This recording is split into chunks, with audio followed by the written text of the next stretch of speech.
LoveLore Library. Chapter 285. Yili Yi raised his eyebrows with interest and smiled at Yili. Wang Fei, long time no see. Wang Fei's elegance is still the same. Yili smiled and nodded. Prince Yilu is also not to be outdone. This young lady is.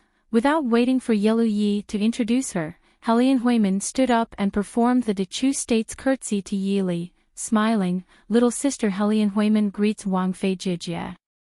Yili slightly frowned and leaned to the side to avoid this curtsy, smiling, Miss Helian can call me Wang Fei. Speaking of which, Miss Helian should be older than me by a few years. I can't afford to be called Jijia. Yili finally saw Helian Huimin's appearance clearly. Because she was born from the northern tribes, Helian Huimin was much taller than the Dechu State's women. However, her figure was exquisite, without the slightest hint of the sturdiness of the northern tribes' women. On the contrary, her facial features were quite delicate, with a bit of the Dechu State's beauty. Only, she was dressed in the pink of the northern tribes' aristocratic attire. The smile on her face added a bit of valiance and formidableness.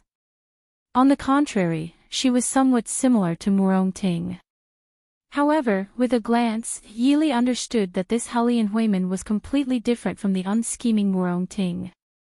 On the outside, the straightforward and bright appearance was only a disguise. Just by that pair of charming eyes that had been focused on her face, Yili knew that this unscheming appearance was only a cover-up in a situation where she still didn't know her background. Hearing Yili's words, Helian Huimin was slightly surprised, but quickly reacted with a smile. Wang Fei Jijia may not know, but Huimin has already received the Dechu State's emperor's decree to marry into the Ding King's household in a few days. Although I don't know the rules of the Dechu State, in our northern tribes, the first to enter the door is the eldest. Therefore, it is only right for me to call you Jijia. Yili was silent for a moment. She turned her head to look at Immerse Xiaoyao and said, Prince, congratulations Prince, the Emperor has personally bestowed upon you a beauty. Is Prince happy? Immerse Xiaoyao hurriedly shook his head. Wife, you've misunderstood. I have never received any marriage decree. Just a moment ago, I was still pondering whether or not Miss Helian had an engagement with royal father or royal brother. As such, even though imperial father and imperial brother had passed away for a long time, the Ding Palace could still afford a ghost marriage. However, he would have to trouble his wife. I wonder, is Miss Helian I's concubine mother consort or little princess sister-in-law? When these words came out, even someone as calm as Yilu Yi couldn't help but have a distorted expression. Although northern tribes women didn't care about trifles, Helian Huimin couldn't help but have an ugly expression on her face when she was teased by her own fiancé. What do you mean you've never received a marriage decree? The emperor bestowed a marriage on the spot. He didn't even have time to write an imperial edict. In the end, Immerse Xiaoyao swaggered off without the slightest intention of giving the emperor and the northern tribes any face. After that, he directly locked the person who delivered the imperial edict outside the door. Naturally, there was no marriage decree. Yili's clear eyes slightly raised. Is that so? Immerse Xiaoyao sternly said, this husband's feelings for Miss Li can be seen by the heavens. My words are definitely not false. If I were to disregard my honor and marry Miss Helian, then I would be punished to be struck by lightning and have no descendants. In any case, he absolutely wouldn't go to Helian Huimin. Naturally, there was no pressure in swearing an oath. Hearing this, Yili's expression softened a bit. She softly said, I believe you. What's the point of swearing an oath? Since that's the case, I'll let people prepare the wedding. However, in the end, is it royal father or eldest brother? Do you want me to ask eldest sister to come back? Not to mention that she ruined Helian Huimin's reputation, the people of the northern tribes didn't care much about this. Moreover, she didn't intend to be polite to a woman who wanted to steal her man. Mo Xiaoyao was obviously very satisfied with Yi Li's cooperation. He turned his head to look at Yi Yi, who was sitting to the side. He clearly wanted him to clarify whether the person Helian Huimin wanted to marry was the former Prince Ding, or the former Prince Ding. Yi Ye's face was ashen. Mo Xiaoyao had already linked marrying Helian Huimin with propriety, justice, integrity, and honor. It was obvious that he was determined to push Helian Huimin to a person who was already dead. If it really was as he wished, then they would suffer a double loss. Yi Yi lightly snorted and said, "Prince Ding, I think you also understand the intentions of I and the Dechu State's emperor. Don't you think it's improper for you to pester endlessly like this?" Mo Xiaoyao was even more aggrieved than him. He lightly sighed and said, "Prince may not know, but I's ancestors taught me to never marry a woman from another country. Otherwise, I wouldn't be worthy of being a descendant of the Ding Palace. But for the friendship between our two countries, Imperial Father and Imperial Brother have already passed away, but they won't be affected by the rules of the Prince Ding Mansion. Isn't this the best of both worlds? Best of both worlds, my ass." Yi Yi couldn't help but curse in his heart. Prince Huimin wholeheartedly admires Prince. Why does Prince humiliate me like this? Helian Huimin stood up and looked at Mo Xiaoyao with hidden bitterness. Mo Xiaoyao indifferently said, "I have no intention of humiliating Miss Helian." Helian Huimin said, "Since that's the case, why does Prince repeatedly refuse? You and I are the emperor of the Dechu state. Although I, Helian Huimin, am not born into the imperial family, I am still a noble of the northern tribes. I have studied literature and martial arts since childhood. I ask myself that I won't humiliate the prince." Mo Xiaoyao looked at Helian Huimin, then lowered his head to look at Yi Li sitting next to him. He softly said, "I will only marry Miss Li in this life." What does Miss Helian's actions mean to I's beloved consort? The three people in the hall were startled. Helian Huimin looked at Yi Li with a complicated expression and said, "Prince, for the sake of Princess, you don't even care about the Dechu state." Yi Li frowned and looked at Helian Huimin. What is Miss Helian saying? Could it be that if our prince doesn't marry Miss Helian, the northern tribes will send troops to invade our country? Helian Huimin naturally wouldn't mindlessly respond to such words. She only looked at Mo Xiaoyao and said, "I heard that the Ding Palace has always been loyal to the imperial court. Could it be that Prince wants to disobey the imperial edict for the sake of Princess Ding? Prince, are you not afraid that the officials in the imperial court will think that Princess is someone who brings disaster to the country?" Mo Xiaoyao's face slightly darkened, as if he had finally put away the playful smile from before. He indifferently looked at Helian Huimin and said, "I see that Miss Helian's eloquence is not like that of a northern tribes person. Instead, it is like the people of our Dechu state, able to speak eloquently. Miss Helian, I only want to ask you a question." Helian Huimin stared blankly. Even though she didn't understand why Prince Ding, who had always been gentle no matter what she said 2 days ago, would suddenly become angry, she still nodded and said, "Prince, please ask." At the side, Yi Li frowned and somewhat vigilantly stared at Mo Xiaoyao.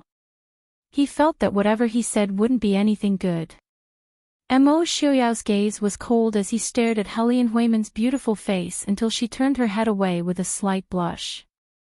Only then did he indifferently spit out a sentence, "Miss Helian, are you unable to get married?" The atmosphere in the hall instantly became heavy.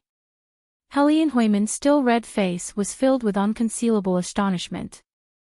No matter to an unmarried woman, this sentence was definitely a deep humiliation. Yi Li looked at Mo Xiaoyao with some astonishment. She knew that Mo Xiaoyao's temper wasn't good, but he would never deliberately humiliate a woman. Even that impudent Princess Lingyun from Xiling last year, he also didn't say such harsh words. But as a woman and a wife, Yi Li couldn't help but admit that when Mo Xiaoyao treated Helian Huimin so heartlessly, a trace of sweetness emerged in her heart. Chapter 286. Prince Ding, you've gone too far. Yilu Ye's face darkened as he stared at Emo Xiuyao. Emo Xiuyao glanced at him and smiled faintly. Where did Prince Yilu's words come from? Huimin was willing to marry into the Chu state for the sake of diplomatic relations between the two countries. Prince, even if you don't like my northern militant's noble daughter, you shouldn't humiliate her like this. I will report this matter to your country's emperor and will definitely seek justice for Huimin. Yilu Yi said with righteous indignation. Justice? Emo Xiuyao raised his eyebrows and said with ridicule, I still want to seek justice. In the throne room, I already personally rejected the marriage decree. I also repeatedly stated that the Ding King's mansion only has one mistress. Prince Yilu and this Miss Hellion have repeatedly come to disturb us, even slandering and driving a wedge between us in front of Ai's beloved wife. Could it be that Prince Yilu doesn't know how important the mistress of the Ding King's mansion is? If Miss Li and I become hostile because of this, who can I find to reason with? If it was a woman from the Chu state, she would naturally retreat after being implicitly rejected. However, not only have you two visited every day, you've also spread rumors everywhere to ruin Miss Li's reputation. I can't help but suspect that Miss Hellion was forced to marry into the northern militant's mansion because she couldn't get married. The Ding King's mansion only has one mistress. If Miss Hellion insists on staying, it wouldn't be a problem for her to be a rough cleaning maid. Miss Hellion can't be a first-class maid. The worst of the Prince Ding mansion's first-class maids are all educated and courteous pure girls. Prince Ding, you. Hellion Huimin seemed to have recovered from the blow just now. Hearing Emo Xiuyao's words, she was so angry that her face flushed red. Even her pair of beautiful eyes were rolling with sparkling and translucent tears.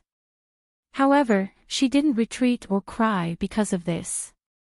Instead, she turned her face to Yili. Since Princess Consort received Prince Ding's favor, don't tell me you don't want to say something. Or will Princess Consort only hide behind Prince Ding and enjoy the fruits of others' labor? Yili sighed in her heart. This girl really wasn't simple. If a normal girl was humiliated so brazenly by a man like this, even if she didn't immediately run away in tears, she would have sobbed. But this Miss Hellion not only wasn't defeated, she actually still had the strength to retaliate. Blinking her eyes, Yili smiled innocently. Miss Hellion, isn't it natural for a man to protect a woman? With His Highness around, this consort naturally doesn't need to worry. This Fae and His Highness are in love with each other and do not want anyone else to come between us. Asking Miss Hellion to help us. It's common sense for a man to have 3 wives and 4 concubines. Your De Chu state also requires women to be virtuous and virtuous. Princess Consort, aren't you afraid of being criticized by others for saying such words? Yilu Yi asked. Yili smiled. Our De Chu state requires women to understand etiquette, justice, integrity and shame. A woman who takes the initiative to ask for marriage is absolutely not acceptable. What's more, this consort doesn't like Prince Ding taking concubines. Whoever wants to criticize, just criticize. Hellion Huimin clearly didn't expect that Yili wasn't the slightest bit different from other women in the Chu state. Unexpectedly, she was so difficult to deal with on this issue. She gritted her teeth and said, isn't Princess Consort afraid that the Emperor will blame the Ding King Fu? Blame? Yili's elegant brows slightly knitted. Just when others thought she was about to waver, she lightly bit her teeth and said, in a moment, this consort will enter the palace to ask for forgiveness. Miss Hellion, no, anyone who wants to marry into the Ding King Fu is fine. This consort will slit her throat with a sword and give up the position of Princess Consort. At that time, Prince Ding can marry whoever he wants. Finished speaking, she raised her head to look at Emo Xiuyao and asked, Prince, what do you say? Emo Xiuyao's originally malicious expression instantly faded. He didn't care that there were still 2 outsiders in front of him. He pulled Yili into his embrace and said with a smile, "Beloved consort, you mustn't. If beloved consort is hurt in the slightest, I will feel the same way. At that time, I can only crush those bastards who hurt beloved consort to eliminate the hatred in my heart." Yili nodded her head in satisfaction. She turned her head to look at Hellion Huimin and said, "Miss Hellion, you've seen it. Even if this consort dies, Prince Ding will not marry you." Hellion Huimin still wanted to say something but was stopped by Yilu Yi. Yilu Yi stood up and said, "Since it's like this, I'll have to disturb Prince and Princess Consort today. This one will take his leave first. I won't see you out." Mo Xiaoyao said indifferently. After sending off the 2 eyesores, Yili turned her head to size up Mo Xiaoyao. She said with a smile that wasn't a smile, "To have such a beauty's favor, Prince Ding's luck with women is really not shallow." Mo Xiaoyao looked at her helplessly. Only Miss Li is a beauty. This is trouble that came out of nowhere." Yili frowned and said, "Why didn't the northern tribes mention this so-called political marriage before? Just look at how busy the Ministry of Rights has been these 2 months to prepare for the political marriage between the 2 countries. How could there be someone like Hellion Huimin who directly delivered herself to their doorstep? Saying it was a political marriage was more like child's play." Mo Xiaoyao said, "Yilu Yi only mentioned it after the northern tribe's political marriage envoy arrived in the capital. It shouldn't be the king of the northern tribe's idea, but rather Yilu Yi's own impromptu idea." Yili didn't understand. Impromptu idea. If he wants to plant a spy in the Prince Ding mansion, isn't it a bit too obvious? Mo Xiaoyao smiled and said, "Plant a spy. Yilu Yi wouldn't do something that he knows is impossible. Even if he wanted to do it, he wouldn't do it so substandard. He just wants to make a big fuss and cause a bit of trouble for that's all. In any case, that Hellion Huimin is only Hellion Zhen's adopted daughter. Who knows what her background is? Whether she's crippled or dead, it won't be a loss to him." Yili lightly snorted and said, "Since it's like this, Prince, why don't you explain what the rumors in the capital are about?" Mo Xiaoyao smiled and said, "Are you talking about the rumors that Li is unvirtuous? I had people spread those rumors. So Prince has been dissatisfied with me for a long time." Yili glanced at him and said lightly. Mo Xiaoyao smiled and said, "How could that be? I love my beloved concubine so much that she's unvirtuous." Yili raised her eyebrows. "When we return to the palace, you should be looking for me to talk, right? Li, feel free to go. If there's anything, just push it to me. I want the whole world to know that even if the chosen concubine isn't virtuous, she's still I's only beloved concubine."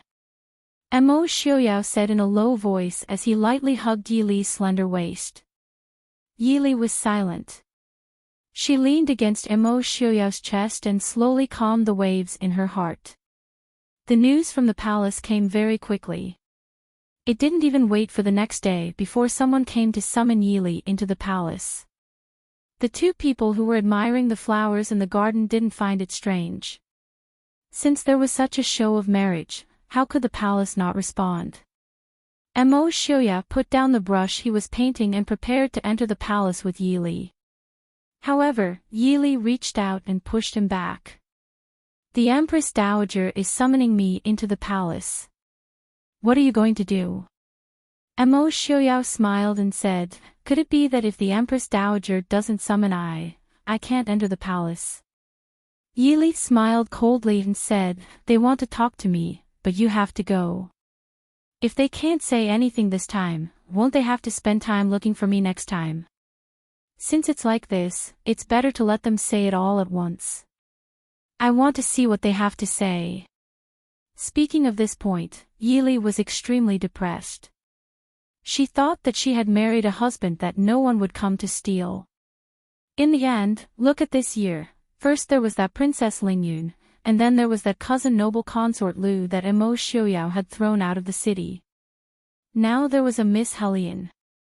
Did these women have nothing better to do, or was it that Emo Xiaoyao's face wasn't ruined enough? Chapter 287. Finding that Yi Li's gaze was fixed on his face, Emo Xiaoyao innocently rubbed his brows and said with a smile, "Since it's like this, Yi Li, be careful. Also, stay away from that Yi Lu Yi." Yi Li blinked in surprise and looked in confusion at Emo Xiaoyao. Emo Xiaoyao was embarrassed by her gaze. With a soft snort, he pulled her into his embrace and lowered his head to bite her red lips, saying, in short, "Stay away from him." Yi Li smiled, "Prince is jealous." Emo Xiaoyao didn't hide it and nodded, replying, "That's right, so Wang Fei has to keep a distance from him." And Yi Li withdrew from his embrace and covered her mouth to laugh, "Prince, it's not good to be jealous." Without waiting for Emo Xiaoyao to respond, she had already turned and quickly walked away. Emo Xiaoyao gave a helpless laugh. With such an outstanding wife, how could he not be jealous? If it was possible, he even hoped that Li wouldn't go anywhere and wouldn't do anything. She would just stay in the Fu and accompany him every day. It was a pity that he knew this wasn't possible. Not only was the situation and the status of the Ding Wang Fu not allowing it, Li wasn't someone that anyone could truly bind. Watching Yi Li's figure disappear at the end of the corridor, the smile on Emo Xiaoyao's face gradually faded and was slowly dyed with a layer of killing intent. Political marriage, bestowed marriage. Did Yi Lu Yi think he didn't know what he was planning? Yi Lu Yi, offending I isn't a good idea. It seems that Yi Lu Ping's lesson wasn't enough for you to remember. Come, Prince. Reply to the person Yi Lu Hong sent.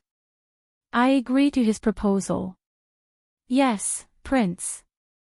Zhangde Palace was still as magnificent as before, but Yi Li knew that ever since Li Wang's rebellion, the Empress Dowager's power in the palace had been suppressed by the Emperor. However, although the Empress Dowager favored Prince Li, she was still the Emperor's biological mother. The Chu state prioritized filial piety. Even if the mother and son were at odds, the Emperor still had to give the Empress Dowager superficial respect. Stepping into Zhangde Palace once again, Yi Li's state of mind was much calmer than before. Yi Li greets the Empress Dowager and the Empress. Stepping into the hall, Yi Li lightly bent her knees to greet the Empress Dowager and the Empress. Princess Ding, there's no need for formalities. Please take a seat, the Empress said softly. Yi Li gave her thanks and walked to the empty seat at the front. She looked with slight confusion at the noblewomen sitting in the hall and the calm Hellion Huiman sitting across from her. Yi Li couldn't help but admire this woman. At this time, her face didn't have the embarrassment and resentment she had when she left the Ding Palace. Even the gaze she used to look at her was very calm and dignified. What day is it today? Why is everyone here? Is it this consort who came late? When one's status reached a certain level, one didn't need to be so restrained when speaking. With Yi Li's status, as long as she wasn't stupid enough to say that she wanted to rebel, even if she said something wrong, no one would dare to say that she was wrong. The Empress smiled and said, "You're not late. I am in the palace. Didn't I just arrive?" The Northern Tribe's envoy sent some Northern Tribe specialties to Muhu. Muhu wanted to invite everyone to try it. It's just that you haven't been in the capital all the time. Muhu just came back today, so Muhu ordered us to gather at Zhangde Palace. Yi Li smiled and said, "Thank you for your concern, Empress Dowager. I went to Imperial Aunt's place to stay for a few days." The Empress didn't seem to say anything, but Yi Li understood her meaning. The Empress nodded almost indiscernibly. She smiled slightly and turned her head to talk to the concubines beside her. The Empress Dowager smiled faintly and said, "You usually don't like to enter the palace." I have to take this opportunity to invite you to come in and gather with everyone. How is Great Elder Princess? Imperial Aunt is in good health. Empress Dowager, thank you for your concern. Yili smiled faintly and thanked her. A warm gaze fell on Yili. Yili smiled faintly and gave Madame Sue, who was worried about her, a comforting smile. However, she sneered in her heart. These people had a good plan. Did they think that she would agree to their request because of her status? She calmly withdrew her gaze. Yili looked up and saw another gaze falling on her. Different from Madame Sue's worried gaze, this gaze was extremely complicated and resentful. Without looking, she knew that it was noble consort Lu, who was sitting on the other side of the Empress Dowager. These days, not only the Empress Dowager became haggard and older, but also noble consort Lu changed a lot. There seemed to be something else in her original indifference, which made the woman, who was as cold as a pear blossom, a little unpredictable. Yili nodded slightly to her, but she just pretended not to see it and just stared at Yili. Her gaze made Yili a little uncomfortable and she frowned. Princess Ding, Miss Hellion will be a member of King Ding's mansion from now on. Miss Hellion came from the northern tribes. Princess Ding, you should treat her well. As expected, the Empress Dowager said with a smile before she sat down and said a few words with others. That look and that tone was so natural that it was as if the matter of Prince Ding rejecting the marriage did not happen at all. Yili didn't plan to be polite. She didn't want to help Mo Xiuyao send away the concubines who sent themselves to his door. Putting down the teacup in her hand, Yili blinked and asked doubtfully, Miss Hellion? Is the Empress Dowager saying that Miss Hellion agreed to be a cleaning maid in King Ding's mansion? Don't worry, the Prince Ding mansion never bullies the servants. This consort also won't casually argue with the servants. Cleaning maid. Even the experienced Empress Dowager couldn't help but be stunned and asked in confusion. Yili smiled and looked at Hellion Huimin and asked doubtfully, isn't it? Previously, Prince Yelu and Miss Hellion made it clear in front of me and Prince Yelu that he agreed to let Miss Hellion enter the mansion to be a cleaning maid. Now that the Empress Dowager mentioned it, isn't it the same thing? Did this consort misunderstand? The Empress Dowager choked and said seriously, Princess Ding is joking. With Miss Hellion's status, how can she be a rough servant? Yili was puzzled. Status? Is she General Hellion's goddaughter? Being a rough servant with this status is indeed a waste. However, our prince said so. Although I'm a consort, I can't disobey the prince's wishes. I'm afraid that Miss Hellion and our King Ding's mansion don't have any fate. The Empress Dowager could naturally see that this was Yili's excuse. She frowned and said, Princess Ding, how can you speak nonsense about the marriage that was bestowed by His Majesty? Just now, His Majesty asked Aijia to ask Princess Consort when King Ding's mansion plans to hold the wedding. It's best to do it before the Northern Tribe's envoy leaves. What plans do you have? Yili pursed her lips into a smile and said indifferently, reporting to the Empress Dowager, King Ding's mansion doesn't plan to hold a wedding. Once these words were spoken, the main hall suddenly became silent. Almost everyone's gaze gathered on Yili's body. Among them, the most intense were Hellion Huimin and noble consort Lu. Hellion Huimin probably didn't think that she would dare to refuse the marriage in front of all the noblewomen and the Empress Dowager in the palace. As a result, she couldn't get off the tiger. If King Ding's mansion insisted on not marrying Hellion Huimin, then her face would be completely lost. Meeting Hellion Huimin's eyes that contained anger and shock, Yili responded with a shallow smile. It couldn't be that she was usually too gentle, so this Miss Hellion thought that she didn't dare to refuse the marriage in front of everyone, right? Chapter 288. Princess Ding, what did you say? The Empress Dowager frowned and stared at Yili unhappily. In fact, the Empress Dowager now did not want to have any involvement with the Ding Palace. When her youngest son did not even give her a greeting and started a rebellion, causing her to fall into a dilemma, she understood that this son was unreliable. As a woman in the palace, without a son to rely on, even if she had the ability to overturn the heavens, it would be a waste. Although her power had been taken away, the Empress had always been respectful to her, so she only wanted to enjoy her old age in the palace. Unfortunately, even if she wanted to retreat, her emperor's son did not want her to. So after Mo Jingqi was rebuffed by Mo Xiuyao, he pulled her out, hoping to start with Ding Wangfei. The Empress Dowager was now an outsider and could see more clearly. She naturally understood that this Princess Ding was not someone who could be led by the nose. Although she did not want to offend Yili, she had no choice now and could no longer stay out of the matter. Yili smiled and glanced at Madame Su, who was not far away. She turned back to look at the Empress Dowager, her voice clear and firm. Empress Dowager, the Ding family has no plans to hold a wedding. In fact, as long as I am still Princess Ding, the prince will not marry any concubines. The hall was in an uproar. Ding Princess, how dare you! Princess Xiaoran suddenly stood up and pointed at Yili. As a woman, you dare to stop Prince Ding from marrying a concubine. You have no virtue as a woman. How can such a jealous woman be a good match for Prince Ding? Princess Xiaoran's only beloved daughter was sent to the northern tribes for a political marriage. Her heart was filled with anger, and she was usually dissatisfied with Yili. Naturally, she was the first to stand up and make things difficult for her. Yili lazily glanced at Princess Xiaoran. It seemed that Princess Xiaoran disliked her from the start. No, it should be said that Princess Xiaoran disliked Mo Xiuyao, so she disliked her as well.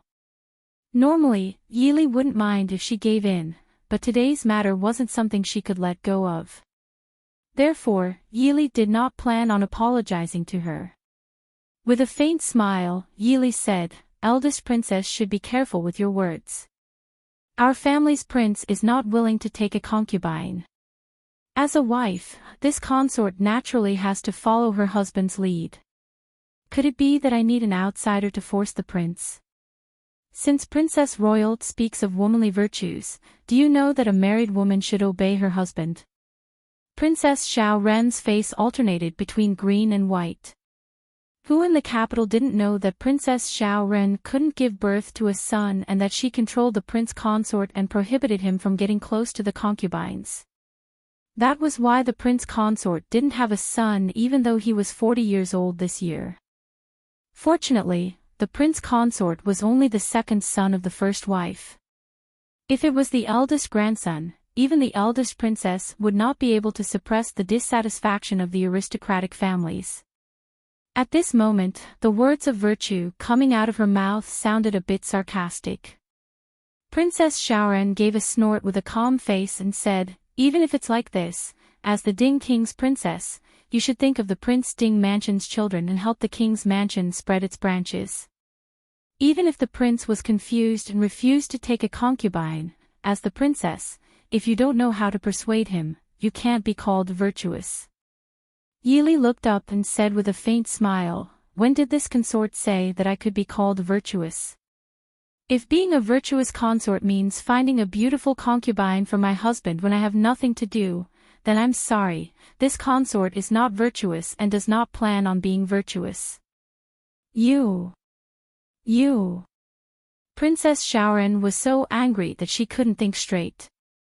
She pointed at Yili with a trembling finger and couldn't say anything for a while. Yili did not avoid it and raised her brows at her with a smile. The Empress in the hall saw that the eldest princess was about to faint from anger and a trace of a smile appeared in her eyes. She said, "All right, if you have something to say, just say it. Eldest princess, don't be angry.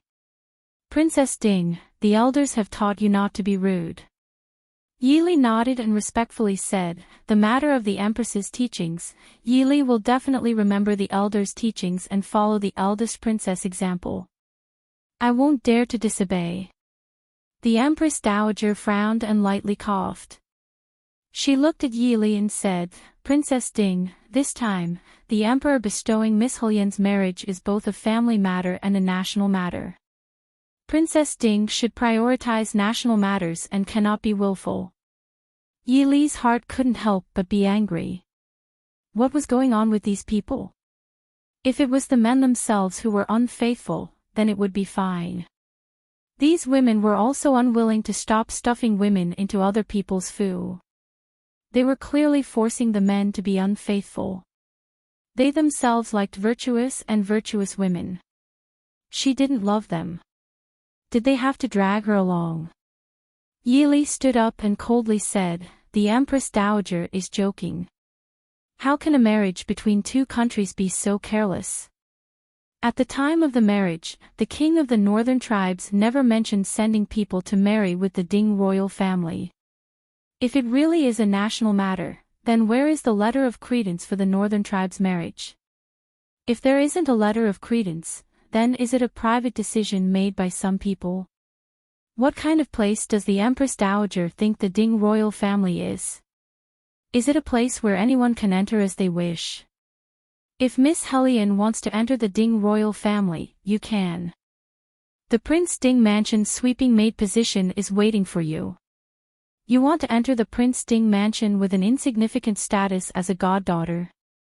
Miss Helian, first give me a clear status before speaking to the imperial consort. Helian Huimin stood up, her elegant face full of anger. Even if you are the Ding royal consort, this lady is still a noble lady of the northern tribes.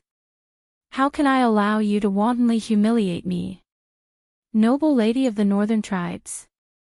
Yili disdainfully raised her eyebrows. The imperial consort. I still haven't heard that the noble lady's identity is so-and-so's goddaughter. A noble lady who can't even reveal the background of her biological parents. Everyone present understood the meaning behind Yili's words. In the Dechu state, even if the status of a godfather was much higher than one's biological parents, when speaking to others, one must first mention one's biological parents. At most, one would add the phrase so-and-so's goddaughter at the end. However, Helian Huimin completely didn't mention the identity of her biological parents. This could only prove that the status of Helian Huimin's parents wasn't as simple as being ordinary. It should be extremely low. Thinking about some of the customs of the northern tribes, there weren't many nobles of the northern tribes who looked as dignified as Yelu Yi. Most of the nobles of the northern tribes didn't look good in the eyes of the Dechu state's aesthetic standards. On the contrary, those who looked good in the northern tribes were mostly slaves. In other words, those who were sold or captured from other countries to the northern tribes. Among them, many were the descendants of the Dechu state's people. Thus, Helian Huimin didn't even mention the identity of her biological parents. It couldn't help but make people suspect that she was the descendant of the slaves of the northern tribes. If that was really the case, even if the Ding king's household really married her as a concubine, it would be a huge joke. The noblewomen's gazes towards Helian Huimin couldn't help but become subtle. In that subtle gaze, there was an additional bit of disgust and contempt. The status of the slaves of the northern tribes and the servants of the Dechu state were even lower. Not only were they killed at will, but they also specialized in doing some rough work that normal people weren't willing to do. Furthermore, there was no such thing as moonlighting. Many female slaves were also played with and abused by their masters. Helian Huimin was also an extremely intelligent person. How could she not notice the changes in the gazes of the people present? She looked at Yili with even more resentment in her eyes. The Empress Dowager hesitantly looked at Helian Huimin. She also didn't know what Helian Huimin's true identity was. If that was really the case, if Helian Huimin's true identity was spread out, it would only cause the entire court to be dissatisfied with the emperor's decree for the marriage. It would even cause the military to think that the emperor was purposely trying to humiliate the Ding king's household. Princess consort, I'm afraid you've filtered it out. Since the northern tribes in our Dechu state are on good terms, they naturally wouldn't not understand our Dechu state's customs. The girl sent over for the marriage naturally has a noble status. Presumably, Miss Hellian's parents died when she was young and she grew up in the general Hellian household, so she's used to it. Chapter 289. Yili originally didn't intend to bite Hellian Huiman's identity to death. If Hellian Huiman's background was really unbearable, it wouldn't be good for the Ding Palace if it was spread out. Standing up, Yili glanced at Hellian Huiman and raised her head to look directly at the Empress Dowager. Empress Dowager, this consort will say it clearly here. Unless the prince personally agrees to take a secondary consort, this consort will not agree to let anyone enter. The Empress Dowager was secretly annoyed. If Prince Ding's side could do it, why would they need to find Princess Ding to talk so much nonsense? Princess Ding, the Emperor's imperial edict has already been issued. Don't you know what an imperial order is? Don't tell me you still want the Emperor to go back on his words. Yili smiled and raised her head. Then there is only one way. Asking the Emperor and Empress Dowager to issue an edict to kill this consort. Without this consort, the position of Wang Fei will be empty. The prince can naturally take a secondary consort. At that time, this consort won't be able to control who the prince marries. Princess Ding. The Empress Dowager was furious. Yili's expression was solemn and didn't change. The Empress Dowager angrily sneered, "What if Ijia must let Miss Hellian enter?" A faint smile flitted across Yili's face and a cold light appeared in her hand. Then the Empress Dowager wouldn't mind the Ding Palace's wedding and funeral being held together. This consort guarantees that the funeral will be more lively than the wedding. Everyone present couldn't help but suck in a breath of cold air. Looking at the cold light of the dagger in Princess Ding's hand, a few people who originally had other thoughts extinguished the delusions in their hearts. Even if it was a concubine's daughter who wasn't well liked, marrying into a family with a slightly inferior background would still be of some help to the family.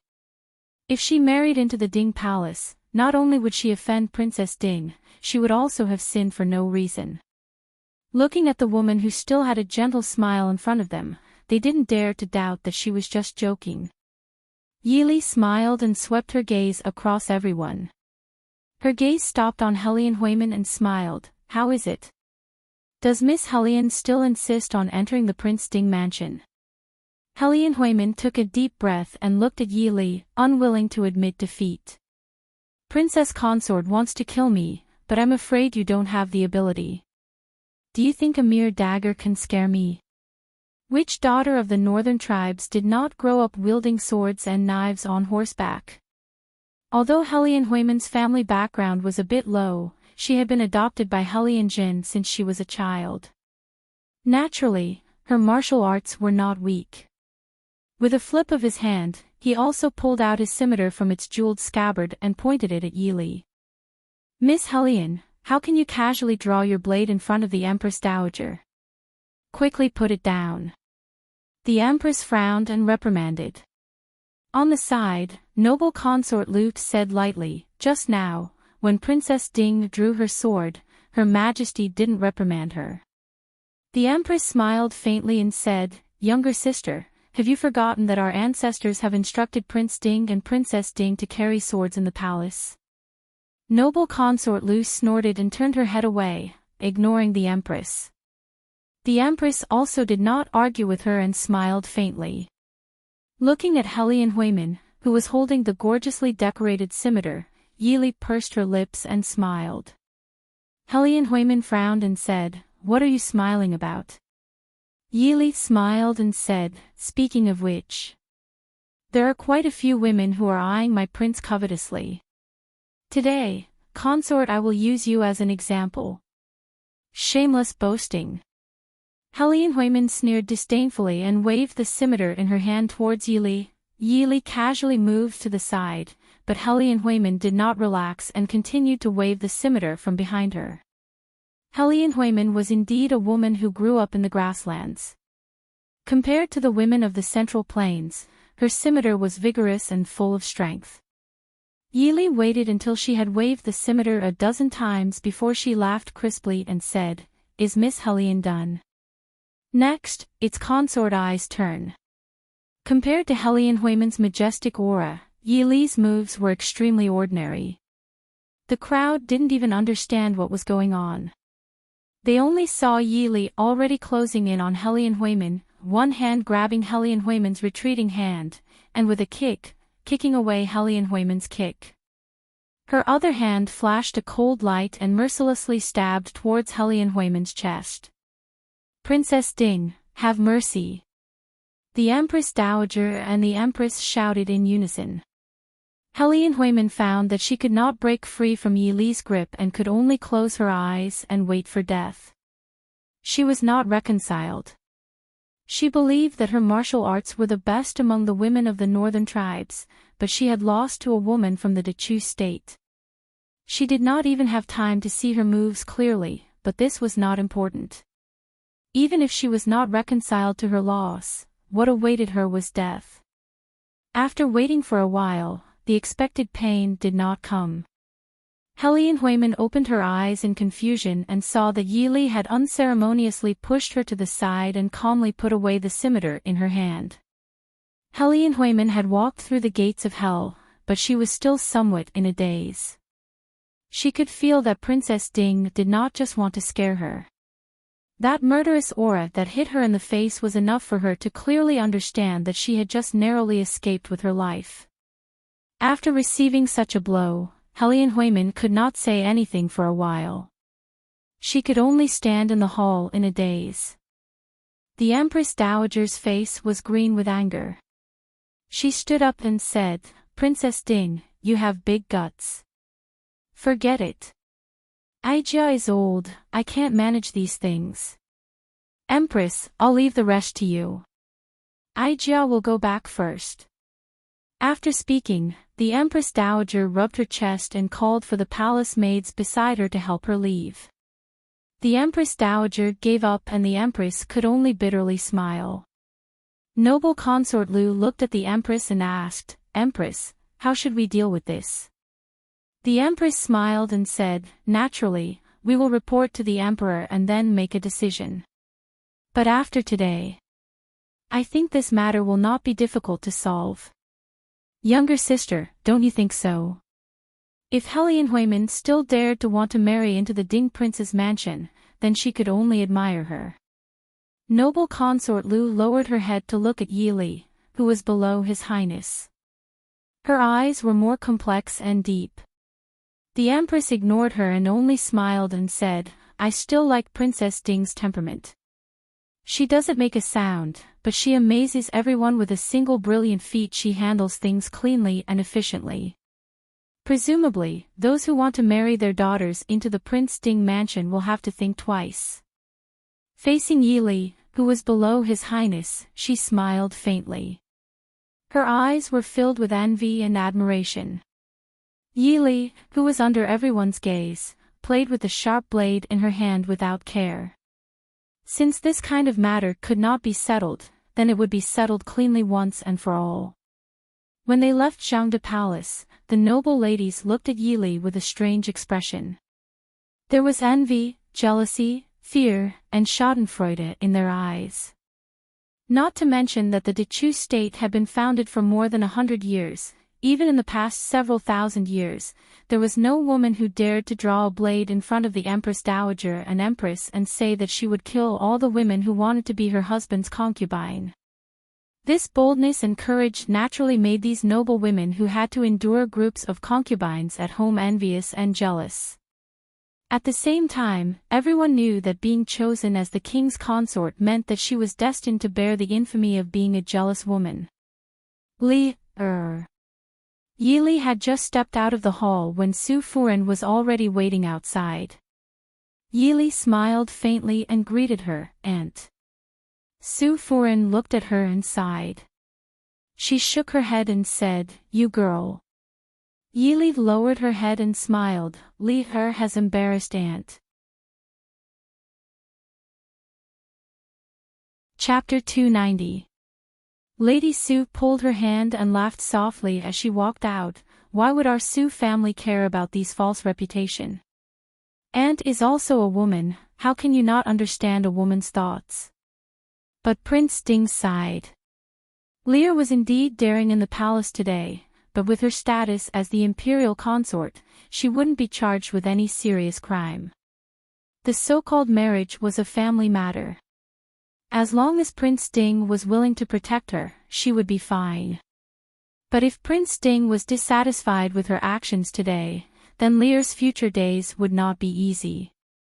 Yili blinked and looked at Lady Sue's worried eyes. She hugged Lady Sue's arm and intimately leaned on her with a smile. Aunt, don't worry. I'll be fine. Aunt, when you go back, you have to put in a good word for Lear in front of second uncle, lest second uncle wants to teach Lear a lesson. Lady Sue raised her hand to pat her and laughed softly. You're too daring. No wonder your uncle wants to teach you a lesson.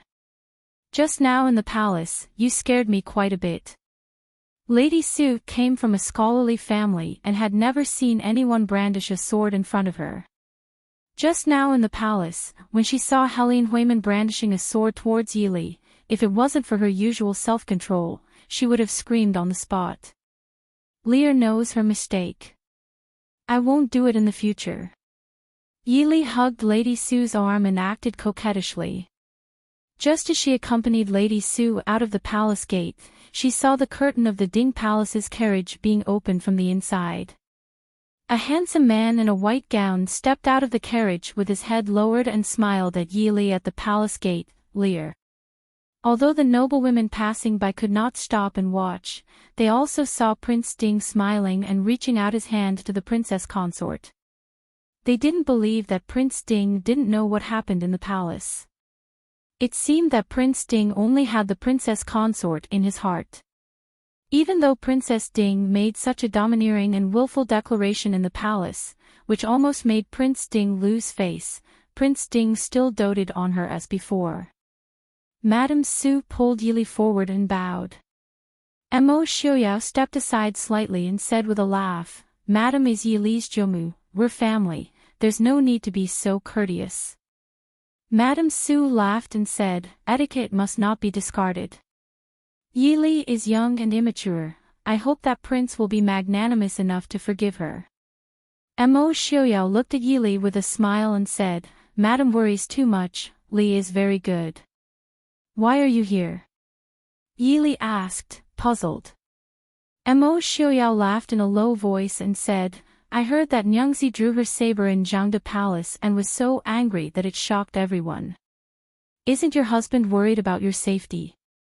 Yili couldn't help but roll her eyes at him.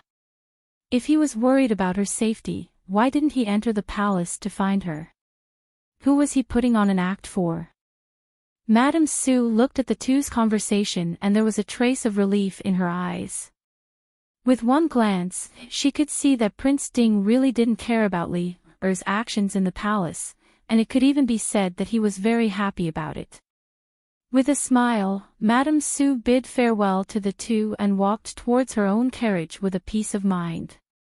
When the Prince Ding mansion's carriage left, the palace gate gradually regained its peace. Not far from the city walls, Yilu Yi brought Heartwarming and silently watched the Ding mansion's carriage leave. After a long time, Heartwarming said with some unwillingness, Cousin, are we just going to let it go like this? Yilu Yi glanced at her with a smile that wasn't a smile and said, If we don't let it go, what can you do? You can't hook up with Prince Ding, and you can't deal with the Prince Ding mansion. Or do you really want to go to the Ding mansion to be a cleaning maid? Don't forget what happened to 11 because of Mo Xiaoyao. Do you think he's a soft-hearted person? Thinking of the 11th Prince Yilu Ping who was still a fool, Heartwarming couldn't help but shiver. She didn't dare to think about how a person who wasn't injured or poisoned would turn from a normal person into a fool. How much inhumane torture did Yilu Ping suffer? And all of this was because Yilu Ping said something that shouldn't be said at Mo Xiaoyao's wedding. Then, what should we do now? Heartwarming asked with some worry. Yi didn't care and said, "Of course we wait to welcome the princess back to the northern tribes." "But I..." Huimin frowned. Yi lightly said, "Marrying you into the Ding mansion was originally a spur-of-the-moment decision. The success rate is less than 30%, and this 30% still depends on the Ding country's princess consort. Now it seems that there isn't even a 5% chance. You should go back to the northern tribes and obediently be the crown prince's concubine." Huimin's face changed greatly and said in panic, "No, cousin, the crown prince will kill me. Also, what happened in the Dechu state will definitely spread back to the northern tribes. The crown prince won't want me. The crown prince's concubine, the northern tribes and the Dechu state's rules and etiquette were completely different. The concubines below the crown prince's concubine would all become the crown prince's concubine, but all of them were the crown prince's concubine slaves. If her status was noble and her birth was noble, then it would be better. But for a woman who was born a slave, even if she became the crown prince's concubine, she still wasn't allowed to have children. She also wasn't allowed to have her own property and had no freedom. Other than when the crown prince was having sex, she was no different from an ordinary female slave. Even if she was beaten to death, as her adoptive father, Jin couldn't say anything. What's more, the crown prince and Yiluye's party had a deep grudge. The women who were sent to the crown prince's mansion by Yi would usually be sent out in less than half a month. Huimin couldn't help but tremble in her dreams at night. So this time, when Yi came to the Dechu state to escort the bride, she thought of a way to follow. When Yi said that he planned to send her to the Prince Ding mansion, she didn't hesitate to agree. Sometimes she even thought that as long as she didn't return to the northern tribes, even if she stayed in the Dechu state as a servant girl, with her ability, she wouldn't be afraid of not being able to rise up one day. But if she returned to the northern tribes, what awaited her was only the word death. Don't have any bad ideas. The Hellion family raised you for so many years, you can't be wasted, right? Glancing at the silent Huimin, Yi lightly said, "Don't worry, there aren't many people who have seen you. Princess Ronghua also hasn't seen you. As for your name, it's fine as long as you change it. In any case, uncle has more than one goddaughter. Since you can't deal with Prince Ding, then obediently accept your fate and go to the crown prince's mansion. I already gave you a chance."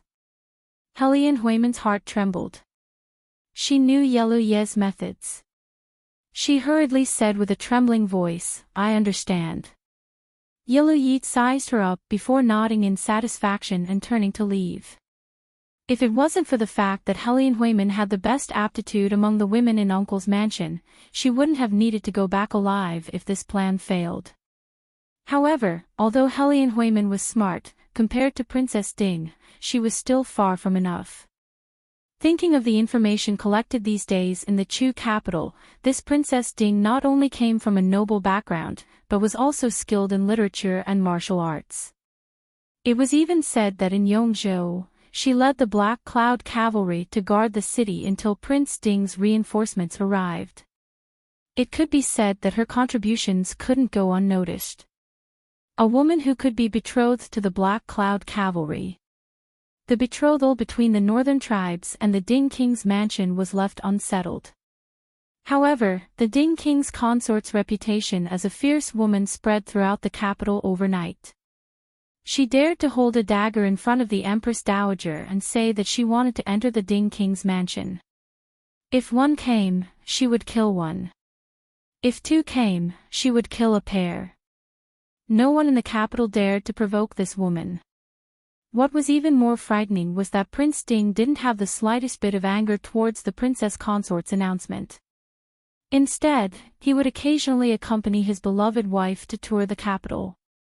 That affectionate appearance clearly told people that if the women who wanted to enter the mansion as concubines were really killed by Princess Ding, His Highness Prince Ding would definitely not stand up for them. For a moment, Prince Ding said that Prince Ding loved his wife like his life. There were also people who were henpecked. However, no matter how the rumors spread outside, it still didn't affect the two people involved in this matter. At this time, Yili didn't have the time to care about these rumors. When the full moon rose into the night sky, Yili's heart that had been hanging tightened even more. Chapter 291. Not long after dinner, Mo Xiaoyao's face gradually became ugly. Yili quickly asked Shenyang to come over. Shenyang was silent for a long time and only said one word, endure. The side effects of using the phoenix tail grass were incurable and could only be endured by himself. Li, go rest in the side hall. Seeing Yi Li's stiff face, Mo Xiaoyao said softly. It would not look good when it flared up. He did not want to be too embarrassed in front of her and did not want to scare her. Yi Li calmly sat by his side and firmly said, I'll accompany you, don't be afraid. Don't be afraid. Mo Xiaoyao could not help but want to laugh, but his heart wanted to cry even more. 8 or 9 years, countless times he was on the brink of death. Countless times he was in so much pain that he could not find a reason to continue living. No one had ever asked him if he was afraid or not. No matter how powerful the Dingguo prince was, he was only a person. Moreover, when he was injured, he was only an 18-year-old youth. Of course he was afraid. Every time the cold poison flared up, he was afraid that he would never wake up again. He was afraid that the Dingguo household would be destroyed.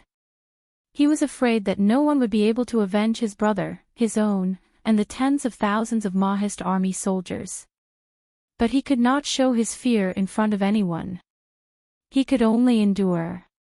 But now, his Li, his wife, was sitting by his side and telling him not to be afraid. Okay, don't be afraid. Holding Yi Li's hand, Mo Xiaoyao said with a faint smile. Yi Li almost did not want to think about how this day and night passed. In the beginning, Mo Xiaoyao's pain was still bearable. She sat by his side and talked to him to distract him. But after midnight, the pain suddenly intensified. Even a tough person like Mo Xiaoyao was in so much pain that his entire body was trembling. He could not even speak a complete sentence. Any pain-killing drugs or acupuncture needles would be completely ineffective. Yi Li could only watch as he tore the brocade quilt on the bed and pulled down the brocade canopy on the bed due to the intense pain. Yi Li finally couldn't hold back her tears when she saw the usually calm and elegant man's painful and fragile appearance. She had never hated her own powerlessness so much. She vowed that she would accompany him through this pain, but in fact, there was nothing she could do except watch him and prevent him from seriously injuring himself. In just one short night, Yi Li finally understood what it meant to drag on like a year. When Mo Xiaoyao fainted from the prolonged pain, she could only carefully let him lean on her body. She didn't even dare to touch him. He could only hope that he would have a short break before the next wave of pain hit him. As expected, less than an hour later, Mo Xiaoyao woke up. What followed was an even more intense pain than before. This repeated fainting and waking up from pain and then fainting continued until noon the next day before it gradually subsided. When Chief Steward Mo and Shenyang opened the door after noon, they saw the mess in the room. Wang Fei was sitting on the ground next to the bed, her back leaning against the bed as she slept with an exhausted expression. In front of Wang Fei, the prince's head was resting on Wang Fei's lap. Even though he was not sleeping well, it could be seen that he had already fallen asleep. The wounds on his body and hands had already been treated.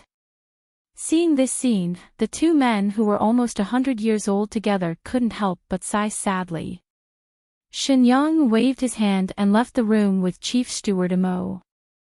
Having just experienced a full moon, Mo Xiaoyao was once again lying on the bed. This caused Yi Li, who was already worried about Mo Xiaoyao's health, to feel even heavier in Yi Li's heart. Li, what are you thinking about? Mo Xiaoyao lay on the bed and smiled as he looked at Yi Li, who was holding a book in a daze. Yili raised her head to look at him and said with a frown, "Can your body travel thousands of miles to the northern militant army?" Mo Xiuyao smiled, "It's only one night a month. It's much better than before. If it was like last year, I'm afraid it really wouldn't work. Right now, my body is no different from a normal person's." "Why can't it?" Yili shook her head. This time, she had been by Mo Xiuyao's side the entire time. The process had been shocking to her. That kind of heart-wrenching pain was something that even someone like her who had undergone professional torture training would not be able to endure. Furthermore, Mo Xiuyao's body was not good to begin with. What was even more frightening was that he had to endure this kind of pain once a month. Just this kind of psychological shadow was enough to drive a person crazy. Looking at Yili's worried and distressed expression, Mo Xiuyao smiled faintly. He reached out and pulled Yili to his side and laughed softly. "I once thought that I would never be able to get up in this lifetime. But look at me now. Aren't I fine? So what if I have to suffer this pain once a month? I think it's worth it. Li, I hope that your husband is perfect. Only then can he be worthy of my Li." Mo Xiuyao murmured as his slender fingers touched Yi Li's beautiful lips. Yili turned her head away, not allowing herself to look at the wounds on his hand that had not yet healed. She held back the tears in her eyes and said, "Even if your leg can never recover, I will not despise you." Compared to those so-called healthy young talents, Yili could confidently say that Mo Xiuyao was much more outstanding than any of them. She had never thought that Mo Xiuyao had to do anything to be worthy of her. "I know, but I hope that Li has the best," Mo Xiuyao said with a gentle smile. Yili was taken aback. She couldn't help but tear up. "What if you spoil her?" Mo Xiuyao trapped her in his arms. "As long as Li wants it, as long as Xiuyao has it, I can give it to you. Even if I don't steal it, I will steal it for you." The storm of the betrothal was forgotten by the Ding King's Fu and the northern militants' embassy. The capital was still bustling and busy as usual. It was just that there was an additional name of the Ding country's Wang Fei. Although the noblewomen secretly discussed with contempt and ridicule, who could deny that there was more envy and jealousy? Yili did not pay attention to the outside world. Every day, she just took care of the affairs of the Ding King's Fu as usual. When she had time, she would secretly go out of the city to see the people in training. In the blink of an eye, it was already the day for the princess to set off. The day before the departure, the husband and wife who were about to separate did not have time to be alone together. The secret study of the Ding King's Fu was rarely full of people. When Mo Xiuyao stepped into the study with Yili, everyone was slightly taken aback before they hurriedly stood up to greet. Mo Xiuyao waved his hand and said, "There's no need for unnecessary formalities. Li, you know most of these people. You can also meet the rest." Yili calmly sat beside Mo Xiuyao and nodded with a smile. Looking around, she was familiar with the people present such as Chief Steward Mo, Feng San, Leng Haoyu and a few others. There were a few others that she did not recognize. She turned her head to look at Mo Xiuyao in confusion. Mo Xiuyao said with a faint smile, "This is General Zhang Qilan. He is in charge of the Maoist army near the capital. This is Sun Yan. He is the commander of the Black Cloud Cavalry. Mo Hua." Mo Xiuyao introduced the two middle-aged men who looked extraordinary and called out a name in a low voice. A gray-clothed man suddenly jumped down from the beam and respectfully bowed his head. "Prince Ding, Princess." Mo Xiuyao looked at Yili and smiled. "This is Mo Hua, the commander of the Shadow Guard." Yili nodded and smiled at the three people. These three people were the trusted aides who controlled the true power of the Ding King's Fu. Especially Mo Hua. After entering the Prince Ding mansion for more than a year, Yili naturally knew that those surnamed Mo in the Ding King's Fu were the most trusted people of Mo Xiuyao. They were people who had been loyal to the Ding King's Fu for generations when Mo Xiuyao was still alive. Chapter 292. Zhang Qilan and Sun Yan quickly stood up and said, "This subordinate greets Princess." Yili smiled and said, "We are all on the same side, there is no need for the two generals to be so courteous." Feng Zhiyao and Leng Haoyu, who were sitting at the side, looked at each other and saw a trace of surprise and affirmation in each other's eyes. After everyone sat down again, Mo Hua turned invisible and disappeared from the study room. Yili looked at a certain shadow in the study room and smiled faintly. Mo Hua had a faint dissatisfaction or unwillingness to accept her, but this was not a problem that needed to be solved now. "Prince, the Northern Militant Kingdom is far away and it will take a few months to reach there. Isn't it inappropriate for the prince to go alone?" Zhang Qilan was a soldier and was a straightforward person. He said whatever was on his mind. The others nodded their heads, although they knew that the decision could not be changed. Sun Yan suggested, "Prince, should we ask the emperor to allow the Mahist army and the Black Cloud cavalry to escort the princess and prince to the Northern Militant Kingdom?" Everyone present agreed. The Northern Militant Kingdom and the Ding Kingdom had a blood feud. They would not be at ease if the prince went to the Northern Militant Kingdom alone. Mo Xiuyao smiled faintly and said, "The emperor will not agree. Not to mention the emperor, even the Northern Militant Kingdom will not agree.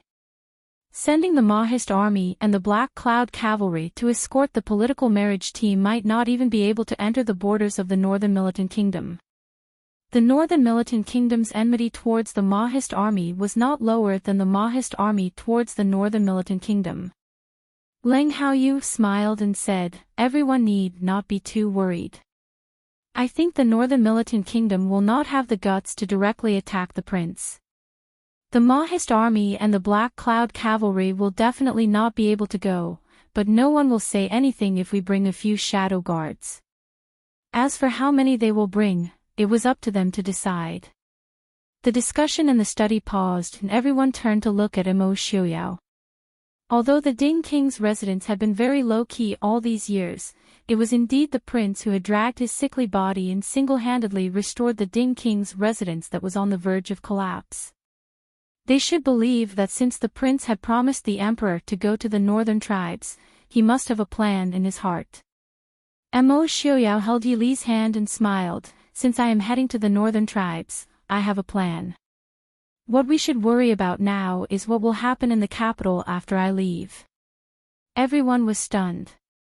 Feng Zhiyao frowned and said, "Prince suspects that someone will attack the Prince Ding mansion after you leave."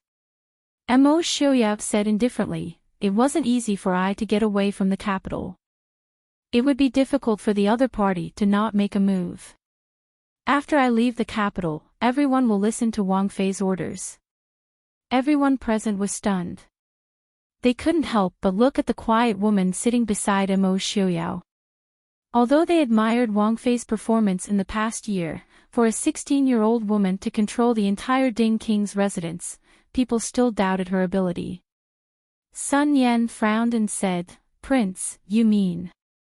Mo Xiuyao didn't immediately answer his question. Instead, he looked at Yili and smiled. "Li, is the jade pendant I gave you a few days ago still with you?" Yili was stunned. She then remembered what Mo Xiuyao was referring to. Lowering her head, she took out a jade pendant from her sleeve and opened it. Everyone looked at it and couldn't help but gasp. In Yili's palm was a piece of high-quality mutton fat white jade. That jade wasn't suitable for a woman to use, so Yili usually kept it with her and didn't wear it. On the jade pendant, there was a lifelike Yazi carved on it. Yazi, the second son of the dragon, with the head of a dragon and the body of a wolf. Its personality was strong, brave, good at fighting, and bloodthirsty. However, this was the true commander's seal of the Ding King's residence. The Mahist army and the Black Cloud cavalry were the same. They didn't have a common commander seal. Of all the armies, only Prince Ding could move at will. However, there was one exception. That was the Ding country Wangfei who held the Yazi jade pendant. Her power was no different than Prince Ding himself. Because of this, the world always thought that Princess Ding could also move the Mahist army and the Black Cloud cavalry. In reality, there were only one or two Princess Ding who had this power. The reason was that the other Princess Ding didn't have this jade pendant. Prince Wangfei is too young. Is it? Zhang Qilan said worriedly. The other people didn't speak, but the same thought was written on their faces. Wangfei did have outstanding abilities. If she could train for a few years, she might be able to hold her own. However, the current Wangfei, you are only 16 years old. You have only been in the residence for a year. It really made people worried. Feng Zhiyao stood up with a smile. He bowed to Yili and said, Feng Zhiyao will follow Prince's orders. I will listen to Wangfei's orders. Leng Haoyu raised an eyebrow slightly. He followed Feng Zhiyao and said, I will follow Wangfei's orders. Feng San, Ling you. Zhang Qilan stared anxiously at the two young people who didn't know the severity of the situation. Feng Zhiyao leisurely fanned himself and said with a smile, General Zhang worries too much. Wangfei's literary and military skills are extraordinary. This year, in Yonglin City, she only used 20 to 30,000 soldiers to stop King Li's army of 100,000. She also killed tens of thousands of enemies and even completely destroyed King Li's two flanking armies. Who dares to say that Wangfei doesn't know the art of war? Zhang Qilan stilled. He naturally heard about Wangfei defending Yongzhou. However, he didn't take it seriously. After all, Murong was still in Yongzhou and Wangfei was just a woman. Since ancient times, there was no precedent of a woman on the battlefield. He only thought that Wangfei and the Black Cloud cavalry were in Yonglin, so she ordered the Black Cloud cavalry to help defend the city. However, it was completely different when he heard Feng Zhiyao say it personally. Feng Zhiyao had been in charge of the Shadow Guard for many years. It was impossible for him to speak carelessly. The generals who led the troops looked at Yili with a trace of inquiry. They were usually in the barracks and didn't have much interaction with Yili. Naturally, they didn't know as much as Feng Zhiyao, Leng Haoyu, and the others. At this moment, when they heard Feng Zhiyao's words, they started to doubt whether Prince's decision was too abrupt. Yili put away the jade pendant again. She raised her head and smiled at the generals. This consort is young and inexperienced. In the future, please give me more pointers. Her tone was light and calm as usual, but the generals could acutely feel the sharpness and murderous intent. Those who hadn't been on the battlefield wouldn't have such an aura. This young Wangfei could even completely restrain this murderous aura. If she didn't do it on purpose, others wouldn't be able to feel it at all. It was as if the woman in front of them was as harmless as they saw her. The generals' hearts trembled and they all lowered their heads. We will obey Wangfei's orders. Mo Xiuyao looked at the crowd with satisfaction and nodded, very good. After I leave the capital, everything in the Ding King's Fu will be decided by Wangfei. Wangfei's words are eyes meaning. Do you understand? This subordinate understands. The crowd said in unison. The secret conversation in the study continued until late at night. After sending everyone off, the two walked out of the study hand in hand and saw a crescent moon in the sky. Yili raised her head to look at the handsome man beside her. Her heart couldn't help but move. A feeling of reluctance spread in her heart. Li, what is it? Mo Xiuyao asked in a light voice. Yili shook her head and shook off the gloom in her heart. I'm worried about you going to the northern tribes. I've picked a few people for you to take with you to the northern tribes. Chapter 293. Mo Xiaoyao smiled and asked curiously, what kind of people can make Miss Li feel so assured? Is there some kind of genius that I don't know about? Yili sighed softly and said, if possible, I don't want to give them to you, because they haven't finished their training and tests. But this time, the Emperor definitely won't let you bring too many people from the Prince Ding mansion. The number of guards you have is limited. It's better to bring them along. Mo Xiaoyao smiled and said, since Miss Li is so confident, then I also want to see the results of Miss Li in the past month. Yili smiled faintly and raised her hand to tap lightly twice. Mo Xiaoyao looked around attentively. His eyes flashed and he said loudly, Shadow Guard, alert. In the night, after a few light sounds, everything returned to silence. Not long after, several figures landed from the trees, from the walls, and from the eaves. They quickly formed a line and said in a low voice, Gongzi, please instruct us. Yili raised her eyebrows in surprise and said with a smile, to be able to recognize me, it seems that Lin Han and the others have taught me well. Prince, how is it? Mo Xiaoyao shook his head helplessly and said, it seems that the Shadow Guard needs to be trained again. These people didn't seem to be very skilled in martial arts, but they were able to silently sneak into the heavily guarded Prince Ding mansion and defeat enemies twice their size. It had to be said that their abilities were shocking. Perhaps the Shadow Guard of the Prince Ding mansion had been too arrogant these past few years. Yili smiled and said, Prince, there's no need to feel depressed. They were able to sneak in because they knew about the guards of the mansion. The guards of the Prince Ding mansion didn't have too many loopholes. Mo Xiaoyao said, Li doesn't need to comfort I won't blame them. Where are the guards in the courtyard? A moment later, a dozen shadow guards walked in with their faces covered in dirt. Among them, the shadow guards were so ashamed that they did not dare to raise their heads. They boasted that they were the most powerful guards in the Ding King's residence, but they were caught unprepared under their watch without a sound. If it was really a sneak attack by the enemy, and something happened to the prince and princess consort, even 10,000 deaths would not be enough to atone for their crimes. Mo Xiaoyao looked curiously at the 8 people standing in front of him. He felt that these people were completely different from the Mahist army's Black Cloud Cavalry and the Shadow Guard. But he knew that these people were truly chosen from these 3 troops. In less than 2 months, they were able to change so much. It had to be said that his beloved consort really knew how to train people. Li, they shouldn't only know how to sneak attack, right? Yili raised her head and said proudly, of course not. Without using any internal energy, just in terms of close combat, each of them can easily fight against 15 elite soldiers. Each of them can skillfully use all kinds of weapons. No matter if it is one-on-one, group attack, night battle, water battle, assassination, ambush, night attack, it is not a problem. As for what else they know, you can tell it to the prince. The soldiers standing in a line started from the first one. Reporting to the prince, this subordinate was originally from the Mahist army.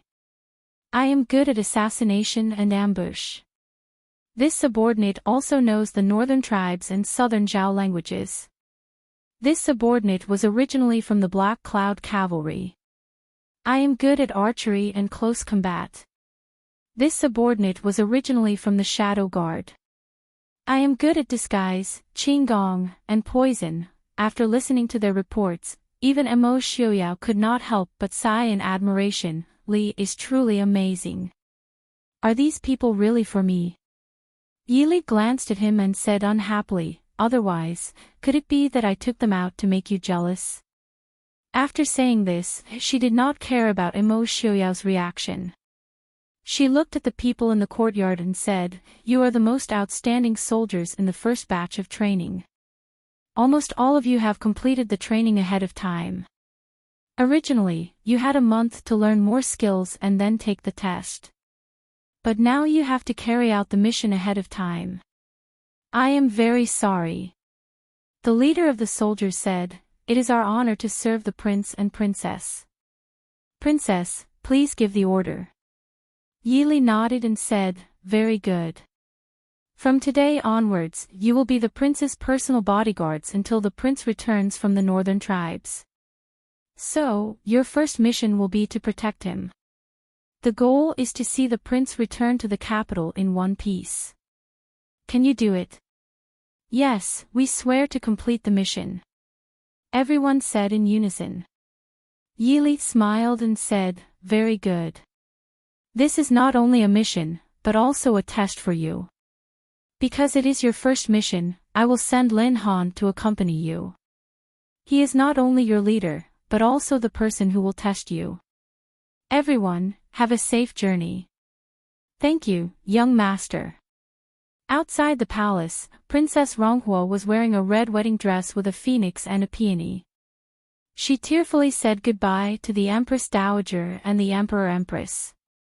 Princess Shaoran, who used to be arrogant, finally could not help but cry in the face of her only daughter marrying to the northern tribes. She looked at her daughter who was about to leave but could not say anything. Now it was the Empress Dowager and the Emperor and the Empress who came to send off the princess. Even if she was the biological mother, she could not hold Princess Ronghua back. Princess Ronghua said goodbye to the Empress Dowager, the Emperor, the Empress and her parents one by one. She was supported by the palace maid who accompanied her to the carriage. When she was about to get on the carriage, she looked back in the direction of Yili. Yili nodded gently and smiled at her. Princess Ronghua looked down and smiled faintly. She resolutely turned and stepped into the carriage. On the luxuriously decorated carriage, the peony curtain embroidered with the noble status of the princess fell gently, covering Princess Ronghua's beautiful face and figure. From now on, she would live in a foreign country as the princess of Dechu State. Perhaps she would never see her parents again. "Lili, I am leaving. Be careful in the capital." Standing beside Yili, Mo Xiaoyao whispered softly. Yili looked up at the elegant man in a dark green robe embroidered with a silver dragon. She nodded gently and said, "I know. You be careful too. Come back early." Mo Xiaoyao nodded. "I will be careful." Lili is alone in the capital. Yili interrupted him and said firmly, "I will guard the Prince Ding mansion well and wait for you to come back." Mo Xiaoyao stilled and said in a low voice, "As long as Lili is safe, Xiaoyao will be very happy." The attendant on the side carefully came over to urge them to leave. He muttered in his heart that it was said that Prince Ding and Wang Fei had a good relationship. Now it seemed that they were inseparable. Yili took a step back and left Mo Xiaoyao's arms. She tilted her head and said to Lin Han standing on the side, "Lin Han, the prince's safety is in your hands." Lin Han nodded and said seriously, "Wang Fei, please do not worry. This subordinate will not betray Wang Fei's trust." Yili nodded and said goodbye to Mo Xiaoyao before retreating into the crowd. Mo Xiaoyao turned back to look at her. He led the white horse beside him and mounted it to catch up with the procession that had already left. When the entire procession had disappeared into the distance, Princess Xiaoren finally fell to the ground in tears. Xiaoyang Princess ordered people to help her back to the Princess Fu. The Emperor and Empress also accompanied the Empress Dowager back to the palace. The noisy palace gates instantly became much quieter. Yili stood where she was and looked in the direction that Mo Xiaoyao had left in. She was silent. "Wang Fei, Prince Ding has already left the city. We should return." Chief Steward Mo walked in front of Yili and said in a low voice. Yili nodded and said, "Let's return." Mo Xiaoyao's sudden absence in Jing seemed to be lonely and bored. Chapter 294. After Prince Ding left the capital, the Ding King's residence closed its doors and declined all visitors as usual. However, only the people in the Ding King's residence knew. In just a short span of 10 days, the number of secret attacks on the Ding King's residence was several times more than the past few years. In the middle of the night, another wave of attacks ended. Yili sat on the chair placed under the eaves and looked indifferently at the men in black who were kneeling on the ground in the courtyard with a solemn expression. On her left and right stood Zhua Jing, Qin Feng, Chief Steward Mo, Feng Xiao, Mo Hua, Zhang Qilan and Han Mingxi, who were specially stationed in the residence because Prince Ding had left the capital. Other than Feng Xiao, who was smiling as usual, the rest had an ugly expression on their faces. Tonight, the assassins actually broke through the outer perimeter of the Ding King's residence and almost barged into the main courtyard where Yili lived. As the leader of the Shadow Guards, Mo Hua's expression was even uglier. This was simply a slap to the Shadow Guard's face. "All right, tell me, where did these people come from?" Yili looked at her subordinates' gloomy expressions and asked indifferently. The assassins who were forced to kneel in the courtyard had a flash of disdain in their eyes as they arrogantly tilted their heads to one side. Yili laughed in spite of herself. "It was my slip of the tongue. If I don't ask properly, I don't think you will confess." However, it just so happens that, in these 10 days, there were a total of 7 waves of people who came here. Among them, there might be some of your companions. However, there isn't anyone who is strong enough to go against me. Qin Feng, I'll leave it to you. Qin Feng laughed loudly. "Many thanks to Princess. It just so happens that my subordinates are learning how to interrogate. These few days, they have improved tremendously. I still have to thank so many people for their contributions." Feng Xiao, who was standing by the side, sneered and pretended to be disdainful, but his eyes were already looking at Qin Feng. "This young master requests to be a spectator." He, Feng Xiao, was known as the most powerful interrogation expert in the Ding King's residence. However, ever since Qin Feng brought back those few brats, he then realized what was called "there was always someone better than you." Moreover, these interrogation experts were mass-produced. Qin Feng looked at him with a fake smile and said, "This is a secret. Outsiders are not allowed to enter." With a wave of his hand, someone came over and stopped the people in the courtyard. Feng Xiao glared resentfully at Qin Feng, who had left in a carefree manner. Then, he turned around and looked at Yili eagerly. There was no other way. Ever since Qin Feng followed Wang Fei, no one could speak in front of him except for the prince and Wang Fei. Yili faintly smiled and said, "Feng San, Qin Feng didn't deliberately make things difficult for you. This is really confidential." Feng Xiao harumphed and said, "It's just an interrogation. Even if they have some unique methods, it can't be considered a secret." Yili smiled and said, "The interrogator is still a secret for now." Feng San rubbed his nose and didn't speak. He was one of Mo Xiaoyao's most trusted people. Naturally, he knew that Wang Fei had a secret troop of people selected from the various armies of the Ding Wang Fu. No one knew what Wang Fei wanted these people to do. Even the prince didn't know what happened to these people after they were selected by Wang Fei. Now, was it these people? Feng Xiao thought of the people that Qin Feng had brought back a few days ago to be interrogated. He had only taken a hurried glance. There didn't seem to be anything out of the ordinary. However, Feng Xiao's wariness that had been cultivated after so many years on the battlefield and in secret made him feel that these people weren't simple. Yili stood and smiled to the crowd. "It has been hard on everyone tonight. Let's go sit in the study." Zhang Qilan's expression was ugly as he said, "The prince just left and these people made a move against the Prince Ding mansion. Are we just going to let it go like this?" Yili faintly smiled and said, "General Zhang, don't worry. Naturally, we won't let it go like this. Ben Fei just happens to need some people to practice." Her gentle tone brought out a chilling murderous intent. Everyone couldn't help but be solemn as they followed Yili to the study room. When they returned to the study and sat down, Yili said to Han Mingxi sitting on the side, "It's time to take care of Xiling and Nanjiang. Mingxi, leave Jing tomorrow." Hearing this, Han Mingxi frowned and wanted to say something. Yili shook her head and said, "No need to say more. You have seen the situation in Jing. There's nothing for you to do here. It's better to leave early. The Gut should still be in Yongzhou right now. If there's anything you can't decide, you can take my token to ask him." Han Mingxi looked coolly at her and sighed softly, "I know. I will leave tomorrow. I'm going back to pack first." Yili didn't keep him and just nodded. When Han Mingxi left, the atmosphere in the study immediately warmed up.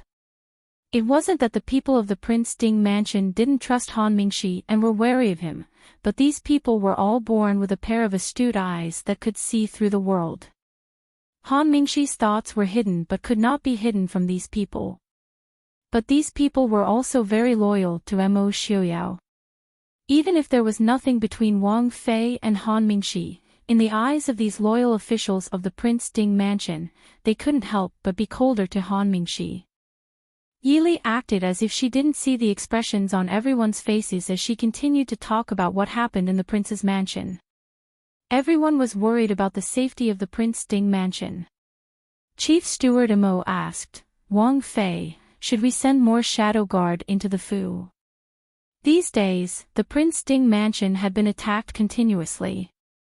The guards and shadow guard were probably exhausted.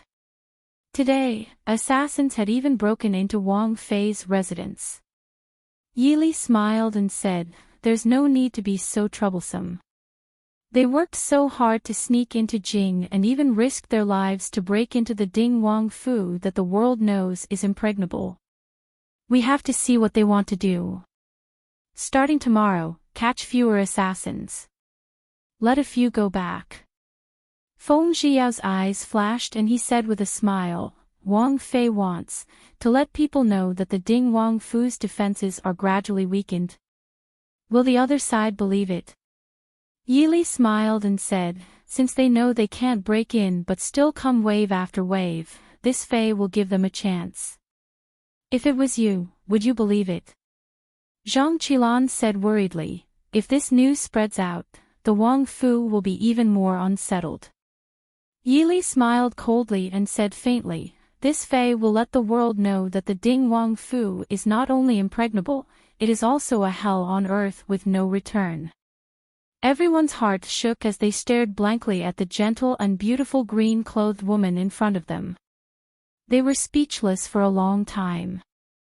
Wang Fei. Qin Feng pushed the door open and entered with a strange expression. Yili raised her eyebrows and asked without surprise, "You didn't get anything out of them?" Qin Feng said with slight anger, "One committed suicide and the rest are just small fries. They don't know anything." Yili shook her head and said, "That's not right. The one who died was not the leader."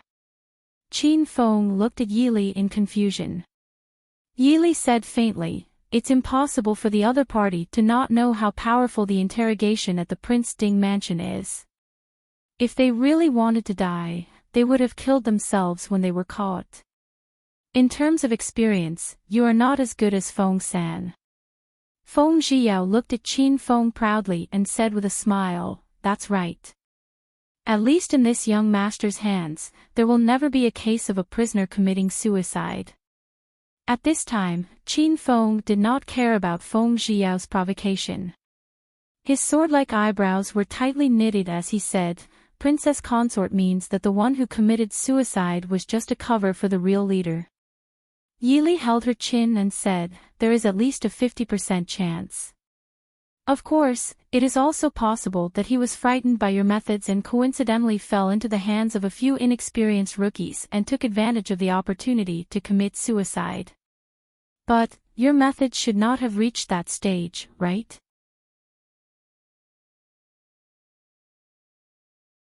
Chapter 295.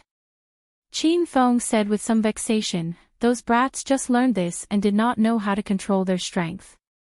If they really died, Yili lowered her eyes and said softly, "We don't lack time now. Let's change the method and take it slow." "Change the method," Yili said, training the eagle. Training the eagle. Yili played with the white porcelain cup in her hand and said softly, "Light the prison cell until it is as bright as day. Don't use torture anymore. The people in the prison cell will take turns to watch them and change shifts every 2 hours. There is only one point. Don't let me see anyone sleeping until they are willing to speak the truth." Feng Zhiyao asked in confusion, "It's just not sleeping. Is there any use?" Yili smiled. "Young Master Feng San may have tried not sleeping for 1 or 2 days, but has he tried not sleeping for 4 or 5 days? With this method, even the proudest eagle can be tamed, let alone a human." Although Feng Zhiyao had his doubts towards Yili's words, Qin Feng did not hesitate to accept it completely. He immediately turned around and gave the order. Feng Zhiyao turned back to look at Yili and said, "These few days, does Princess Consort have any thoughts towards these assassins?" Yili turned back and Zhuo Jing handed over a file. Yili opened it and said, "These few days, there are all kinds of people who have broken into the residence. There are people who have been hired to kill, people who have come to seek revenge and people who have come to loot a burning house." Loot a burning house? Who has the guts to loot a burning house in the Prince Ding mansion? Mo Hua, who rarely spoke, said with ridicule. Feng Zhiyao smiled. No one knows if it is really looting a burning house or not. But in these few days, so many lawless people have suddenly appeared in the capital. Are the people stationed in the capital and the capital's magistrate doing nothing? Chief Steward Mo said in a deep voice, "The Ding Palace has been attacked repeatedly. Even if the Prince Ding mansion is huge and there are not many manors around, it is impossible for that person in the palace to not know. But after so many days, no one from the palace has come to ask. It's as if nothing has happened." Yili rubbed her forehead and smiled sweetly. That person in the palace probably wants to know how powerful the Prince Ding mansion is. Feng San, send the news out tomorrow. This consort has been frightened for days and is not feeling well.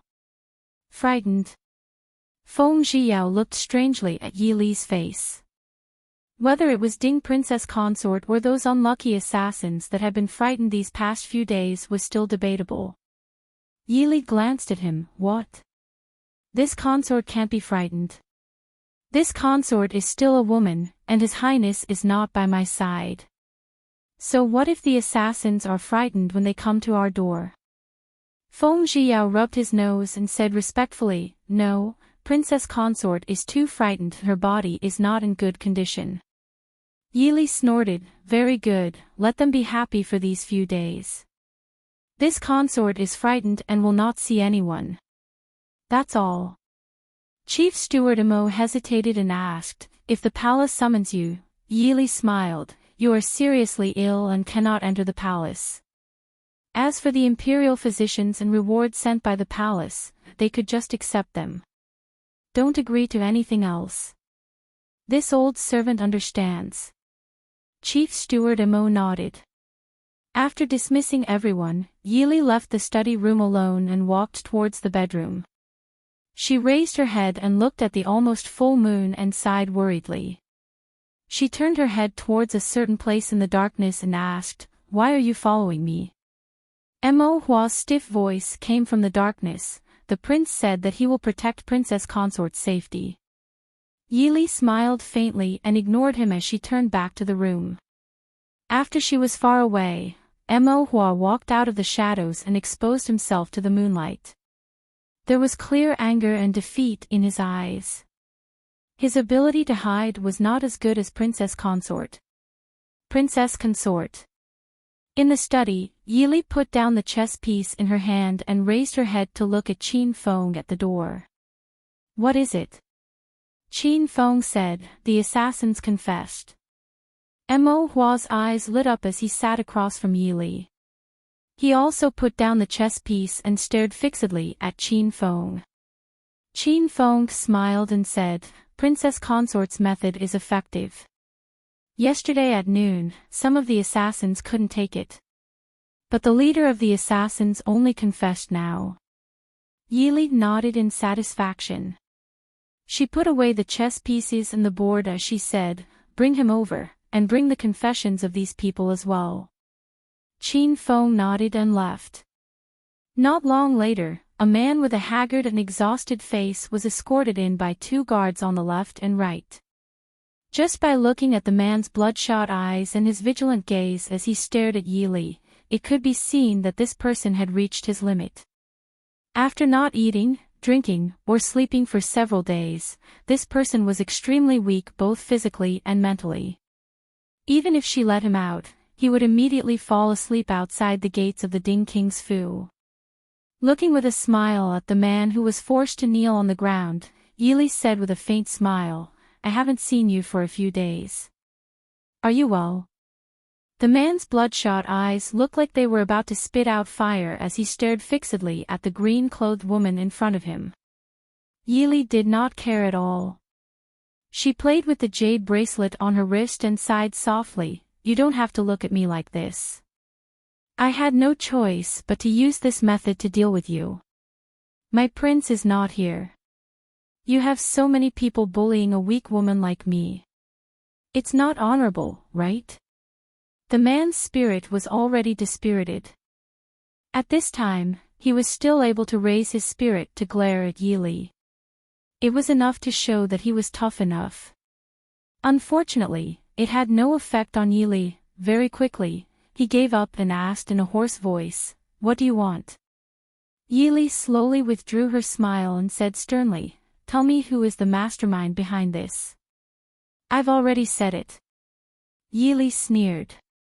She casually threw the confession in her hand onto the table and said with a smile, in terms of making false confessions, I'm afraid you can't be called an expert. Shui Jing. And San nodded and said, this subordinate understands. The interrogation and intelligence analysis lessons will be doubled. Yili nodded with satisfaction and glanced at the man on the ground, you still don't want to say it? Then go back and rest. Don't worry, I won't take your life. Let him rest for an hour before starting the interrogation again. Hearing Yili's words, the man's face finally changed. Qin Feng frowned and said, if we let him rest and start again, will it affect the results? Yili smiled and said, an hour. Don't worry. I believe that after a short rest, this one will be able to understand the wonders of this kind of interrogation. No, I'll talk. The man's face was ashen. Yili said, very good. Who sent you?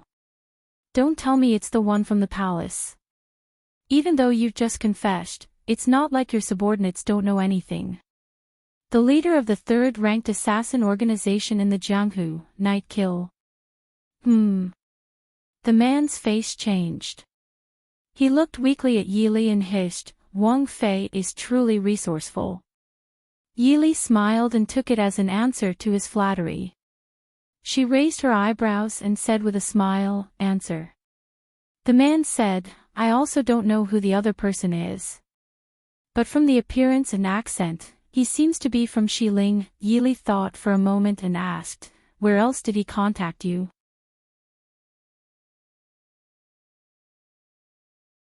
Chapter 296. The man said, Yisha is in the south, near Yongzhou. When the other party came to find us, Prince Ding had not yet left the capital, so we did not plan on taking this job. However, the other party vowed that Prince Ding would definitely leave the capital within a month. Therefore, they offered a large sum of money to invite us to infiltrate the capital. If Prince Ding had not left the capital, we would not make a move. 10 days ago, Prince Ding had indeed left the capital. We observed for another 10 days and found that the assassins did not know about Yisha. Therefore, we decided to make a move. Yili smiled faintly and said, very good. Where is your leader? The man was startled and looked at Yili in astonishment. Yili faintly said, "You guys were able to observe for 10 days before taking action. This consort doesn't believe that the assassins from a few days ago didn't return. This consort doesn't believe that you guys didn't properly assess the strength of the Ding Palace. Knowing that it is impossible to do it, yet you still did it. That can only mean that you are not the true leader of Yisha, right?" Seeing the man lower his head and not speak, Yili did not mind. She grabbed a piece of paper from the table and wrote for a while before raising her head and handing it to Qin Feng. "Take him down and ask him according to what is written. If you still can't get anything out of him, then there is no need to bring him back. This consort does not have that much patience." Qin Feng glanced at the paper in his hand and waved his hand at the guard before taking him out. Mo Hua looked at Yili and said, "Wang Fei already knew that he was not the true leader. Since that is the case, why waste time on him?" Yili smiled helplessly and said, "Although he is only a scout, we really do not know where the rest of Yisha are, right? I feel that, if we can't find these people quickly, we will be in big trouble." Mo Hua gritted her teeth and said, "Even if that person in the palace is not involved, he definitely knows about these people's plan. The Shadow Guard has been obstructed in their search for the past few days. It is definitely that person's doing." Yili calmly said, "Has the Shadow Guard reached the point where they can be easily obstructed by the palace guards?" Mo Hua's face was ashen, unable to say anything for a long time. After a long time, he gritted his teeth and said, "I don't know what the princess consort has in mind." Yili shrugged and said with a smile, "I don't have any great moves. I'm just going to deal with all changes by sticking to the status quo." Half an hour later, Qin Feng delivered the assassin's confession again. The expression on his face was even more austere than before.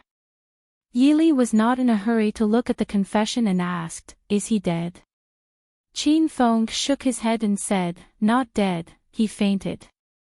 Yili nodded and lowered her head to look at the confession in her hand. A cold smile gradually appeared on her lips. "Very good." She raised her hand and handed the confession to Mo Hua and Zhuo Jing. The two looked at it and their expressions became heavy. Mo Hua stood and said, "This subordinate will immediately call all the Shadow Guard near the capital back to the Fu." "Stop," Yili said calmly. Mo Hua turned around and glared at Yili with some anger. "Princess, all the people have already joined forces to attack the Wang Fu. Once they come in, I will make sure they don't return," Yili said with a cold smile. Mo Hua stilled, as if frightened by Yili's unrestrained killing intent. She frowned and said, "Even though the Wang Fu is heavily guarded, it is impossible to guard against so many experts at the same time. It is not just Princess's safety, but also many important places in the Fu." Yili's smile was warm, but it made the people who heard it feel a chill in their bones. "Don't worry. Send someone to tell General Sun to lead the Black Cloud Cavalry to guard all the exits in and out of the capital. Once the assassins escape, kill them without mercy. The Shadow Guard will be stationed in all parts of the capital. Once they find someone escaping, kill them. Also, if the Shadow Guard near the Prince Ding mansion sees the situation in the Fu, immediately surround the king's mansion. No one can enter, no one can leave." "This subordinate obeys," Qin Feng and Zhuo Jing said respectfully. Mo Hua looked at the two and also acknowledged. Yili nodded and said to Qin Feng, "Let out all of your people to train. Their first mission is codenamed Extermination." Qin Feng nodded excitedly and said, "This subordinate understands. This subordinate will not disappoint Princess's trust." Yili waved her hand to dismiss the three of them. She raised her head to look at the bright sunlight outside the window and couldn't help but sigh. In a short span of 10 days, the king's mansion had turned into a sea of blood. But, no matter what, she had to protect this mansion. This was not only a grand king's mansion, but it was also her home. Ever since Prince Ding left the capital, the nobles in the capital could clearly feel the gloomy atmosphere of an impending storm. Not everyone was kept in the dark about the continuous attacks on the king's mansion. After all, the commotion caused by the killings was not small. But there was no indication from the palace, so people could somewhat understand the thoughts of that person in the palace. But occasionally, there would be a faint uneasiness in their hearts. It was good that nothing happened to the king's mansion. If something really happened, Prince Ding's return would be a very troublesome matter. A few days later, there was news that Princess Ding had been frightened and was bedridden. Even the summons from the palace were all rejected. The king's mansion closed its doors to visitors, so no matter if it was those who were worried or those who wanted to inquire about the news, there was no way to know the real news of the king's consort. Many people also secretly believed the rumor that Princess Ding was seriously ill. After all, she was a teenage girl. No matter how powerful she was, without Prince Ding by her side, even a normal man would not be able to withstand the continuous assassination attempts for 10 days, let alone a girl. Princess, Lord Su from the Imperial Censor's mansion requests an audience. Director Mo respectfully reported. The brush in Yi Li's hand paused and she faintly said, I won't see him. Please ask Lord Su to return. When my body recovers, I will go to the Imperial Censor's mansion to pay my respects to uncle and aunt another day. Director Mo hesitated for a moment and said, Lord Su is very insistent. He also said that if Princess insists on not seeing him, he will immediately enter the palace to meet the emperor and recount the recent assassination attempts on the king's mansion. In reality, it wasn't that no one had reported this matter to the emperor, but all the memorials had been kept by the emperor and not sent out, completely treating it as if there was no such matter. Some of these people were hindered by the emperor's intentions, some were secretly appeased by people from the Prince Ding mansion. So even though the assassination attempt on the Prince Ding mansion was an open secret, but on the surface, everyone still accompanied the emperor and acted as if they did not know. Yi Li was silent for a moment and finally said, Invite uncle in. Su Hongyan followed Director Mo in. Director Mo excused himself at the door and invited him to enter the study alone. Yi Li put down the brush and stood to greet, Uncle, why have you come? Su Hongyan glared at her in exasperation and said, If I didn't come, I would have left you in the Prince Ding mansion without knowing if you were alive or dead. Yi Li smiled and pulled Su Hongyan into the study to sit down, smiling as she said, What do you mean by alive or dead? Li is fine. I've made uncle and aunt worried these days. Su Hongyan faintly glanced at her, You know we're worried but you still stopped your second brother outside. If I personally came today, you wouldn't have sent any news to the family. Yi Li looked with some difficulty at Su Hongyan and said, Uncle, these days, my fu. Su Hongyan frowned and said, These days, Jing has been very chaotic. The people in my fu were sent by you.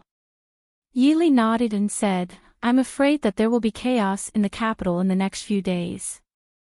Uncle and aunt should be careful. Su Hongyan frowned and said, What does the emperor mean?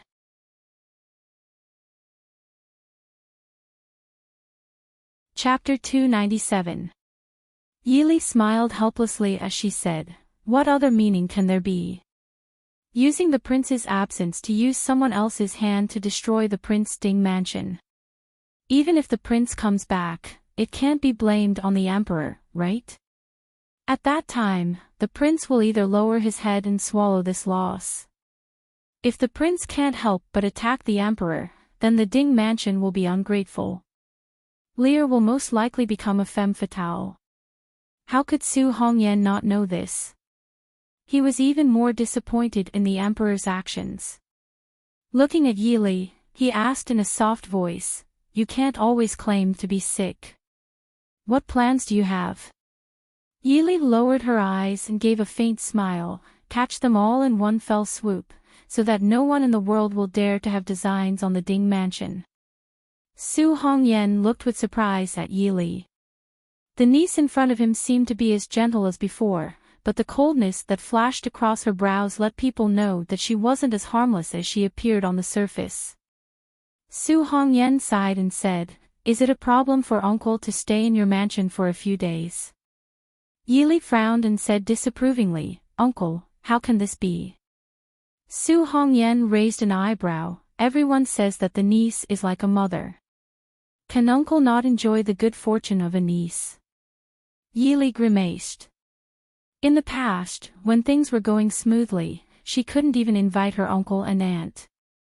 She was afraid that they would bring trouble to her and the Prince Ding mansion and cause the emperor to be wary.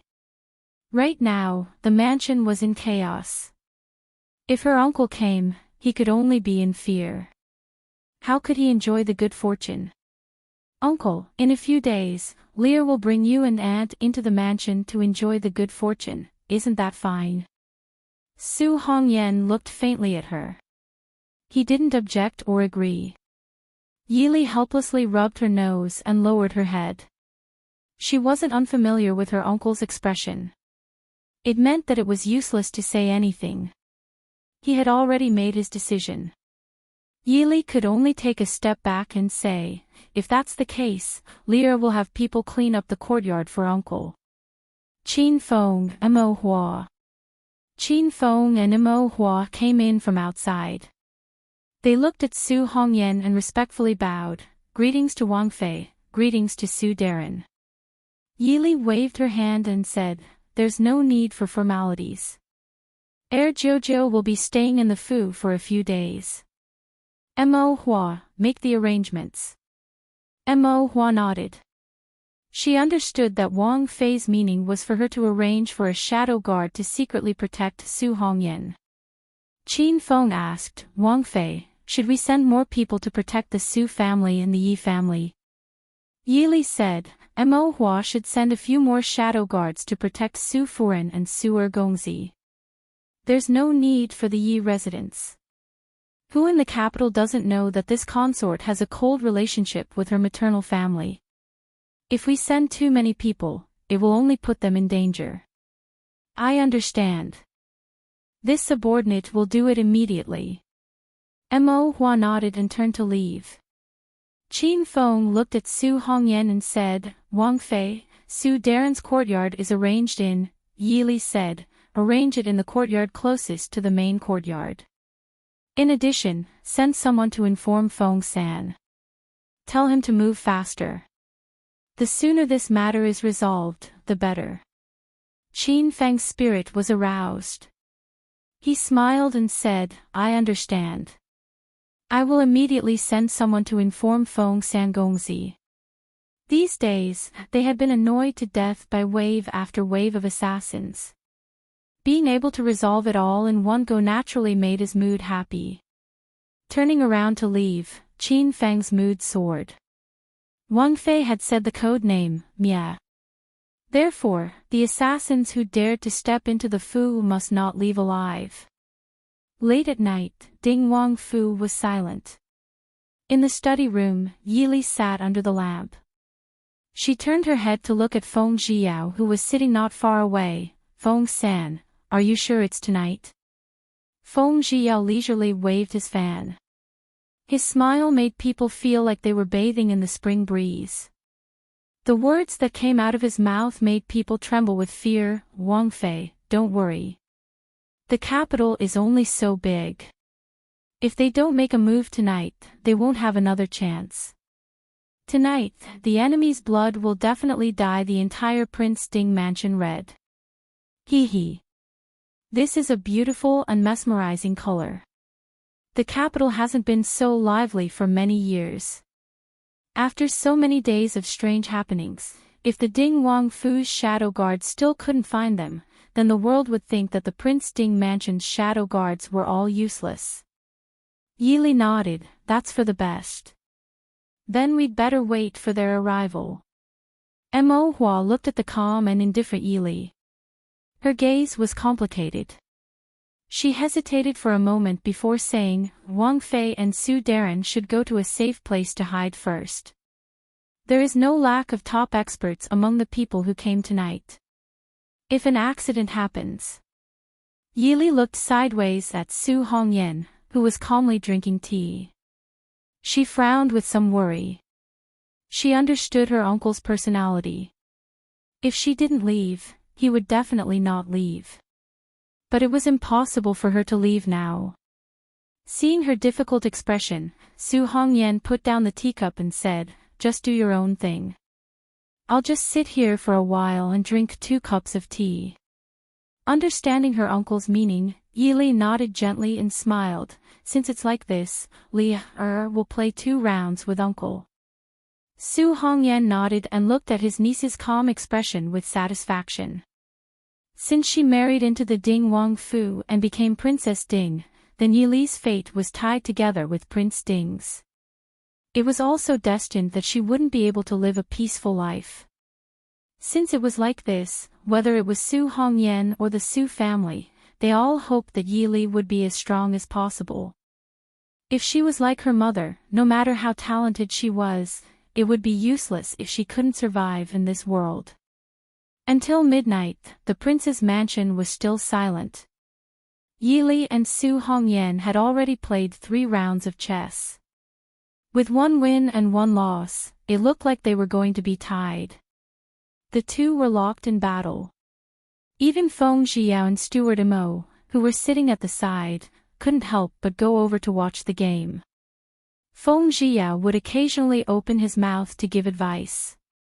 Yili turned her head and smiled at him. "Third young master Feng, a true gentleman doesn't speak when watching chess." Feng Zhiyao rubbed his nose. "This young master is helping you." Yili silently rolled her eyes. "You're disturbing my train of thought." An extremely soft sound came from the distance. The chess piece in Yili's hand paused slightly. Feng Zhiyao and the others' expressions also froze. Su Hongyan didn't hear anything, but he clearly detected the change in everyone's expressions. He smiled faintly and put down the chess piece, saying, "Let's stop here today. In this year, Li Er's chess skills have greatly improved." Yili smiled and put down a chess piece, saying, "No matter, it won't be too late to finish this game. Mo Hua, go out and take a look." Mo Hua nodded silently, turned and pushed open the door to go out. By the time they finished speaking, the sounds of fighting outside were gradually approaching. Yili waved her hand for Qing Wan to put away the chessboard. She stood and walked to the window, pushing it open to look outside. The yard was still shrouded in the faint moonlight, but many places outside the yard were lit with fire. Yili lowered her eyes and sighed slightly, saying, "Have them be careful, don't destroy the century-old Prince Ding mansion." Steward Imo respectfully said, "Wang Fei, don't worry. I've already instructed them." Yili nodded. She sat by the window, leaning against the window frame, and said with a smile, "That's good. Let's see what kind of people will come tonight." See, in this Dechu state, just how many people wanted to destroy the Prince Ding mansion.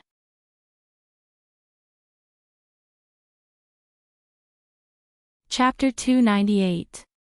The sounds of fighting outside the courtyard were getting closer and louder. Su Hongyan stood by the window, looking at the flames in the distant sky. He sighed. It seems that the emperor is really planning on watching with folded arms. Yili gently shook her head, softly replying, "Jojo, the emperor is not planning on watching with folded arms, but wants to fish in troubled waters." "How many of these people do you think came from the palace? How big was Jing City?" In the past 10 days, people from all sides had continuously provoked the Ding Wangfu. They had lost no less than 100 people. How many people could still be hiding in Jing City? If it wasn't for the fact that there were capable people behind them, how could so many experts sneak into Jing City so easily? If it was really so powerful, the emperors of the other countries wouldn't be able to sleep at night. Su Hongyan was startled. In the end, he could only give a long sigh. Why is the emperor doing this? When the first assassin crossed the wall of the main courtyard, Yili stood up again and walked outside. The Yahuan beside her quickly followed. Yili waved her hand, "Don't go out." Qinghuan said, "Usually, we can't help. Now that Wang Fei doesn't let us follow in the Fu, Nubi feels that we are useless. Qing Shuang and Qing Xia don't know martial arts, so stay in the room. Nubi and Qing Yu should follow Wang Fei." Seeing her so insistent, Yili frowned slightly but didn't say anything else. She turned and walked out of the study. In the courtyard, Zhua Jing and Feng Zhiyao came to greet her. Seeing Yili come out, Feng Zhiyao said, "There are a few groups of people heading towards the ancestral hall. They should be there to enshrine the embracing cloud sword. The others are heading towards the main courtyard, but there are a few who went to the library." Yili smiled faintly. "No matter why they came, if they all stay, don't think of leaving alive." "Yes." Feng Zhiyao laughed loudly. He cupped his hands towards Yili and flew out of the courtyard. His red robe faintly carried a cold and bloody aura. Gradually, the sounds of fighting gathered outside the main courtyard. The guards of the Prince Ding mansion seemed to be unable to hold on any longer. Yili stood under the eaves. Although she couldn't see the situation outside, she could hear the sounds of fighting and smell the thick scent of blood carried by the night wind.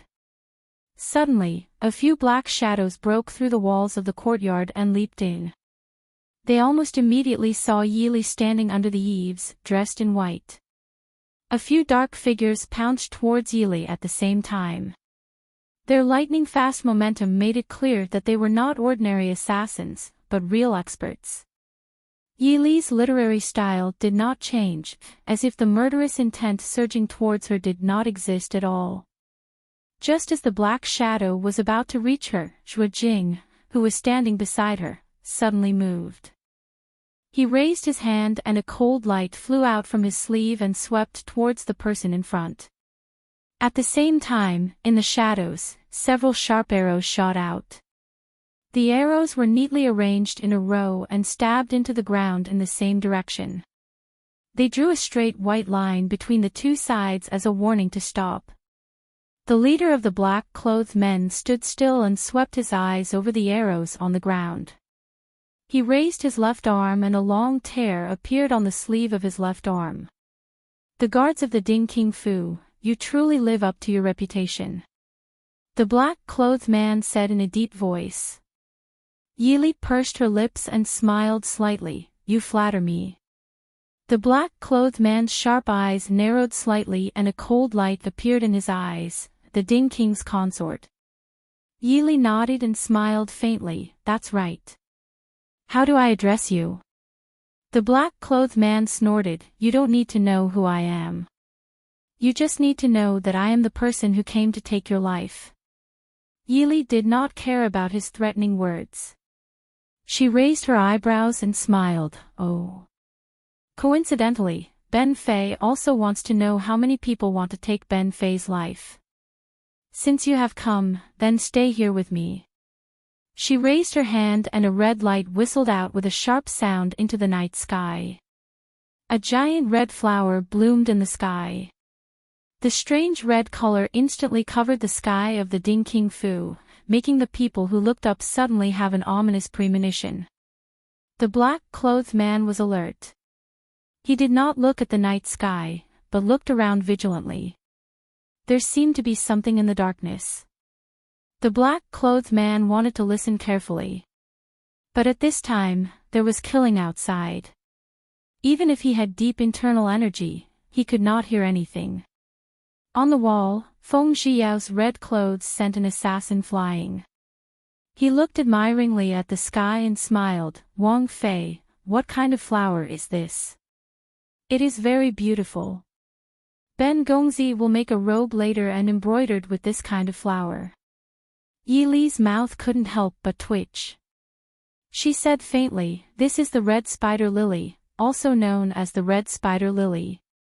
The only scenery on the road to the underworld is also known as the flower of death." Feng Zhiyao's body paused and he almost fell off the wall.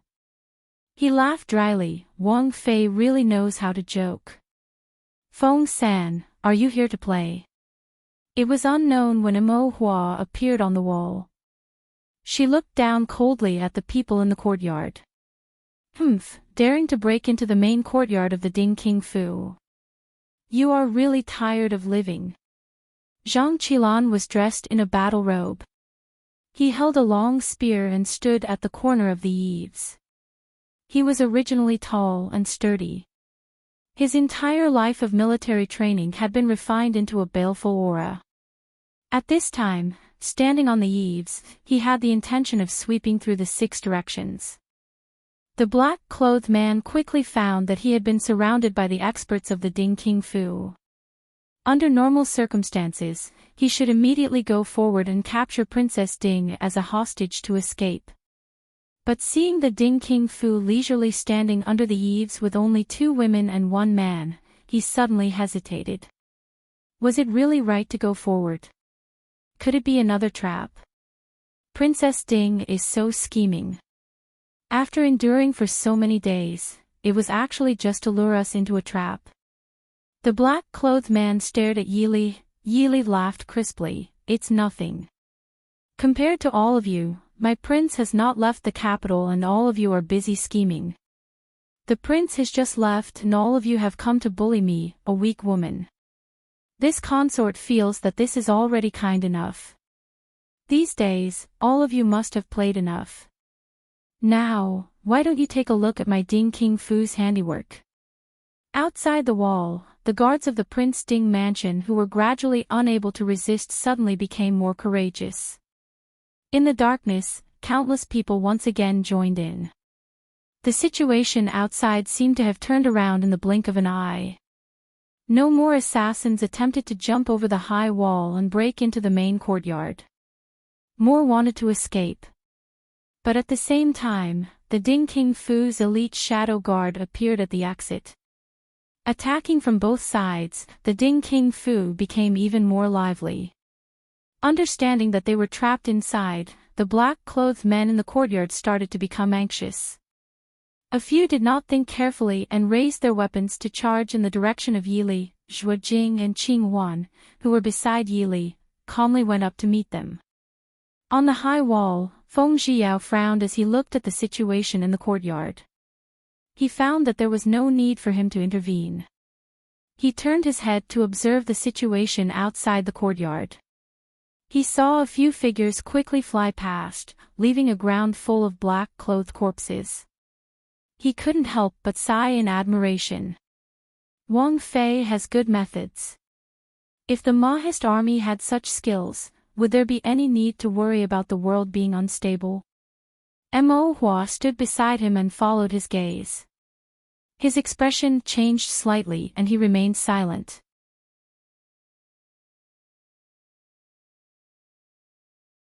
Chapter 299. Yi Li silently watched as the black-clothed men died under the arrows. She raised her head to look at the remaining people. The leader of the black-clothed men chuckled and said, "Good, as expected of the Ding Kingdom, as expected of the Black Cloud Cavalry. However, does the princess think that we only have these preparations?" Yi Li slowly walked down from the roof and calmly looked at the black-clothed men. "No matter how much preparation you have, I don't plan on letting you leave alive today. You should be the true leader of the night assassins, right?" The black-clothed man was startled and quickly smiled. "It seems that my people have already told the princess everything. Good method. Since that's the case, then let's see who's the real deal." After speaking, the black-clothed man suddenly flew up and pounced at Yi Li. During this time, he even dodged the 2 arrows that were shot from the shadows. Zhuo Jing frowned and raised his hand to signal for the arrows to stop. Yi Li calmly looked at the black-clothed man's ferocious momentum.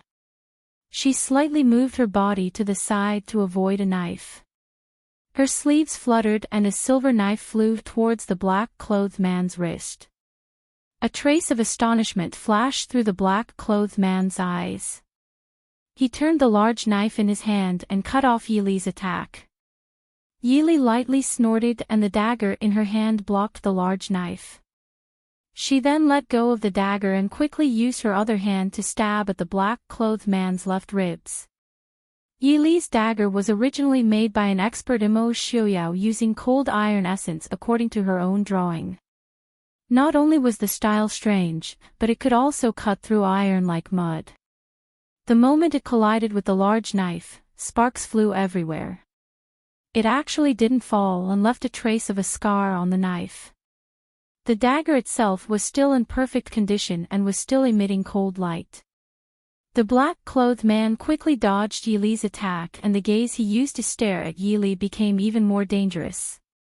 Originally, he didn't put this princess consort of Ding in his eyes because this princess Ding's internal energy couldn't even be considered an expert.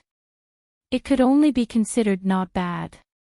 But in just a short exchange, Princess Ding, who didn't rely on her internal energy at all, almost made him suffer. If this woman had a high level of internal energy, the black-clothed man didn't dare to think that he would be her opponent. Yili did not intend to fight the other party head-on. She knew when to stop and quickly retreated to a safe distance. He looked at the black-clothed man indifferently and said with a smile, "The leader of the Night Killers is only a so-so. Take him down." "Yes." Shuojing nodded and gestured into the darkness. In the darkness, a few figures quietly appeared in the courtyard and started to fight with the black-clothed men without saying a word. These people's martial arts were very similar to Yili's. Strictly speaking, they were far from being a match for the black-clothed men. However, they were very accurate and fast, which made people speechless. As long as a blade, palm, or circle hit the black-clothed man, it would definitely cause a lot of damage to him. However, they cooperated with each other very well. In addition, they had the secret help of a master archer. In less than a quarter of an hour, they took down all the assassins in the courtyard. Only 2 of them suffered light injuries. The leader of the Night Killers had his acupuncture points sealed and was tied up in a strange way with a rope. Yili walked over and said with a faint smile, "I heard that the true identity of the leader of the Night Killers is very mysterious. Even the Tianyi Pavilion, which is known to be the most well-informed in the world, doesn't know. It seems that this consort will be able to solve this mystery today." Shuojing reached out and untied the mask on the black-clothed man's face, revealing a 40-something-year-old face with a determined expression. Yili calmly looked at the stranger in front of her. Feng Zhiyao, who had been standing on the wall and watching them the entire time, actually fell down from the wall this time. He stared at the black-clothed man and cried out in alarm, "Mu Qingsang." Feng Zhiyao fell into the courtyard and frowned as he looked at the black-clothed man in front of him. Hearing this, Yili raised her eyebrows with interest and said with a faint smile, "The Chu State's #1 expert. Mu Qingsang. You're even willing to send out such a top expert. Your Highness really thinks highly of this consort." Mu Qingsang's expression was cold as he said faintly, "This one doesn't understand what princess means. The Night Killers are paid to do things. What does it matter if Your Highness or not?" Yili raised her eyebrows and looked at him with a faint smile in her eyes. She didn't know why, but Mu Qingsang seemed to be unable to withstand her gaze and turned his head away in a somewhat awkward manner. Yili tilted her head and sized him up a few times. She smiled faintly and said, "The Chu State's #1 expert? This consort seems to have exaggerated a bit, right? What right do you have to say that?" A trace of anger flashed through Mu Qingsang's eyes. He once again turned his gaze to Yili and glared at her. Princess Ding could insult his actions and even his character, but she absolutely could not insult his dignity as the Chu State's #1 expert. He swept his eyes over the people standing around him and sneered, "Just based on these juniors." Halfway through his words, he met Yili's mocking gaze and swallowed the rest of his words with an ugly expression. Regardless of how these people caught him, it was a fact that they caught the Chu State's #1 expert without any losses. Since ancient times, there was no first place in literature and no second place in martial arts. Even if you had the ability to reach the heavens, a loss was a loss. Yili nodded and said with a smile, "They were indeed lucky to have defeated you today, but you better believe me. Not to mention one Mu Qingsang, even if there were a few more Mu Qingkangs, this princess would still capture them." Mu Qingsang sneered, obviously not believing her. Yili did not get angry and continued, "This consort said that you are Dechu State's #1 expert was exaggerated. It is not because you lost to them. It is because you are already old." Mu Qingsang's heart skipped a beat. His face twisted and gradually became ashen. He was not yet 40 years old and was not considered old for someone who practiced martial arts. However, he was indeed old. Of the 4 great experts in the world, the oldest was Shiling Genom, Prince of Gojoseon. Although he lost an arm in a battle with Mo Lufang in the past, he had real power over Shiling and was famous for his fighting prowess. The second was Yanwang Chamber's master Ling Taihan. Although they were both Jianghu people, Yanwang Chamber's name shook Jianghu. Even the nobles of the 4 countries did not dare to lightly offend them. The youngest was Dechu State's Prince Ding and Mo Xiuyao. Although he was seriously injured and crippled in his youth, his name shook the world in his youth and he was known as the young god of war. As for him, he was a few years older than Ling Taihan. Although he had the title of Dechu State's #1 expert, he could only watch over a single night and slowly grow old. He could neither fight on the battlefield nor roam Jianghu freely. When people talked about the title of Dechu State's #1 expert, they would often sigh with regret. If not for Prince Ding's misfortune, Dechu State's #1 expert would have long been replaced. Yili looked at the defeated middle-aged man in front of him with some regret and secretly sighed in his heart.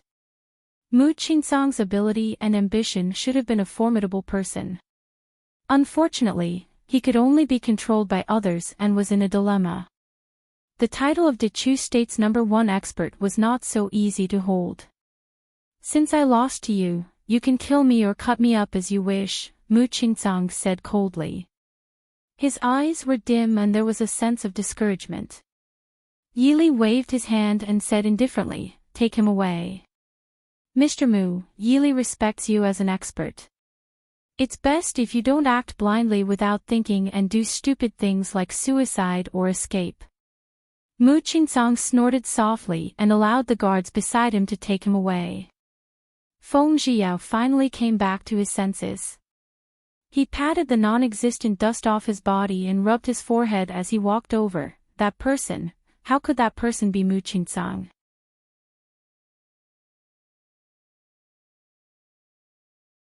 Chapter 300. Yili smiled and said, "Why can't it be Mu Qingsang?" Feng Zhiyao lamented, "He is Mu Qingsang, the #1 expert in Dechu State. He has a noble character and unquestionable integrity, and is unmoved by power. Back then, the emperor used the position of a general to recruit him as an official, but he refused because he had no interest in the bureaucracy and only focused on martial arts. It seems that he studied for so many years to study how to be an assassin. Although Yi Sha was indeed not bad, it was still far from the Yanwang Chamber of Commerce, which was also an assassin organization."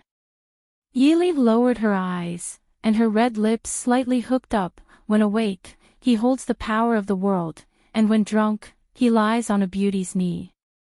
The pursuit of all men in the world is nothing more than this. Mu Qingsang doesn't love power or beauty. Do you think this is possible? He loves martial arts. How much better do you think his martial arts is compared to the other 3 experts?" Yili asked with a sidelong glance. Feng Zhiyao rubbed his nose and remained silent. Mu Qingsang's martial arts were indeed very high, but as the #1 expert in Dechu State, Feng Zhiyao clearly felt a little disappointed. This was because he wasn't much better than the other 3 experts, and was even somewhat lacking in some aspects. The other 3 were all busy people who were burdened with affairs. In comparison, Mu Qingzang seemed even more inferior to his reputation. How does Wang Fei plan to deal with Mu Qingzang? He is a member of the Mu family. What's wrong with the Mu family? Yi Li asked with a smile. Feng Zhiyao frowned and said, although we don't fear the Mu family, it's always troublesome to have one more enemy. The Mu family has always been neutral. If because of him. Yi Li shook her head and said, Feng San, Mu Qingzang's appearance here doesn't make you think of something. With Mu Qingzang's background, do you think he would really go against the Ding royal estate for money? Feng Zhiyao was startled, and his expression sank slightly. It wasn't that he couldn't think of it, but he didn't want to think about it. Although he was not a blood relative of the Ding royal estate, he had grown up with Mo Xiuyao. He knew very well how much the Ding royal estate had sacrificed for the Dechu state. He had even contributed to this effort. Therefore, every time he saw those people who used to be on good terms with Ding country manor without any scruples, he felt not only disappointment and anger, but also endless coldness in his heart. Yi Li said indifferently, eating from the monarch is a matter of loyalty to the monarch. Feng Zhiyao shook his head and waved away the displeasure in his heart. He raised an eyebrow and smiled. What plans does Wang Fei have? Yi Li smiled and said, what plans could I have? If the Mu family could afford it, they would return Mu Qingzang to them, so as to avoid hurting the harmony between the two families. If you can't afford it, then there's no need for me to leave a powerful enemy alive in this world, right? When the sounds of fighting outside completely disappeared, it was already close to 5:00 in the morning. In the distant horizon, there was already a faint trace of light. Yi Li led people out of the main courtyard. The thick smell of blood spread in the air. Standing in front of the full moon gate outside the main courtyard, blood flowed like a river and corpses were everywhere. Qing Wan and Qing Yu, who were following behind Yi Li, couldn't help but rush to the side and vomit when they saw the scene in front of them. Yi Li closed her eyes. When she opened them again, there was only a cold light flowing in her eyes. Greetings, Wang Fei. Everywhere in the courtyard, people holding swords and sabers looked at the white-clothed woman standing at the gate and greeted her respectfully. Yi Li looked solemn and nodded slightly. Thank you for your hard work tonight. Zhang Qilan was bathed in blood and sternly said, protecting the Ding royal estate is the responsibility and glory of our Mahist army. Wang Fei's words are too serious. Reporting to Wang Fei, the emperor is here. The steward outside hurried in. Although he was in a hurry, he still didn't lose his composure. Yi Li was a little surprised. She raised an eyebrow and said, the emperor is here. The steward nodded and said, yes, the emperor is already 2 li away. Should we go out to welcome him? Yi Li smiled and said, since the emperor left the palace so late at night to come to the Ding royal estate, how can we, as officials, not go out to welcome him? Director Mo, first bring people out to welcome the emperor. Director Mo respectfully acknowledged and waved his hand to bring people out. Yi Li looked at the people in the courtyard and pursed her lips with a smile. Everyone, go out to welcome the emperor. Outside the magnificent Ding royal estate, the corpses on the wide street had already been quickly moved away. However, the street that was dyed red with blood wasn't so easily cleaned up. The dark red blood stains appeared even more eerie and cold under the light of the lamps. The dragon carriage slowly approached under the protection of a large group of imperial guards. The eunuch outside lifted the carriage curtain and Imo Jingqi walked out with his head lowered. When he bent down and saw the dark red blood on the ground, his expression couldn't help but change. He frowned at Director Imo, who was respectfully welcoming him, and asked, where is the Ding royal consort? Director Imo said in a low voice, her royal consort has suffered a shock and is disheveled. Please forgive her for coming late. Mo Jingqi was startled and immediately smiled. It's good that she's safe and sound. Prince Ding isn't in the capital. If anything happens to her, we won't be able to answer to Prince Ding. Seeing Mo Jingqi being helped down from the dragon carriage by the eunuch, Director Mo took a step back and lowered his head, saying, "Thank you for your concern, Your Majesty. Please come in." Naturally, Mo Jingqi wasn't the only one who came along. Following behind the dragon carriage were the officials and nobles of the capital. At this moment, no matter what they were thinking, they all revealed a worried and relieved expression on their faces. Director Mo only saw a pair of old eyes that had seen the world and didn't have the slightest bit of warmth. Mo Jingqi turned back and said to the officials, "Since that's the case, everyone, follow us in to visit her." Zhang Qilan stepped forward and frowned, saying, "Your Majesty, Prince isn't in the capital right now. Isn't it inappropriate for so many officials to enter the Ding royal estate together?" Mo Jingqi's eyes flashed slightly. He stared at Zhang Qilan, asking, "General Zhang, we remember that you control tens of thousands of soldiers near the capital. Why are you here?" Zhang Qilan didn't evade, saying seriously, "Before Prince left, he entrusted me with the safety of the Ding royal estate. Recently, the Ding royal estate hasn't been peaceful, so I led people back to the capital to guard the Ding royal estate. This matter. I've sent a memorial to Your Majesty, but I haven't received Your Majesty's decree. However, the safety of the Ding royal estate is as important as Mount Tai, so I can only return to the capital to ask Your Majesty for punishment." Mo Jingqi only felt a mouthful of blood in his heart. Zhang Qilan's memorial was probably sent along with the other memorials about the Ding royal estate being assassinated. He was too lazy to even look at such memorials and directly threw them to the side. However, right now, he couldn't deny and punish Zhang Qilan in front of everyone because Zhang Qilan had sent a memorial to him. If he didn't agree, it would be premeditated to the death of the Ding royal estate. Even though these were his true thoughts, he couldn't let others know. Forcing a smile, Mo Jingqi said, "General Zhang's words are too serious. General Zhang wholeheartedly serves the country and is a role model for our Dechu state's generals. Today, you've done well in protecting the Ding royal estate. We'll reward you handsomely in the future." Before Zhang Qilan could express his gratitude, an elegant female voice sounded from inside. "Your Majesty is wise. Yi Li will thank Your Majesty on behalf of General Zhang. Your Majesty is wise. Yi Li will thank Your Majesty on behalf of General Zhang."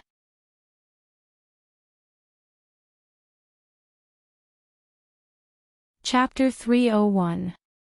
From the main entrance, Yi Li walked out, still dressed in white. Standing on the steps outside, she glanced down at the nobles and Mo Jingqi, whose expression was slightly heavy. She slowly walked to Mo Jingqi and bowed slightly. "Ding King's consort Yi Li welcomes Your Majesty." Mo Jingqi was startled. His gaze was complicated as he looked at the kneeling woman in white. However, he did not reveal any hesitation on his face. With a gratified smile, he said, "It's great that Ding King's consort is safe and sound. This way, we can answer to Prince Ding." Was the consort frightened? Yi Li pursed her lips and smiled faintly. It was indeed a little frightening. However, the guards of the king's mansion were personally arranged by Prince. Yi Li believes that as long as they are still breathing, they will not let anyone harm Yi Li. Consort is right. This subordinate swears to protect consort with our lives. Standing by the side, Chief Steward Mo said in a low voice. Swears to protect consort with our lives. The guards outside the main entrance said in unison. Mo Jingqi's expression darkened slightly. He forced a stiff smile and said, "Everyone in the Prince Ding mansion is loyal and righteous. Consort and Prince Ding are really fortunate. Pass on our decree. Tonight, all the guards of the king's mansion will be rewarded with 10 taels of gold." Yi Li smiled. "Many thanks for Your Majesty's grace. Please come in, Your Majesty." Mo Jingqi was about to step in when he saw the faint traces of blood seeping out from the main entrance. The morning breeze blew slightly. The smell of blood from the main entrance was even stronger than outside. Just by imagining, one could imagine how intense the killing in the Prince Ding mansion was. Mo Jingqi's expression stiffened. He smiled and said, "Now that Prince Ding is not in the mansion, we will not enter. Consort was frightened today and should rest well. Later, we will have the Empress send a few imperial physicians to treat Consort. We will return to the palace first. The morning court will begin soon." Yili nodded, respectfully saying, "Since that is the case, Yili respectfully sends your majesty off." Mo Jingqi waved his hand and turned to return to the dragon carriage. Not long after, the dragon carriage headed towards the imperial palace under the escort of the palace guards and nobles. Yili stood outside the gate until Long Yang disappeared at the corner of the street. Chief Steward Mo came forward and said, "Wang Fei." Yili smiled faintly and said, "Let's go home." Turning around to return to the Fu, Yili slowly walked through the blood-soaked corridors of the garden. She coldly looked at the corpses being carried away or still lying in the courtyard. In the end, she walked back to the study. Su Hongyan was still sitting in the study drinking tea, just like when Yili had left. However, there was an additional volume of poetry in his hand that he had read halfway. When he heard Yili come in, he put down the book in his hand, looked at her and asked, "Are you okay?" Yili smiled and said apologetically, "I've made Uncle worry." Su Hongyan shook his head and said, "Right now, our family can't help you much. Are there any casualties in the Fu?" Yili sighed softly and said, "Deaths and injuries are unavoidable. Everything is fine. Li will handle it properly. Uncle, don't worry." Su Hongyan said softly, "Uncle only found out tonight that Li is much more reliable than your second brother. You can deal with these matters as you see fit. Uncle won't say too much. If there is anything our family can help with, just send someone to the Imperial Censor Manor to inform us." Yili nodded and said softly, "Li understands. I've made Uncle worry." Wang Fei. Not long after, Feng Zhiyao and the rest finished handling the matters outside and came in to report. Yili nodded and invited everyone to sit down. She asked softly, "How are things going?" Feng Zhiyao smiled in high spirits and said, "Wang Fei, don't worry. We've already caught all the enemies in one fell swoop. Although General Sun hasn't returned yet, is Wang Fei still worried about the Black Cloud Cavalry's strength?" Yili smiled and said, "I believe in General Sun and the Black Cloud Cavalry's ability. Everyone, tell me about your own situation." Zhang Qilan said in a clear voice, reporting to Princess Consort, "All the assassins outside Prince Ding's Fu have been taken down. Those who resist stubbornly will be killed." A mighty military general, even if it was a simple report, it was filled with killing intent. Reporting to Wang Fei, all the suspicious people in the capital have fallen into the hands of the Shadow Guard. 36 people who resisted were executed. Mo Hua reported in a deep voice. Qin Feng stood with his hands by his side and said indifferently, "All the assassins who entered the Prince Ding mansion were killed without mercy." Mo Hua raised his head and looked at Qin Feng without saying anything. Feng Zhiyao waved his folding fan and said with a smile, "It seems like we've caught all those bastards tonight. We'll be busy these 2 days. Qin Feng, don't fight with me." Qin Feng didn't even lift his eyelids and said indifferently, "This subordinate will naturally listen to Wang Fei's orders." Feng Zhiyao curled his lips and looked at Yili eagerly. Yili smiled and said, "If Feng San is interested, you can follow Qin Feng to take a look. You can also give them some advice. After all, they have too little experience in this area." Feng Zhiyao's eyes lit up and he cupped his hands and said with a smile, "Thank you Wang Fei." Subordinate Sun Yan requests to see Wang Fei. Sun Yan's deep voice came from outside the door. Yili said with a smile, General Sun, please come in. We'll be waiting for you. Sun Yan pushed open the door and came in. He looked at everyone present and cupped his hands to Yili, saying, Wang Fei has great foresight. This subordinate sent people to guard all the important roads leaving the capital. At 5:00 in the morning, we encountered many suspicious people who escaped from the capital. We killed 26 people on the spot and captured 7 alive. Wang Fei, please give your orders. Yili rubbed her forehead and said, we captured so many people. Our Prince Ding mansion definitely won't be able to lock them up. Qin Feng, Zhuo Jing, you should choose early.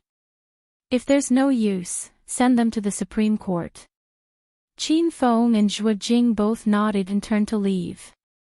Feng Zhiyao looked at everyone and asked with a smile, Wang Fei, what do you plan to do with Mu Qingcang? Other than Mo Hua, who was on the battlefield, Zhang Qilan and Sun Yan were stunned. Mu Qingcang. Although they were in the military, they had heard of Mu Qingcang's reputation as the #1 expert in the Chu state. They didn't expect Mu Qingcang to fall into Wang Fei's hands. Su Hongyan frowned and asked, Mu Qingcang is the illegitimate son of Marquis Muyang's Fu. Director Mo said with a smile, that's right. Although not many people know of Mu Qingcang's family background, there are still a few families in the capital that know. He is Marquis Muyang's eldest son and the eldest brother of Marquis Muyang's heir, Mu Yang. Zhang Qilan and Sun Yan were stunned again. They only knew of Mu Qingcang's reputation as the #1 expert, but didn't know he had such a background. However, Marquis Muyang only had Mu Yang, his only son, when he was in his 30s. If he had a son as old as Mu Qingcang, it was still acceptable. However, the secrets of the noble families were not known to outsiders. Su Hongyan was silent for a long time. In the end, he sighed deeply and stood up, saying, Li, you can decide on these matters yourself. This old man is a bit tired and will return to my room to rest for a while. Yili nodded and hurriedly had someone send Su Hongyan back to his room. Seeing Su Hongyan leave, Feng Zhiyao asked in confusion, what does Su Darren mean? Yili said lightly, nothing. Uncle is just disappointed in some people and some matters. With second uncle's nimble mind, how could he not guess who was behind Mu Qingcang?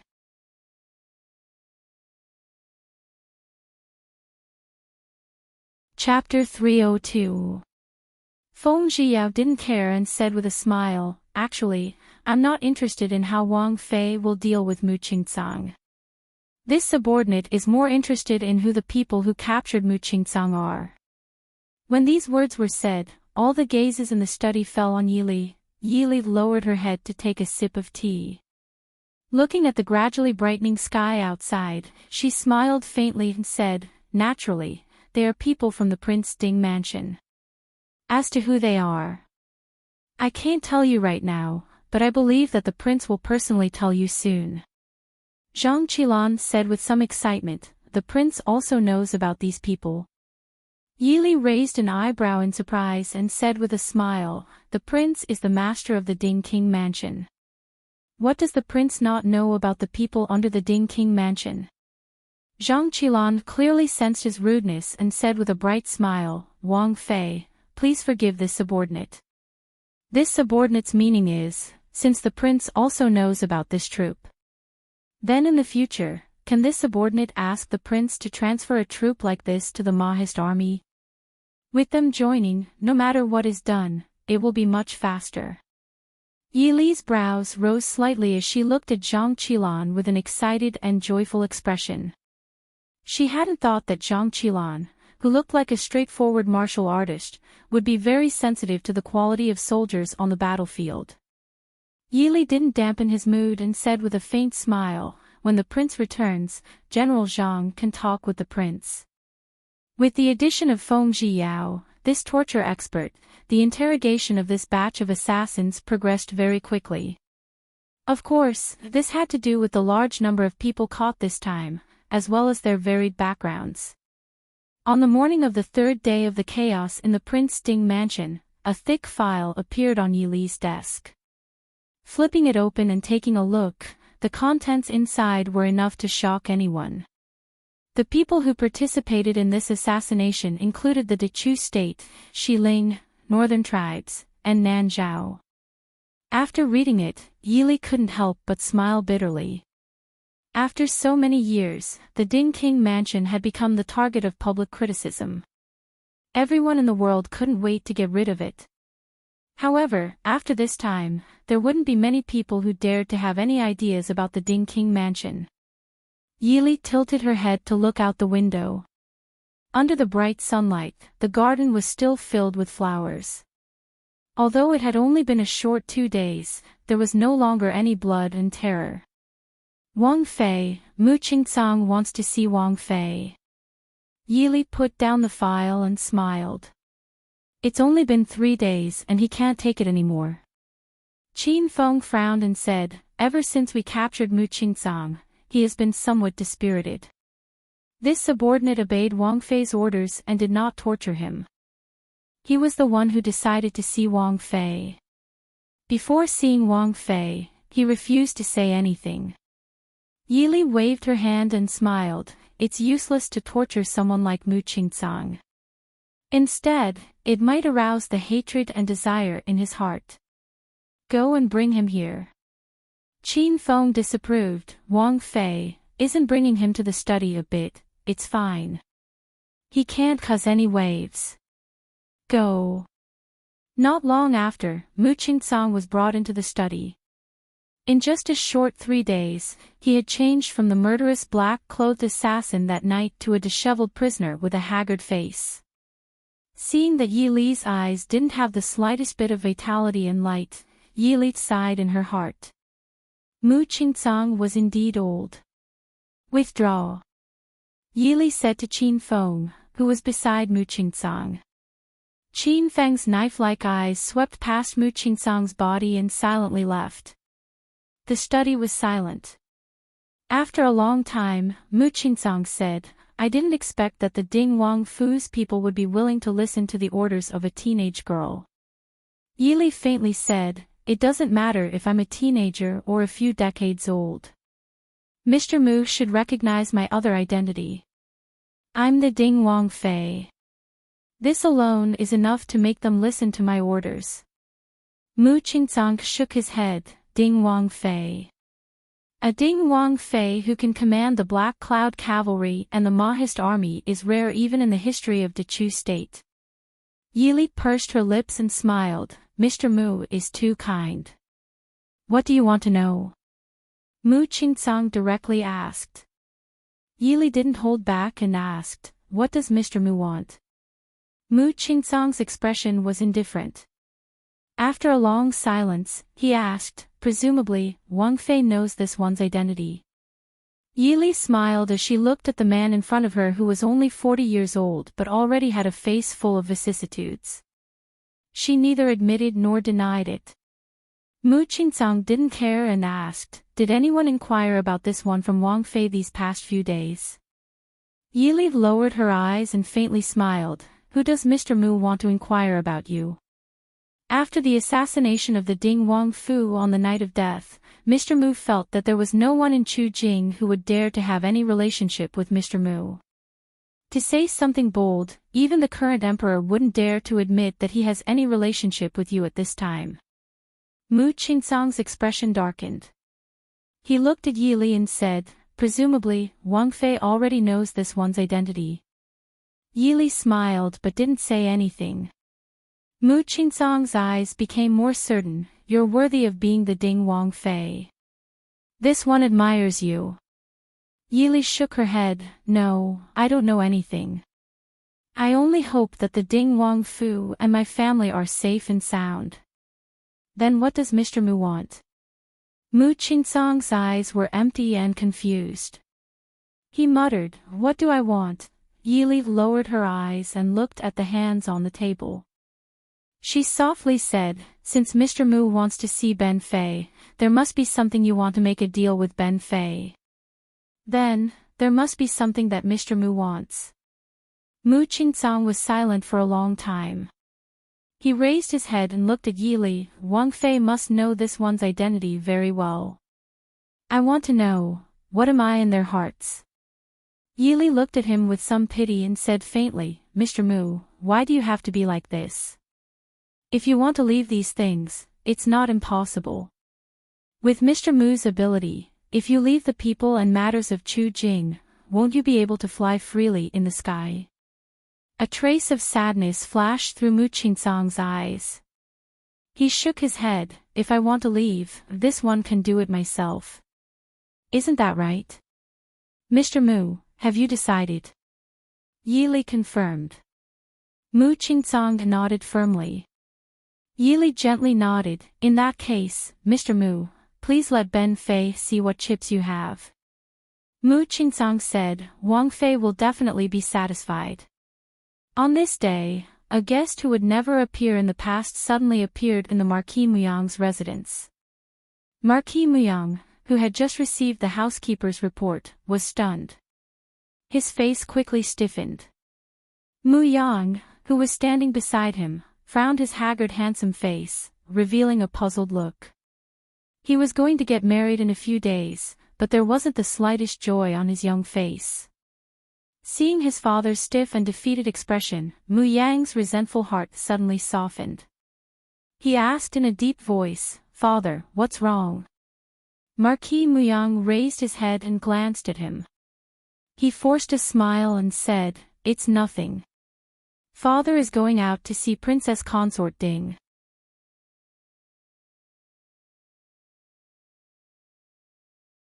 Chapter 303. Mu Yang frowned. Seeing that his father's expression was not good, he said, "It's better for this child to accompany father to see Her Highness. This child has also met Princess Ding a few times." Marquis Muyang was stunned and moved by his son's obvious concern. He shook his head and said, "There's no need. Princess Ding probably has something important to discuss with father. Father will go see her." Seeing that he was so insistent, Mu Yang did not say anything else. In the study of the Marquis Muyang Fu, Yili stood with her hands behind her back, leisurely admiring the famous paintings on the wall. Xue Jing stood respectfully at the side. Marquis Muyang pushed open the door and saw the slender figure standing with her back to him. He could not help but be stunned. He quickly reacted and cupped his hands in greetings to Princess Ding. Yili turned around and smiled, "My lord, please don't be so courteous. Please forgive me for disturbing your peace." Yili's faint voice was very pleasant to the ears. She seemed to have purposely emphasized the word peace. These two words were as shocking as thunder to Marquis Muyang. His heart could not help but thump. He forced a smile and said, "Princess Consort, you must be joking. Your presence brings light to Marquis Muyang's humble dwelling. Wang Fei, please have a seat." Yili did not stand on ceremony and sat down opposite Marquis Muyang. After the maidservant served tea, Marquis Muyang looked at Yili and Xue Jing, who was standing behind him, and said hesitantly, Marquis, there's no need to be so polite. This subordinate is just Wang Fei's subordinate." Xue Jing said lightly. Xue Jing claimed to be a subordinate, but Marquis Muyang did not dare to treat him as an ordinary subordinate. Although no one knew Xue Jing's original identity, but in these 2 months, most of Princess Ding's affairs were handled by Xue Jing and Lin Han. It could be said that these two were completely Princess Ding's personal confidants. Yili smiled at Xue Jing. "Xue Jing, sit down and talk. You can't make me and Marquis look up to you when you talk later, right?" Xue Jing said he did not dare and sat down at the end of the table. The study seemed to have regained its tranquility. The three of them drank their tea quietly, as if they were competing to see who was more patient. Marquis Muyang's eyes fell on Yili and Zhuijing. Although he still had a smile on his face, he was secretly complaining in his heart. No wonder the emperor was so afraid of Princess Ding. She clearly knew that Prince Ding was not in the mansion and that even if she razed the Prince Ding mansion to the ground, it would be of no use, but she still. Princess Ding had such a temperament at such a young age. She would definitely have a bright future. After a long time, Marquis Muyang sighed softly and looked at Yili. Princess Ding, what can I do for you? Yili smiled faintly and said, I don't dare to advise you. Actually, this consort was appointed by someone to come to the Marquis Hall to discuss a matter. Marquis Muyang put down his teacup and said, Please speak your mind, Wang Fei. I will tell you everything I know. Yili smiled faintly and said, Thank you, Marquis Muyang. This consort was entrusted by someone to ask the prince something. Does the prince remember a person called Mu Qingcang? Marquis Muyang's hand trembled and almost knocked over the teacup beside him, but he quickly steadied himself. Zhuijing sat on the side and raised his eyebrows. He clearly saw Marquis Muyang's hand clench tightly twice. He was clearly forcing himself to relax. Marquis Muyang forced a smile and said, This Marquis naturally knows. Mu Qingcang is known as the #1 expert in the Chu state. He is even ranked above His Highness Prince Ding. Who in the world doesn't know of him? Yili lowered her head and drank her tea. She smiled faintly and said, Marquis Muyang is right. Speaking of which, Mu Qingcang and Marquis have the same surname. Do you know him? Marquis Muyang was silent for a moment before he finally said in a low voice, Although I have heard of him for a long time, it is a pity that I do not know him. Marquis Muyang really doesn't know Mu Qingcang? Zhuijing suddenly asked. Marquis Muyang frowned and said with some displeasure, What does young Master Zhua mean? Are you suspecting that this Marquis is lying? Zhuijing raised his eyebrows slightly and did not answer, as if silently agreeing with Marquis Muyang's words. Seeing that Marquis Muyang was about to get angry, Yili put down her teacup and said with a smile, Don't be angry, Marquis Muyang. It is just that a few days ago, we caught an assassin who claimed to be Mu Qingcang and is an old acquaintance of Marquis Muyang. That is why this consort wanted to ask Marquis Muyang. If Marquis Muyang really doesn't know him, then so be it. After all, he is just an assassin. Since he has fallen into the hands of the Ding Palace, what can he do? Marquis Muyang frowned and said, Assassin. But the assassin who handed over the Prince Ding mansion to the Supreme Court did not. Marquis Muyang stopped halfway through his sentence. Everyone knew how important the assassin who handed over the Prince Ding mansion to the Supreme Court was.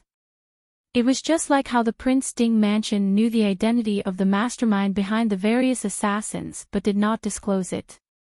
The Prince Ding mansion must have left behind more assassins with more important identities. It was also a secret that everyone knew. It was just that the incident at the Ding Palace that night had made everyone tremble with fear. In the short term, no one would have the guts to break into the Ding Palace. Yili smiled apologetically at Marquis Muyang and said, Since Marquis Muyang did not know, then this consort has disturbed Marquis Muyang. This consort still has many things to do in the residence, so this consort will take her leave. Marquis Muyang panicked and blurted out, How does Wang Fei plan to deal with that Mu Qingcang? Yili's lips curved into a faint smile, indifferent and cold, It's just an assassin. Just kill him. Marquis Muyang's heart turned cold, but he could only watch as Yili stood up and walked out with Zhuijing. Zhuijing followed behind Yili. When they reached the door, he suddenly turned back to look at Marquis Muyang, who was still in a daze, and said, Wang Fei has decided to execute all the assassins tonight as a sacrifice for the soldiers who sacrificed their lives to guard the Prince Ding mansion. If Marquis Muyang wants to see someone, it would be best to hurry. Marquis Muyang's eyes flashed and he forced a smile, Young Master Zhua is joking. This marquis does not have anyone to see. Shuo Jing nodded nonchalantly and turned to follow. When the footsteps of the two people completely disappeared at the end of the corridor, Marquis Muyang, who was still stiffly maintaining his posture of getting up to send off the guest, suddenly fell back into the chair as if he had used up all his strength. A trace of tiredness and guilt flashed through his old but sharp eyes, but more of it was a kind of desperate determination. Father. Muyang appeared at the door at some point and looked at his rarely dispirited father with a complicated expression. Father, did Wang Fei say something to make things difficult for you? Marquis Muyang waved his hand and said with a smile, it's nothing. Yang you are about to get married. Don't worry about these things first. Father will naturally take care of these trivial matters. You just need to be a good bridegroom. Muyang frowned and looked at Marquis Muyang, saying in a low voice, Father, this child is also a descendant of the Mu family. Is there something that you can't tell me? Marquis Muyang said, there is really nothing. Yang you are thinking too much. Muyang said, this child is not a fool. Father, what does the assassination at the Prince Ding mansion have to do with our family? Otherwise, why would Princess Ding? Shut up. Marquis Muyang suddenly roared and stared sharply at Muyang, his expression cold. Remember clearly, what happened at the Prince Ding mansion has nothing to do with our Mu family.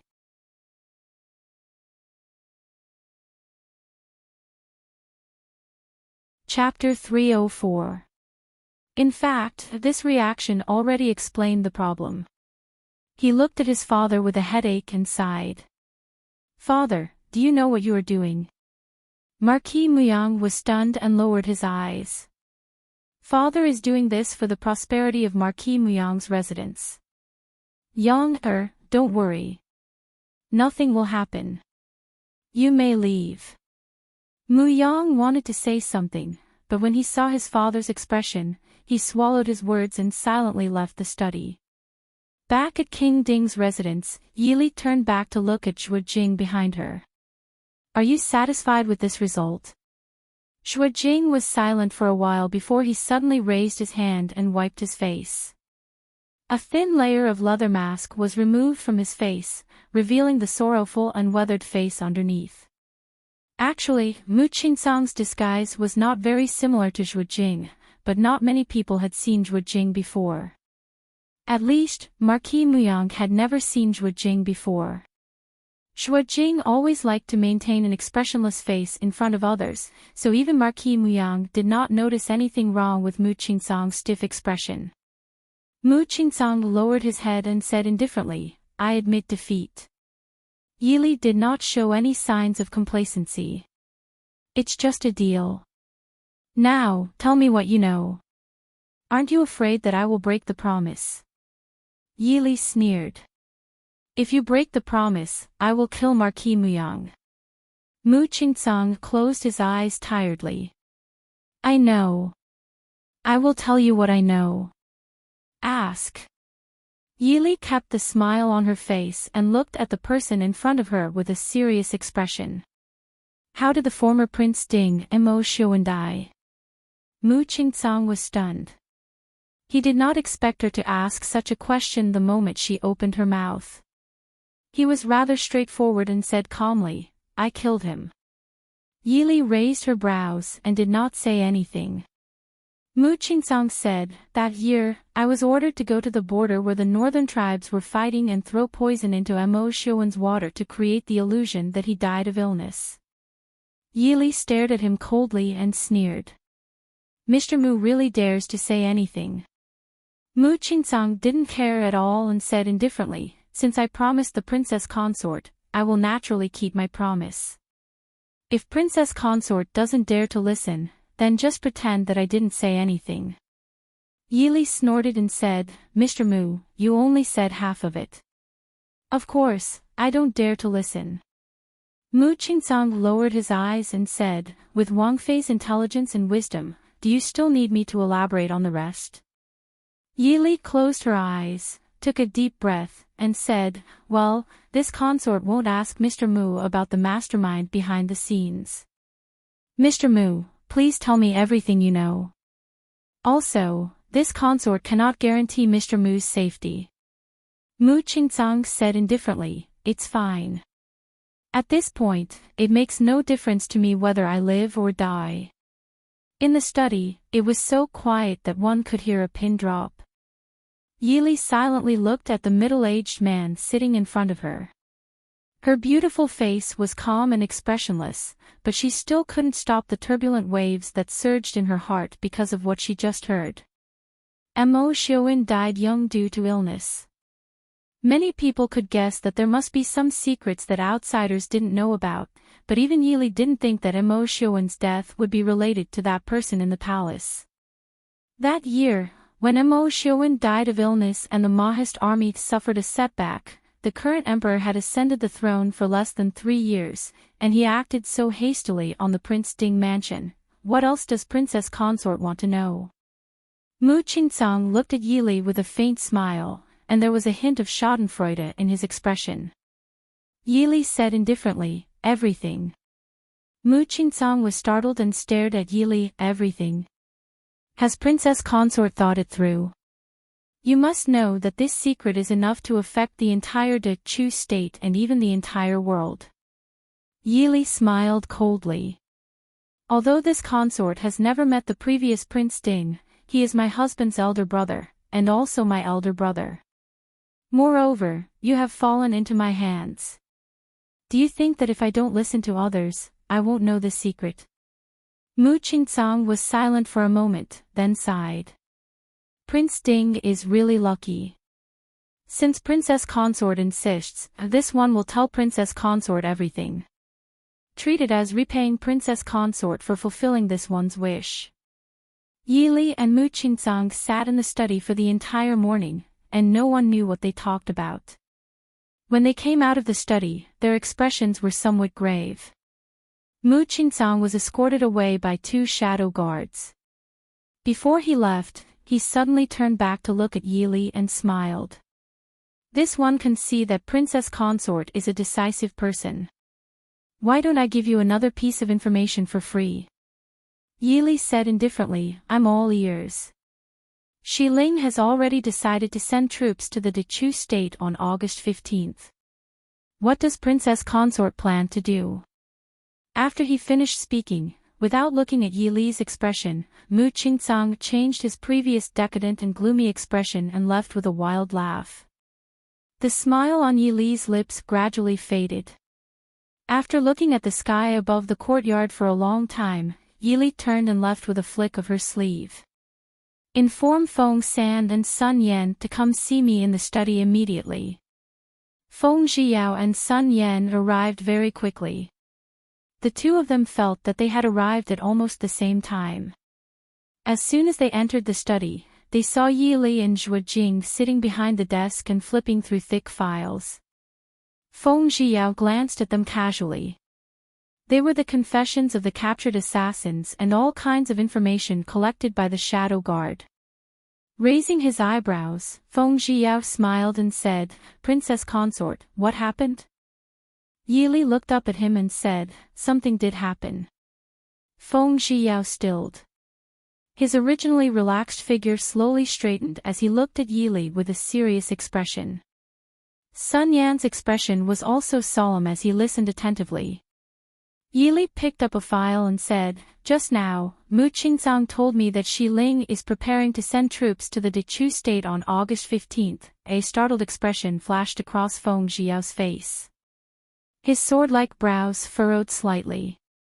"Is this information reliable?" "We have not received any information in this regard." Yili shook her head and said, "I don't know." Mu Qingzang would not lie. But the authenticity of this information needs to be verified. But Yili paused and looked at the two people in front of her and asked, "What day is it today?"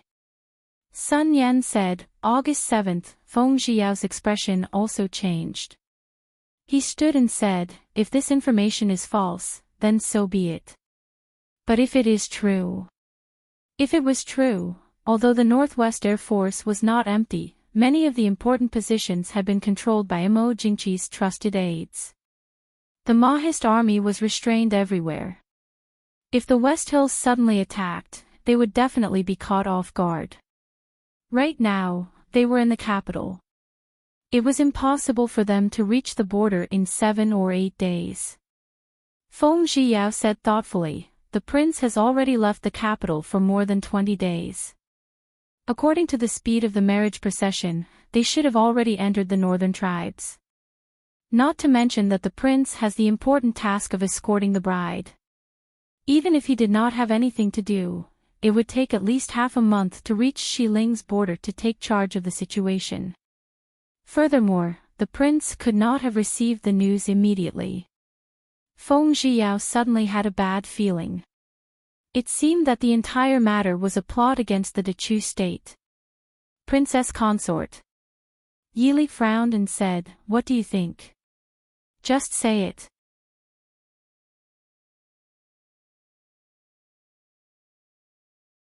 Chapter 305. Sun Yan said with a serious face, "Whether it's true or not, we have to prepare early. If it's false, it's fine, but if it's true." Feng Zhiyao's face was grave. He frowned and said, "I think this news is very likely to be true, but the Shadow Guard didn't receive any news at all." Yili said indifferently, "You forgot that there's a person who can be said to be a top expert in intelligence. And now, he's in West Hill." "Han Mingyue!" Feng Zhiyao exclaimed. Yili nodded slightly. Although the Tianyi Pavilion's influence in Dechu State has been reorganized by Han Mingxi, don't forget that Han Mingyue is the real master of the Tianyi Pavilion. Moreover, the Tianyi Pavilion is spread across all countries. Only Dechu State is damaged. Han Mingyue was once a good friend of the prince. He's the person who knows the Prince Ding mansion the best in the world. Even if he's not the first, he's definitely in the top 3. Feng Zhiyao nodded and said, "I'll send someone to investigate immediately." Sun Yan asked, "My lady, what should we do now?" Yili lowered her eyebrows and pondered for a moment. She said, "Send someone to inform the prince immediately. Also, send word to the Mahist army stationed near the border of West Hill to be ready to support the border at any time." Sun Yan said with some difficulty, "In the past few years, the Mahist army's encampment has been shrinking again and again. Now, the Mahist army's encampment is at least 5 or 6 days away from the border of West Hill. Including the time it takes for us to send the message, I'm afraid." Yili raised her hand and said, "Whether it's in time or not, it's too late to stop the Shiling army's advance." Sun Yan nodded and said, "I understand. I'll immediately send a message to the Mahist army. Please rest assured, my lady. As long as the Mahist army has a single soldier, the Mahist army won't be able to cross the defense line of the West Hill army." Yili nodded and said softly, "Thank you, General Sunday. This consort will enter the palace to see the emperor." "Princess, I'm afraid that's not appropriate." Feng Zhiyao frowned. Ever since they caught Mu Qingcang, although they didn't say it clearly, everyone knew who had tried to massacre the Prince Ding mansion. Yili smiled faintly and said, "There's nothing inappropriate about it. Even if that person in the palace dares to make a move against me, he may not have the ability to keep me here." Feng Zhiyao thought about the mysterious troops and his heart calmed down a little. He said, "Wang Fei knows what to do." Yili stood up and put down the file in her hands. She said, "Go and do your work. In addition, the mansion will continue to be on full alert." "Yes."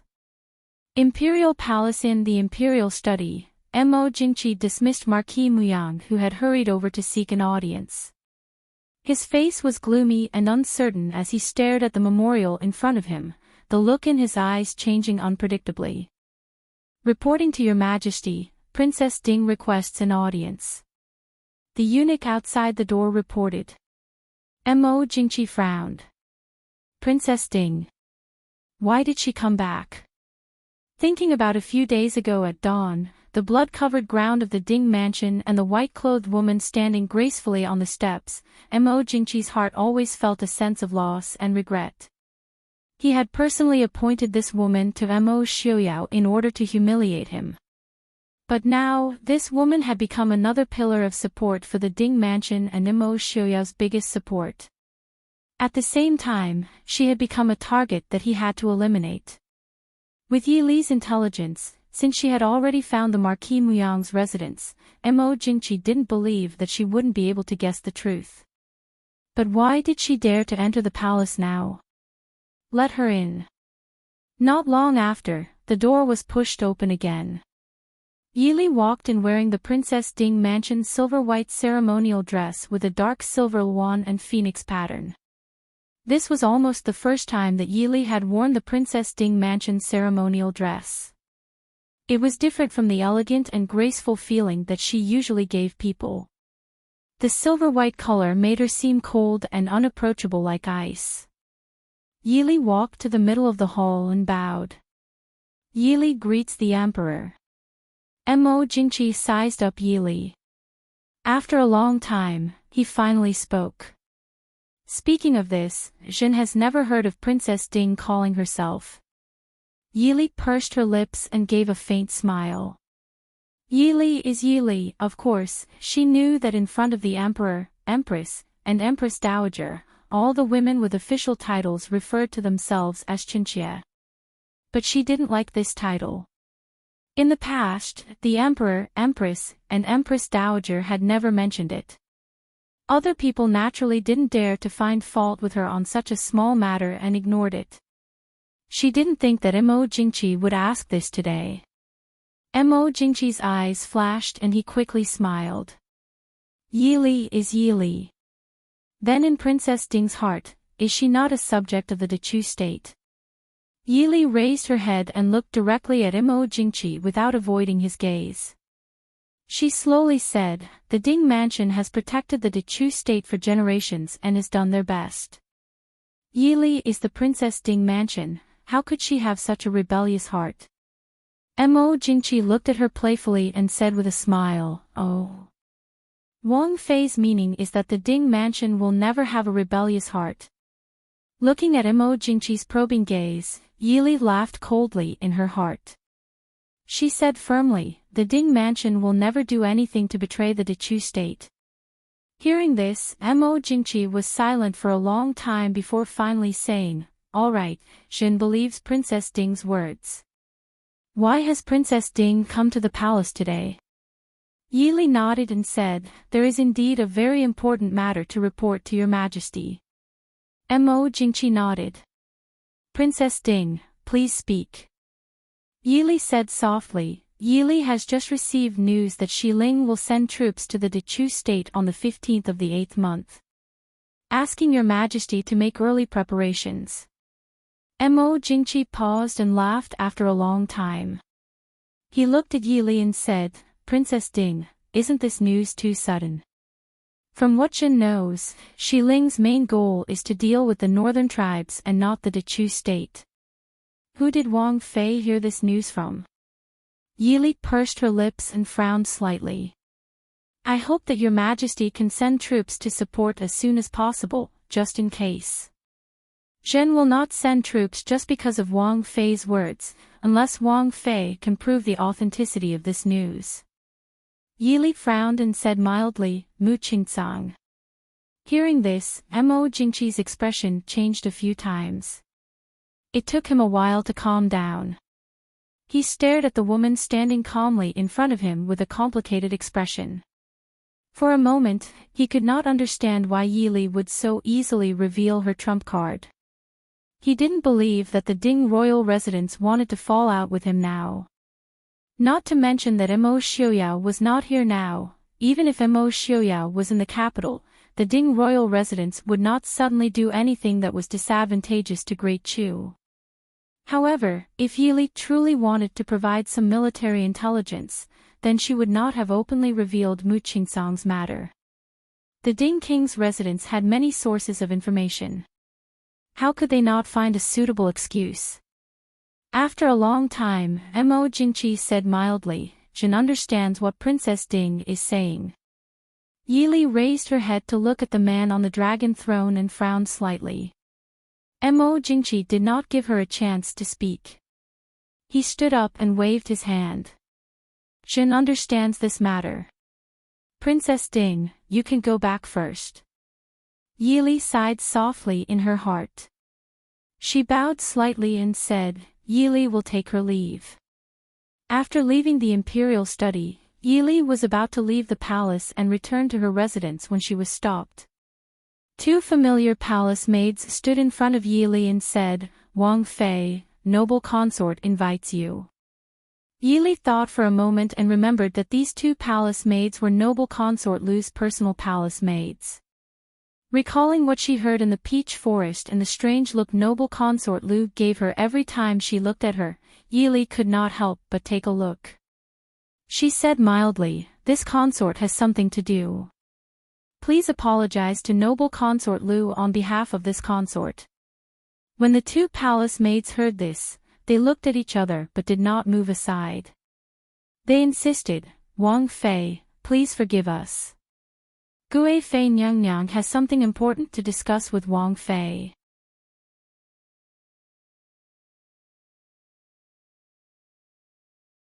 Chapter 306.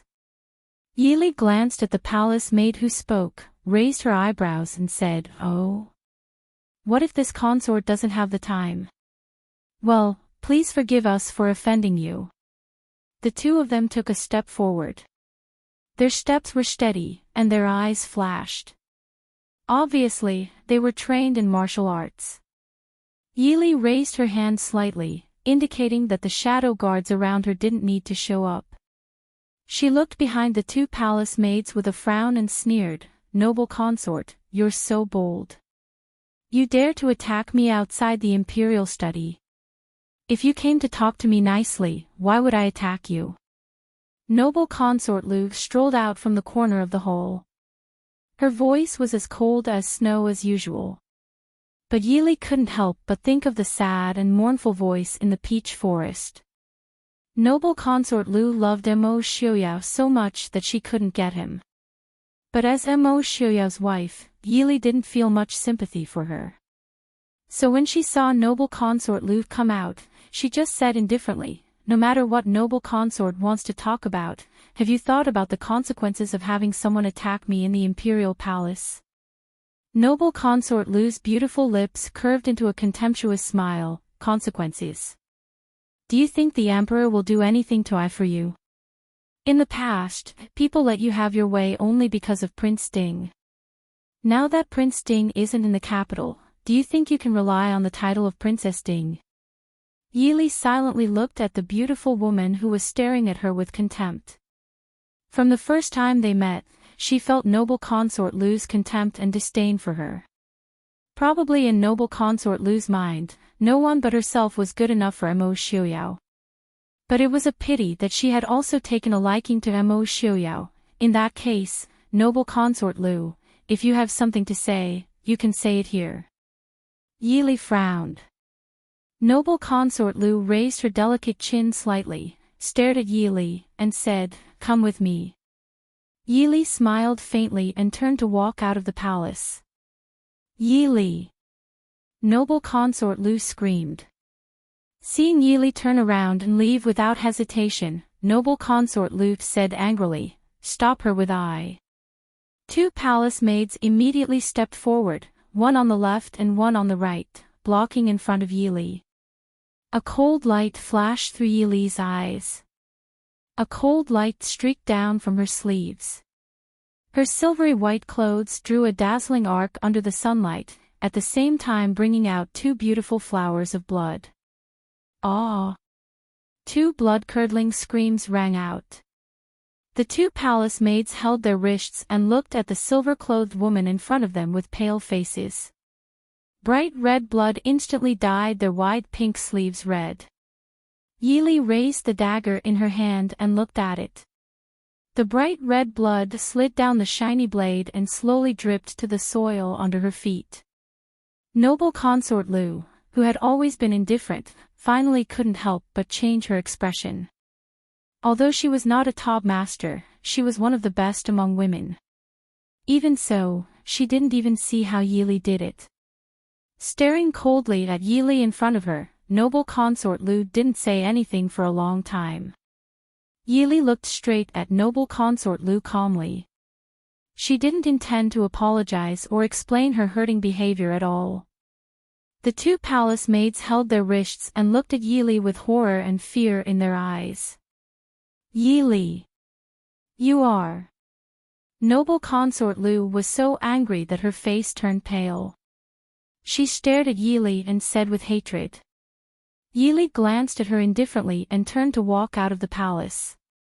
The two palace maids who had been in front of her hurriedly dodged to the sides. They were afraid that if they blocked the path of the woman in front of them, one of their hands would be crippled. As soon as they walked out of the palace gate, Feng Xiao, Xue Jing, and the others were all staring at them. Seeing that Yili's face was a bit ugly, Feng Xiao asked worriedly, Wang Fei, what's wrong?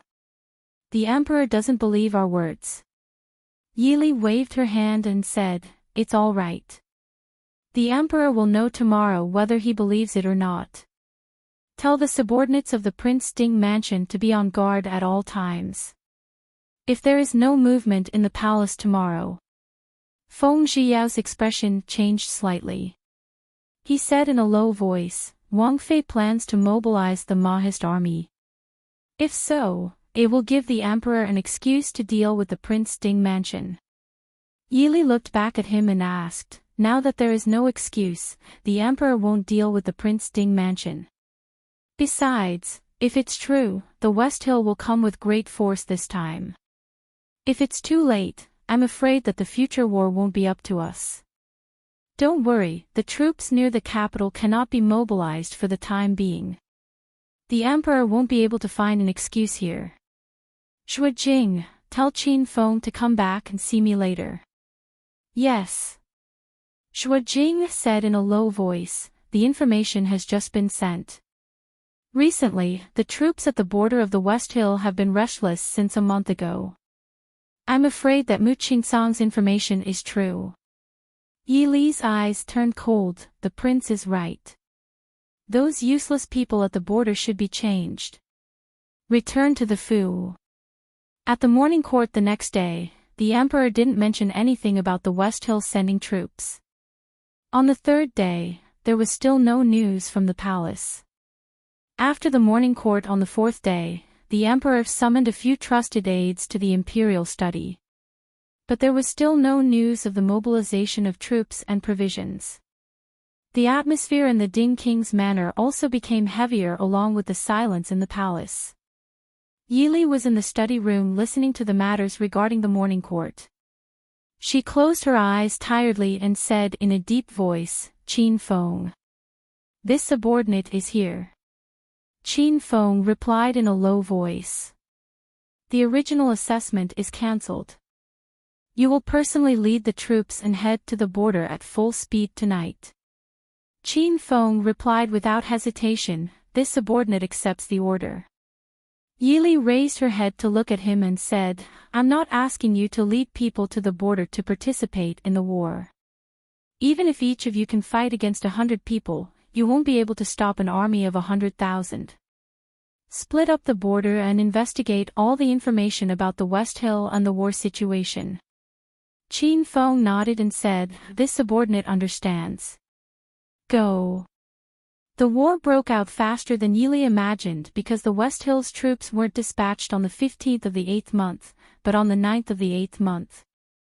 By the 15th of the 8th month, the news of the West Hill's invasion had already reached the Chu capital. The even more shocking news was that this time, the West Hill Genom of Gojoseon personally led an army of 500,000 to attack the Dechu state, vowing to wash away the shame of being defeated by Mo Lufang back then. The Shiling army had been honing their strength for several years and was unstoppable. They took 2 cities in one day and the entire Chu capital was shaken.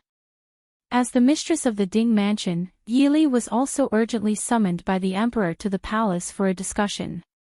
After a few days, Yili stepped into the imperial study again, but the situation was completely different from the last time.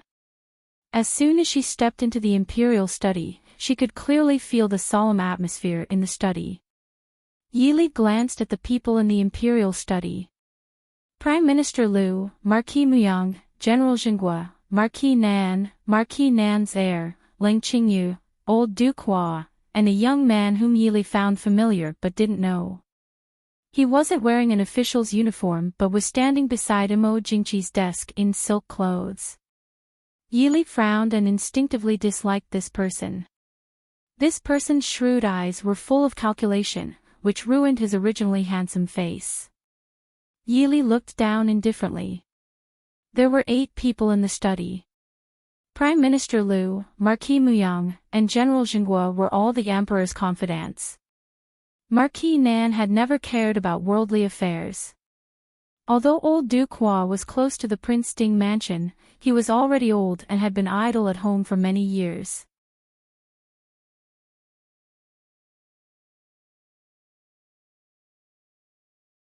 Chapter 307.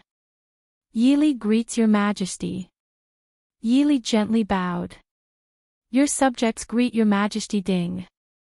Everyone bowed in unison. Mo Jingqi waved his hand in annoyance. Princess Ding, you may dispense with the formalities. Have you heard of the urgent news at the border today, Princess Ding? Yili nodded. Mo Jingqi frowned. What do you think? Old Duke Hua was the first to speak. Of course, we should immediately send reinforcements to attack the Shilling bandits.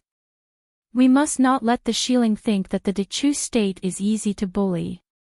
Mo Jingqi frowned. Old Duke, you've heard it too. The Shilling army will be led by Genom of Gojoseon. Even though the king of the south had been defeated by the prince regent in the past, he was still known as the god of war in the West Hill. Which general do you think should lead the army? Marquis Muyang and the general looked at each other and couldn't help but frown. Old Duke Hua snorted and stepped forward. Although this old subject is old, I'm willing to lead the army and show the might of the Dechu state. Hearing this, Marquis Muyang and the general's expressions changed. Ling Qingyu and Marquis Nan's heir, who were standing behind, stood out from the crowd. This subject is willing to lead the army and show the might of the Dechu state. Mo Jingqi looked at the two and smiled with satisfaction. Old Duke, you're too serious. You're over 70 years old and should be enjoying life. If we let you lead the army, won't the men of the Dechu state be ashamed? What do you think? Your Majesty is wise. Mo Jingqi looked at the courtier who was flattering him and nodded in satisfaction. Then he looked at Yili, who was standing on the side. He hesitated for a moment and frowned. Commander Leng and Marquis Nan's heir are willing to lead the army. Your courage is commendable. However, Prince Ding is not in the capital and cannot lead the army. The hundreds of thousands of troops under the king's estate cannot be mobilized. What does Princess Consort think? Yili raised her brows slightly, raising her head to look at Mo Jingqi. Your Majesty, please forgive me. How can a woman like Yili have any opinions? Princess Ding is belittling herself too much.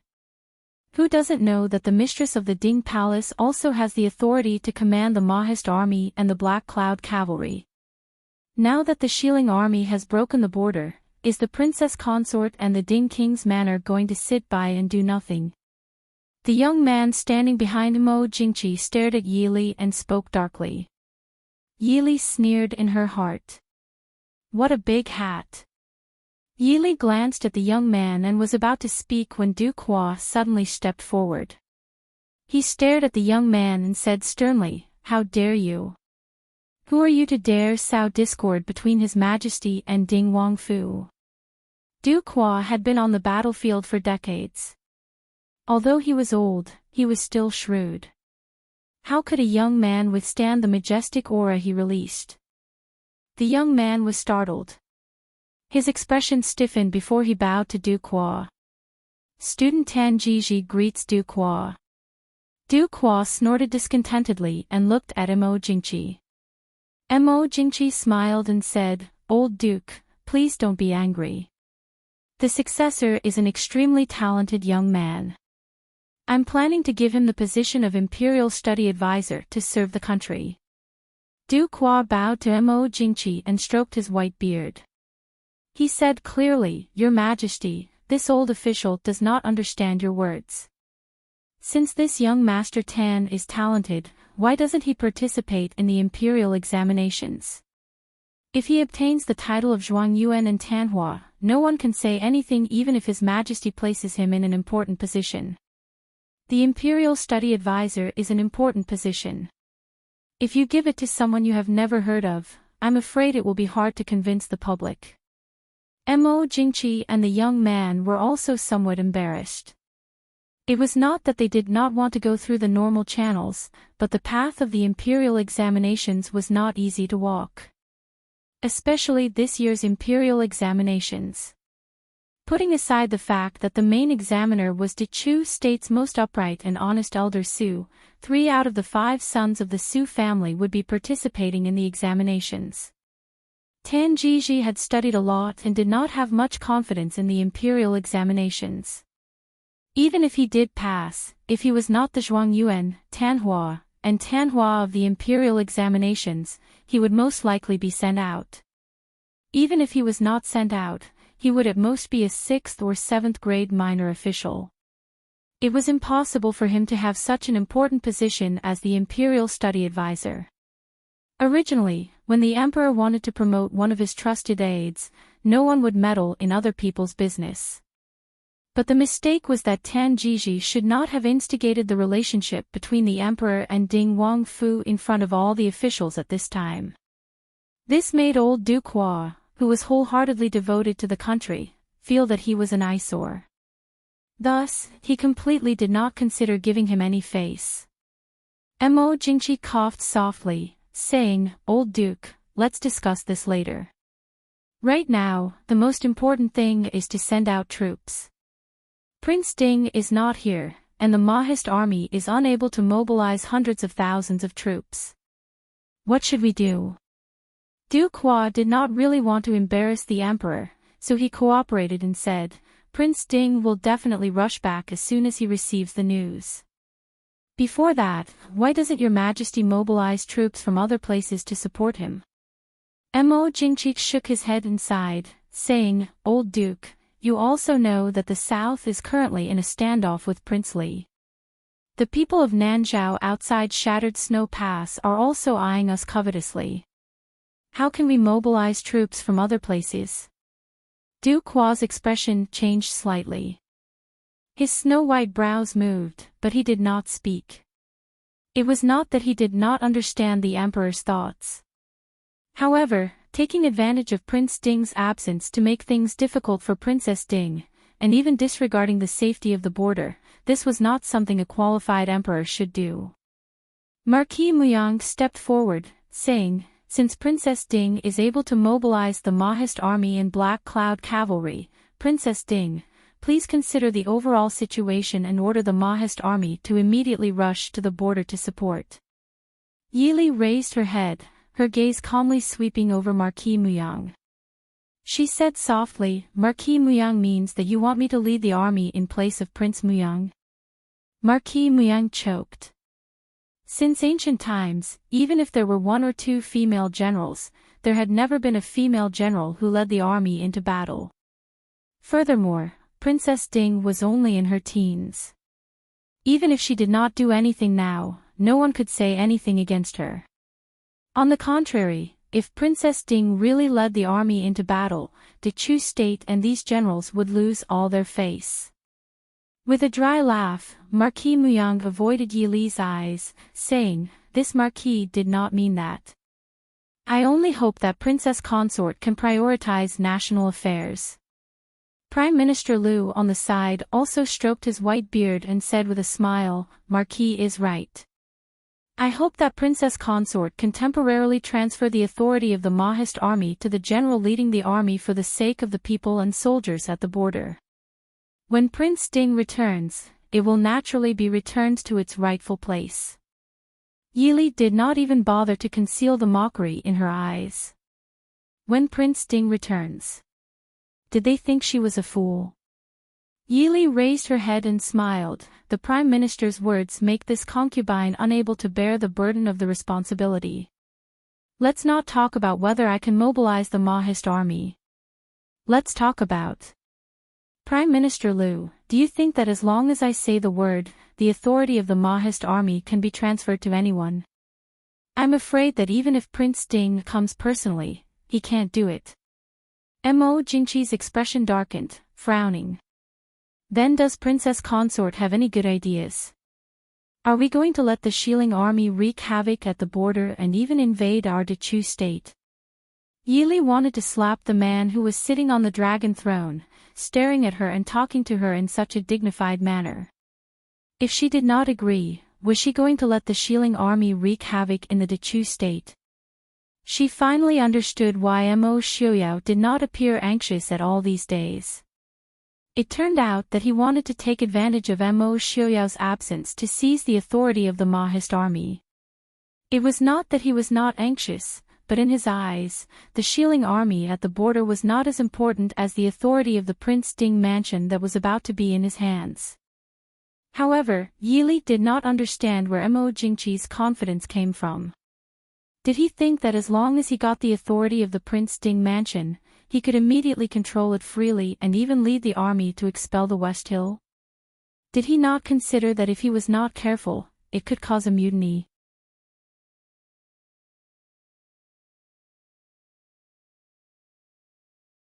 Chapter 308. Yili lowered her head and said, Yili is just a woman. I really don't have any good ideas for your majesty to consider. Please forgive me, your majesty. Duke Hua furrowed his brows and said somewhat anxiously, Your Majesty, since the military power of the Ding King's manor is uncertain, please send Prince Ding back to the capital as soon as possible. No, directly head to the border to lead the troops. Also, this old subject remembers that our Dechu state has millions of soldiers. Other than the Mahist army and the army in the south that is confronting King Li, we can at least send out 100,000 soldiers to support the border. Your Majesty, please send out a group of troops first. Although Mo Jingqi was somewhat unwilling, it was not easy to refute Duke Hua's words. Just as he was hesitating, Marquis Nan, who had been silent all this time, spoke up, Your Majesty, the old Duke's words are reasonable. Please send troops to support the border first. The Shilling army took down 2 cities in 1 day and will reach Xinyang in at most 10 days. Xinyang is the northwest granary of Dechu state. If Xinyang falls. Mo Jingqi's expression changed. He glanced at Yili and gritted his teeth. Pass down Jin's decree. Ling Qingyu will be the main general, and Marquis Nan's heir will be the second. Led 150,000 soldiers and set off today. This general obeys. Ling Qingyu and Marquis Nan's heir bowed in unison. Mo Jingqi's mood was clearly not good. With a gloomy face, he waved his hand and dismissed everyone. After leaving the imperial study, Yili accompanied old Duke Hua out of the palace on foot. Along the way, old Duke Hua had nothing to say and could only sigh endlessly. When they reached the palace gates, he stopped and looked at Yili, saying, It just so happens that Prince Ding is not in the capital at this time. It's been hard on Princess Consort. Yili pursed her lips and smiled faintly. I've caused old Duke to worry. These are only part of Yili's duties. Old Duke Hua shook his head and said, Your Majesty is really taking it too lightly this time. At the end of the day, he was born in the hands of a woman. Compared to the previous emperor, he is still far inferior. Yili understood what the old Duke of Hua meant. When the late emperor ascended the throne, the West Hill and the Dechu state were at war for many years. At that time, Prince Ding Mo Lufang was not only outstanding in governance, but also had outstanding military achievements. He could be said to be the first person after Mo Lanyun in the Ding royal residence. Even with such a great reputation, the late emperor was able to endure and treat Mo Lanyun with great respect and courtesy, all the way until the late emperor's wings were fully grown, and Mo Lufang relinquished power to him. Although he wasn't a wise ruler, he was still a capable ruler who kept his position. The relationship between him and the Prince Regent became a legend. And now, Mo Jingqi had prematurely expressed his hostility towards the Prince Ding mansion. Even when Prince Ding had clearly become a cripple and was hiding in the Ding mansion, he did not give up on suppressing him and suppressing the Mahist army. If he was truly a genius with great talent, it would be fine, but his strength was not enough to suppress the Mahist army. Even if Mo Xiuyao was willing to hand over the Mahist army to him, it was still the same question. Could he really command the Mahist army? With his breadth of mind, could he treat the Mahist army kindly? Duke, be careful with your words. Yi Li softly chuckled. Duke Hua waved his hand, indicating that Yi Li did not need to send him off, and turned to walk towards his carriage. After watching Duke Hua get on the carriage, Yi Li turned back to see the Marquis Nan's heir standing not far away and smiling at her. Yi Li helplessly sighed in her heart. She had only met this brother-in-law a few times and had eaten at the same table in the Yi mansion. It could be said that she was completely unfamiliar with him. Now that the Yi family had declined, Yizhen's life in the Marquis Nan's mansion was not bad. It could be seen that the people in the Marquis Nan's mansion knew how to conduct themselves. Because of this, Yi Li was also somewhat polite to him. Greetings, Princess. Yi Li nodded and smiled faintly. Heir is too polite. Heir, is there something you need? The Marquis Nan's heir smiled. Nothing. Shen misses Princess very much. If Princess is free, why don't you come to the mansion and sit for a while? Hearing this, Yi Li raised her brows in surprise. Currently, the Emperor's attitude towards the Prince Ding mansion could be seen by anyone. At this time, as the heir, he still invited her to the mansion as a guest. Yi Li's eyes flashed slightly, and she smiled. It is eldest sister's fortune to be able to meet heir. I hope heir will take good care of her. The Marquis Nan's heir smiled generously. Since Shen has entered the Marquis Nan's mansion, I naturally treat her as family. Don't worry, Princess. Yi Li nodded and said, heir will set off for the border tomorrow. I wish you a safe journey. Thank you, Princess, the Marquis Nan's heir said. I will take my leave. I won't see you out, Yi Li said. After watching him walk away, Yi Li looked back at the towering palace gate behind her, frowned, and turned to leave. Ling Qingyu and the Marquis Nan's heir hurriedly led the troops away the next day. Yi Li, who was standing at the city gate to see them off, looked at the army in the distance, but her frown did not relax. Shiling Genim of Gojoseon was known as the Shiling war god and had been in charge of the Shiling country for decades. Even Mo Xiuyao might not dare to say that he was certain of victory. Could Ling Qingyu and the Marquis Nan's heir really succeed with a mere 100,000 troops? What's wrong, Princess? Shuo Jing followed beside Yi Li and asked while looking at her expression. Yi Li shook her head. Mo Xiuyao was not the only general in the Dechu state. If she relied on Mo Xiuyao for everything, she would not be able to do anything. Third sister. Princess. Yizhen's voice came from behind.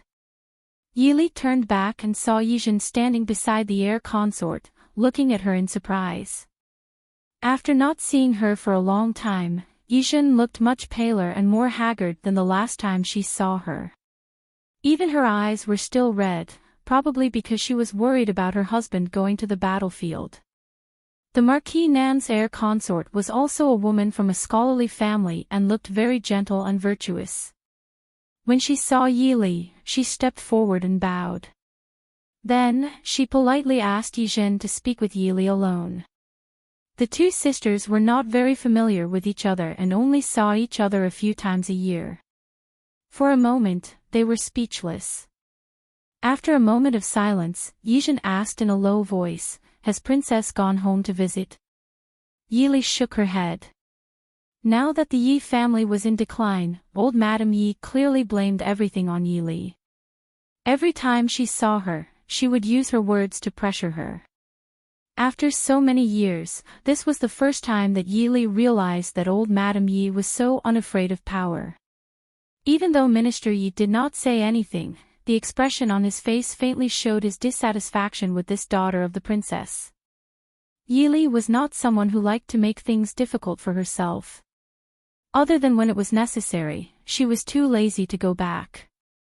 Yizhen said in a low voice, "Father plans to go back to his hometown in a few days." Yili nodded and said, "It's good to go back. If he teaches Rome, well, the family will still have some wealth.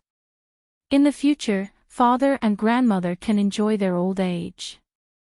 With the current situation, the Yi family had already withdrawn from the officialdom. Leaving Jing City was the best choice. Otherwise, if he were to be embroiled in those schemes again, it wouldn't be a simple matter of resigning from his position as an official. Yizhen's beautifully decorated brows furrowed slightly. She looked at Yili and said, "Third sister, do you really hate father so much that you can't help father?"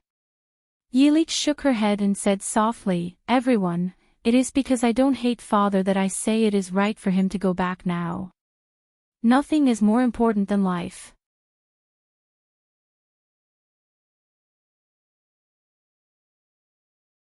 Chapter 309.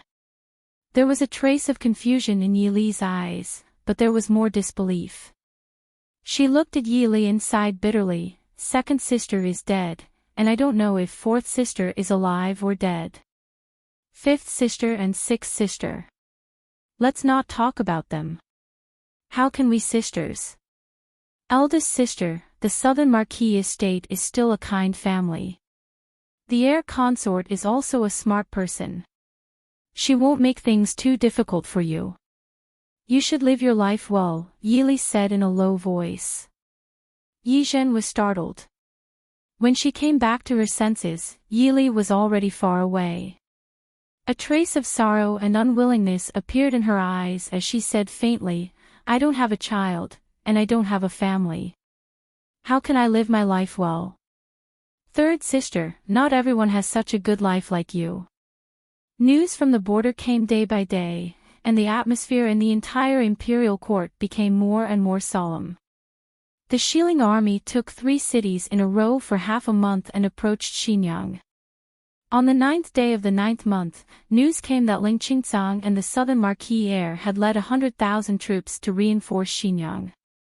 Marquis Jinan had personally led 50,000 troops to intercept and kill them. More than half of them were lost, and the remaining troops retreated to Xinyang. On the 10th day of the 9th month, Xinyang was surrounded. At the same time, the Xiling army split into 3 groups and advanced to the north, south, and center. Urgent requests for reinforcements came from all the checkpoints at the border. However, at this time, Prince Dinghua, who had been protecting the Dechu state for 100 years, was still nowhere to be seen. The Dinghua estate was as busy as a marketplace every day. Princess Consort. In the study, Yili looked up at Director Mo at the door and asked, "Who wants to see you?" Director Mo said in a low voice, "Duke Hua and Marquis Nan request an audience." Marquis Nan's heir went missing in the chaos. Missing? How could? Yili frowned. She somewhat understood why Duke Hua and Marquis Nan were here. However, this was truly a bit difficult for her. Sighing softly, Yili said, "Invite Duke Hua and Marquis Nan in." Not long after, Duke Hua and Marquis Nan arrived at the door. Yili personally stood up to welcome them. She stopped the 2 who were about to bow and said, "There are no outsiders here, so there's no need for formalities. Old Duke, Marquis, please have a seat." The 2 thanked her and sat down. The maidservant served tea. Yili asked, Old Duke and Marquis Nan came together. Is it because of the border?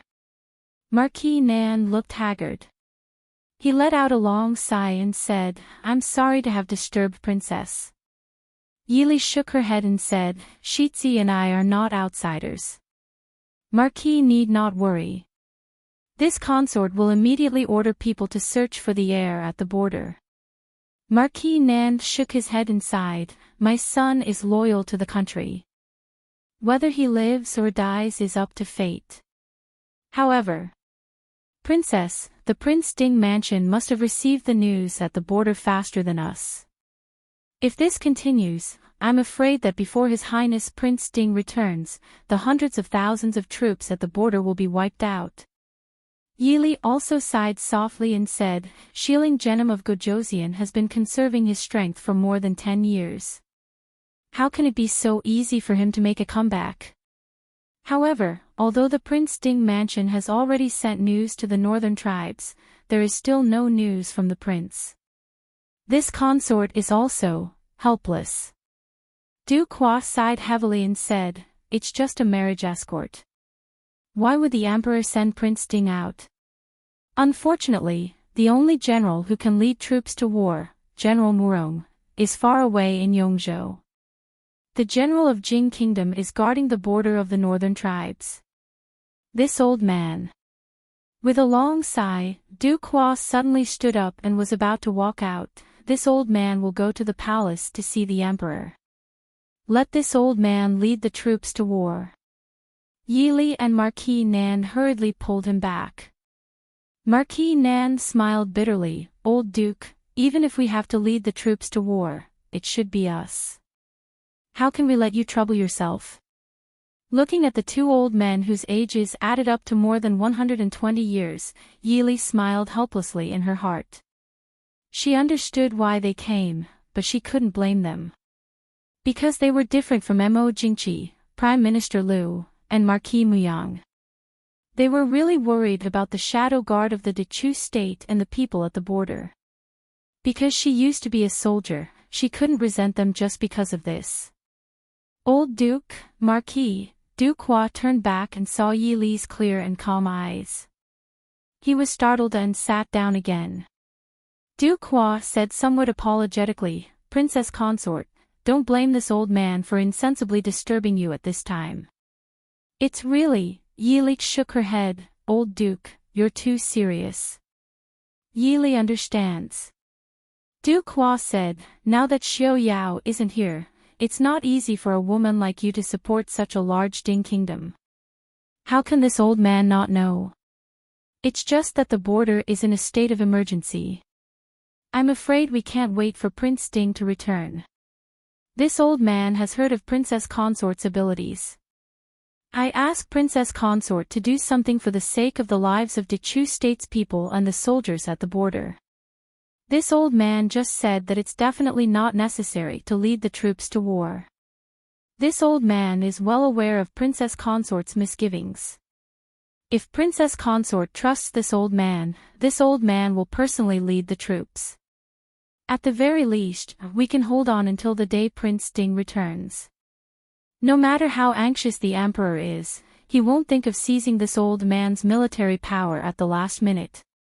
Once Prince Ding returns, he will rush to the border and regain control of the troops. Then, everything will be settled. What do you think, Princess Consort? Yili said with a bitter smile, Old Duke, are you so sure that Yili can mobilize the Mahist army? Du Qua raised his white eyebrows and looked askance at Yili. Then can Princess Consort do it? If Princess Consort says no, this old man will get up and leave. Yili was silent for a while. Then, she raised her head and said, the military power cannot be given to Old Duke. It's not that Yili doesn't trust Old Duke, but even if Old Duke is given the army tally, I'm afraid it won't be easy to mobilize. A trace of disappointment flashed across Du Qua's and Marquis Nan's eyes. However, they heard Yili lightly say, Yili will accompany you to the border. It's just that the old duke is already old and I'm afraid that he won't be able to travel long distances. Marquis Nan said happily, if Princess trusts me, I will immediately request the Emperor to lead the troops to battle. No, I can also take the position of Deputy General and leave the position of Commander-in-Chief until Prince Ding returns. Du Qua looked at Yili with slight shock. His eyes were full of praise. He nodded and said, good, Xiuyao really has good eyes. I'll have to trouble Princess Consort this time. Yili shook her head and said with a smile, Old Duke, don't be happy too early. No matter how good our plans are, the Emperor may not unify. Du Qua said in a heavy voice, if the Emperor is truly the ruler of a country, he will naturally agree. Hearing this, Marquis Nan stilled. He looked outside the study and said in a low voice, Old Duke, you can't say this. After sending off Du Qua and Marquis Nan, Yili returned to the study and saw Feng Xiao standing under the bookshelf with his head down as he flipped through a book. Hearing her footsteps, he turned his head and said worriedly, did Princess Consort really agree to Old Duke and Marquis Nan going to the border? You heard. Yili smiled faintly. She walked back to sit behind the desk and said, Xiling is coming aggressively. It is impossible for the Mahist army to stay out of this, even if the prince is not here. Perhaps people can understand why I'm not giving them military power right now. However, once the war situation worsens, no reason will work. Everyone in the world will only see the Dechu state being trampled by foreign tribes. The Mahist army will turn a deaf ear to this. Also, since we will have to send troops sooner or later, the earlier we enter the battlefield, the earlier we can control the situation. Besides, even if I agree, that person in the palace may not agree.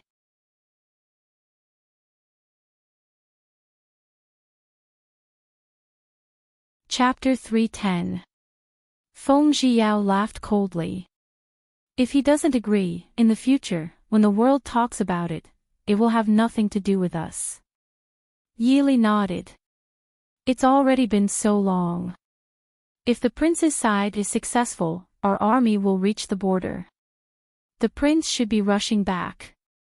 At the mention of Mo Xiuyao, Feng Xiao could not help but frown. It's already been so many days. Why is there still no news from the prince?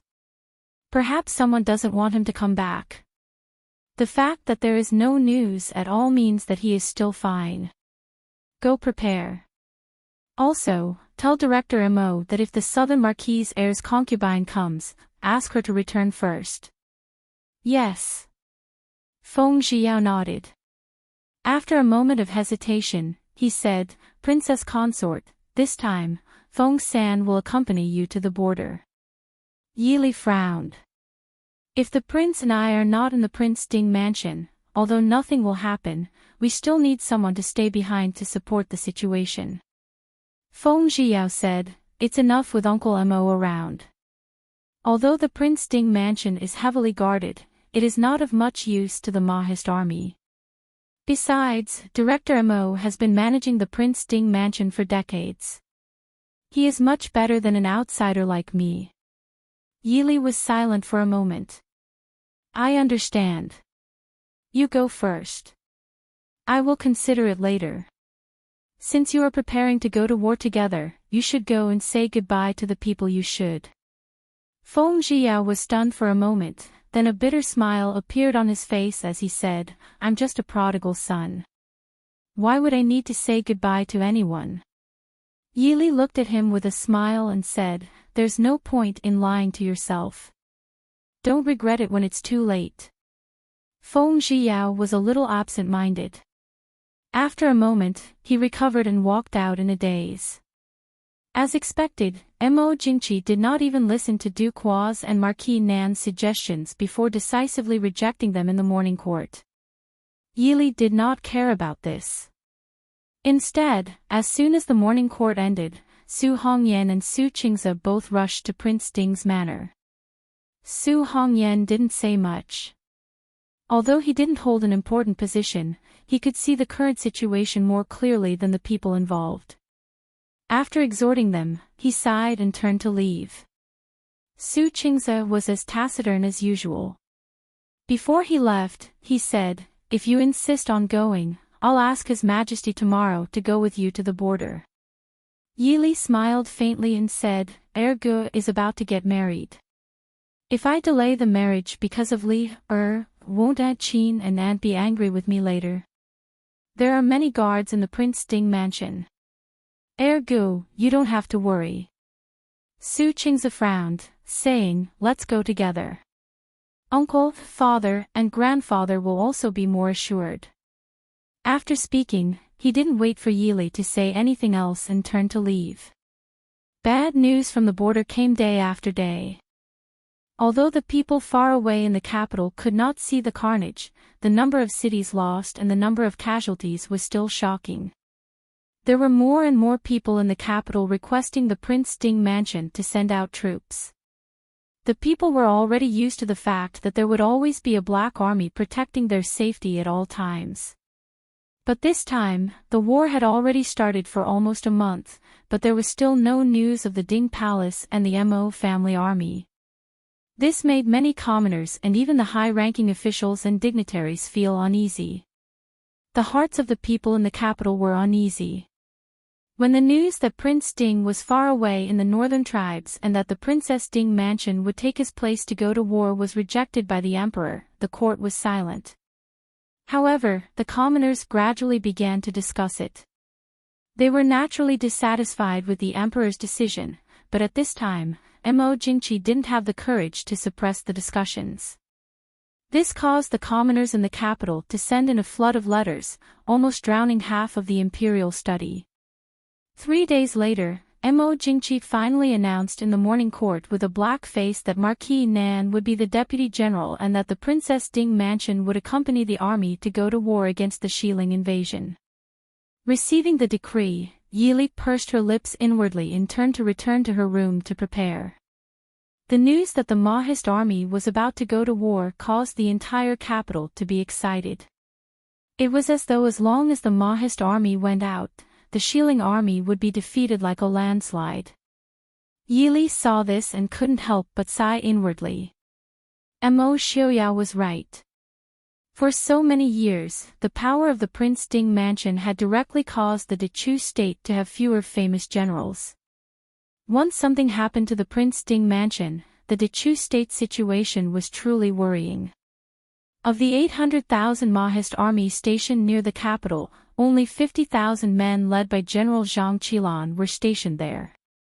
These 50,000 men were said to be used to protect the capital, so they couldn't follow Yili's army to the border. Yili and Marquis Nan needed to bring people to a place a few hundred li away from the capital to meet up with the troops stationed there. Then, they could rush to the border. This also eliminated the need for a send-off and swearing ceremony. It just so happened that Yili didn't like this kind of pretentious display and was naturally satisfied with this somewhat sloppy arrangement. Most of the people from the Prince Ding mansion still had to stay in the capital to guard their respective duties. Only Feng Zhiyao and Zhuo Jing accompanied Yili to the battlefield, as well as Yunting who had been thrown into the military camp for quite some time, and Su Qingze who had somehow managed to convince Mo Jingqi. Because Su Qingze insisted on going to the border, Yili felt very guilty towards Qin Jing, whom she hadn't seen for quite some time. On the contrary, Qin Jing, who had come to send them off, smiled understandingly at Yili and reminded them to be careful on the road and to return soon. In addition, for some reason, Mo Jingqi stuffed Mu Yang with them before leaving. Mo Jingqi said that Prince Ding's return was uncertain and that Marquis Nan was getting old, so he sent Mu Yang to be Nan Ho's errand boy. Yili and Marquis Nan didn't say much about this. Everyone was well aware of why Mo Jingqi sent Mu Yang with them. Although Mu Yang was a young talent, the others weren't to be trifled with. No one could predict what would happen on the battlefield. They didn't have to fall out with the emperor over such a small matter. The group galloped on their horses. In just a little more than a day, they arrived at the military town of Hengshui, which was located 500 li away from the Chu capital. Hengshui City wasn't prosperous and grand, but there were nearly 100,000 Mahist army stationed 20 li to the west of the city. Troops stationed in other places were also rushing in this direction. In the next few days, nearly 300,000 soldiers would gather here. By the time they arrived at Hengshui City, it was already sunset. Yili reined in her horse and turned back to say to Marquis Nan, "Marquis, General's son brought people to Hengshui last night. Let's not enter the city and go directly to the Hengshui camp." Marquis Nan looked approvingly at Yili, who was sitting upright on the horse, and said, "Let's do as Princess says." After galloping for a day and night, even an ordinary man wouldn't be able to bear it. Princess Ding, however, was still calm and composed. There wasn't even a trace of fatigue on her face. This caused Marquis Nan and Mu Yang to be both surprised and impressed. The Hengshui camp was located at the foot of a mountain 20 li to the west of Hengshui City. In front of them was an endless plain, and behind them was the Hengshui mountain range. It was a natural training ground. When the group was still 5 or 6 li away from the Hengshui camp, the local general stationed there and General Sun Yan, who had arrived early last night, came to greet them. "This general greets Princess." Yili nodded slightly and asked, "Where is the Hengshui camp's commanding general?" A middle-aged man with white hair and beard stepped out. He was already 40 or 50 years old but was still in high spirits. He cupped his hands to Yili and said, "This General Lu Jingxian, the commanding general of the Hengshui camp, greets Princess."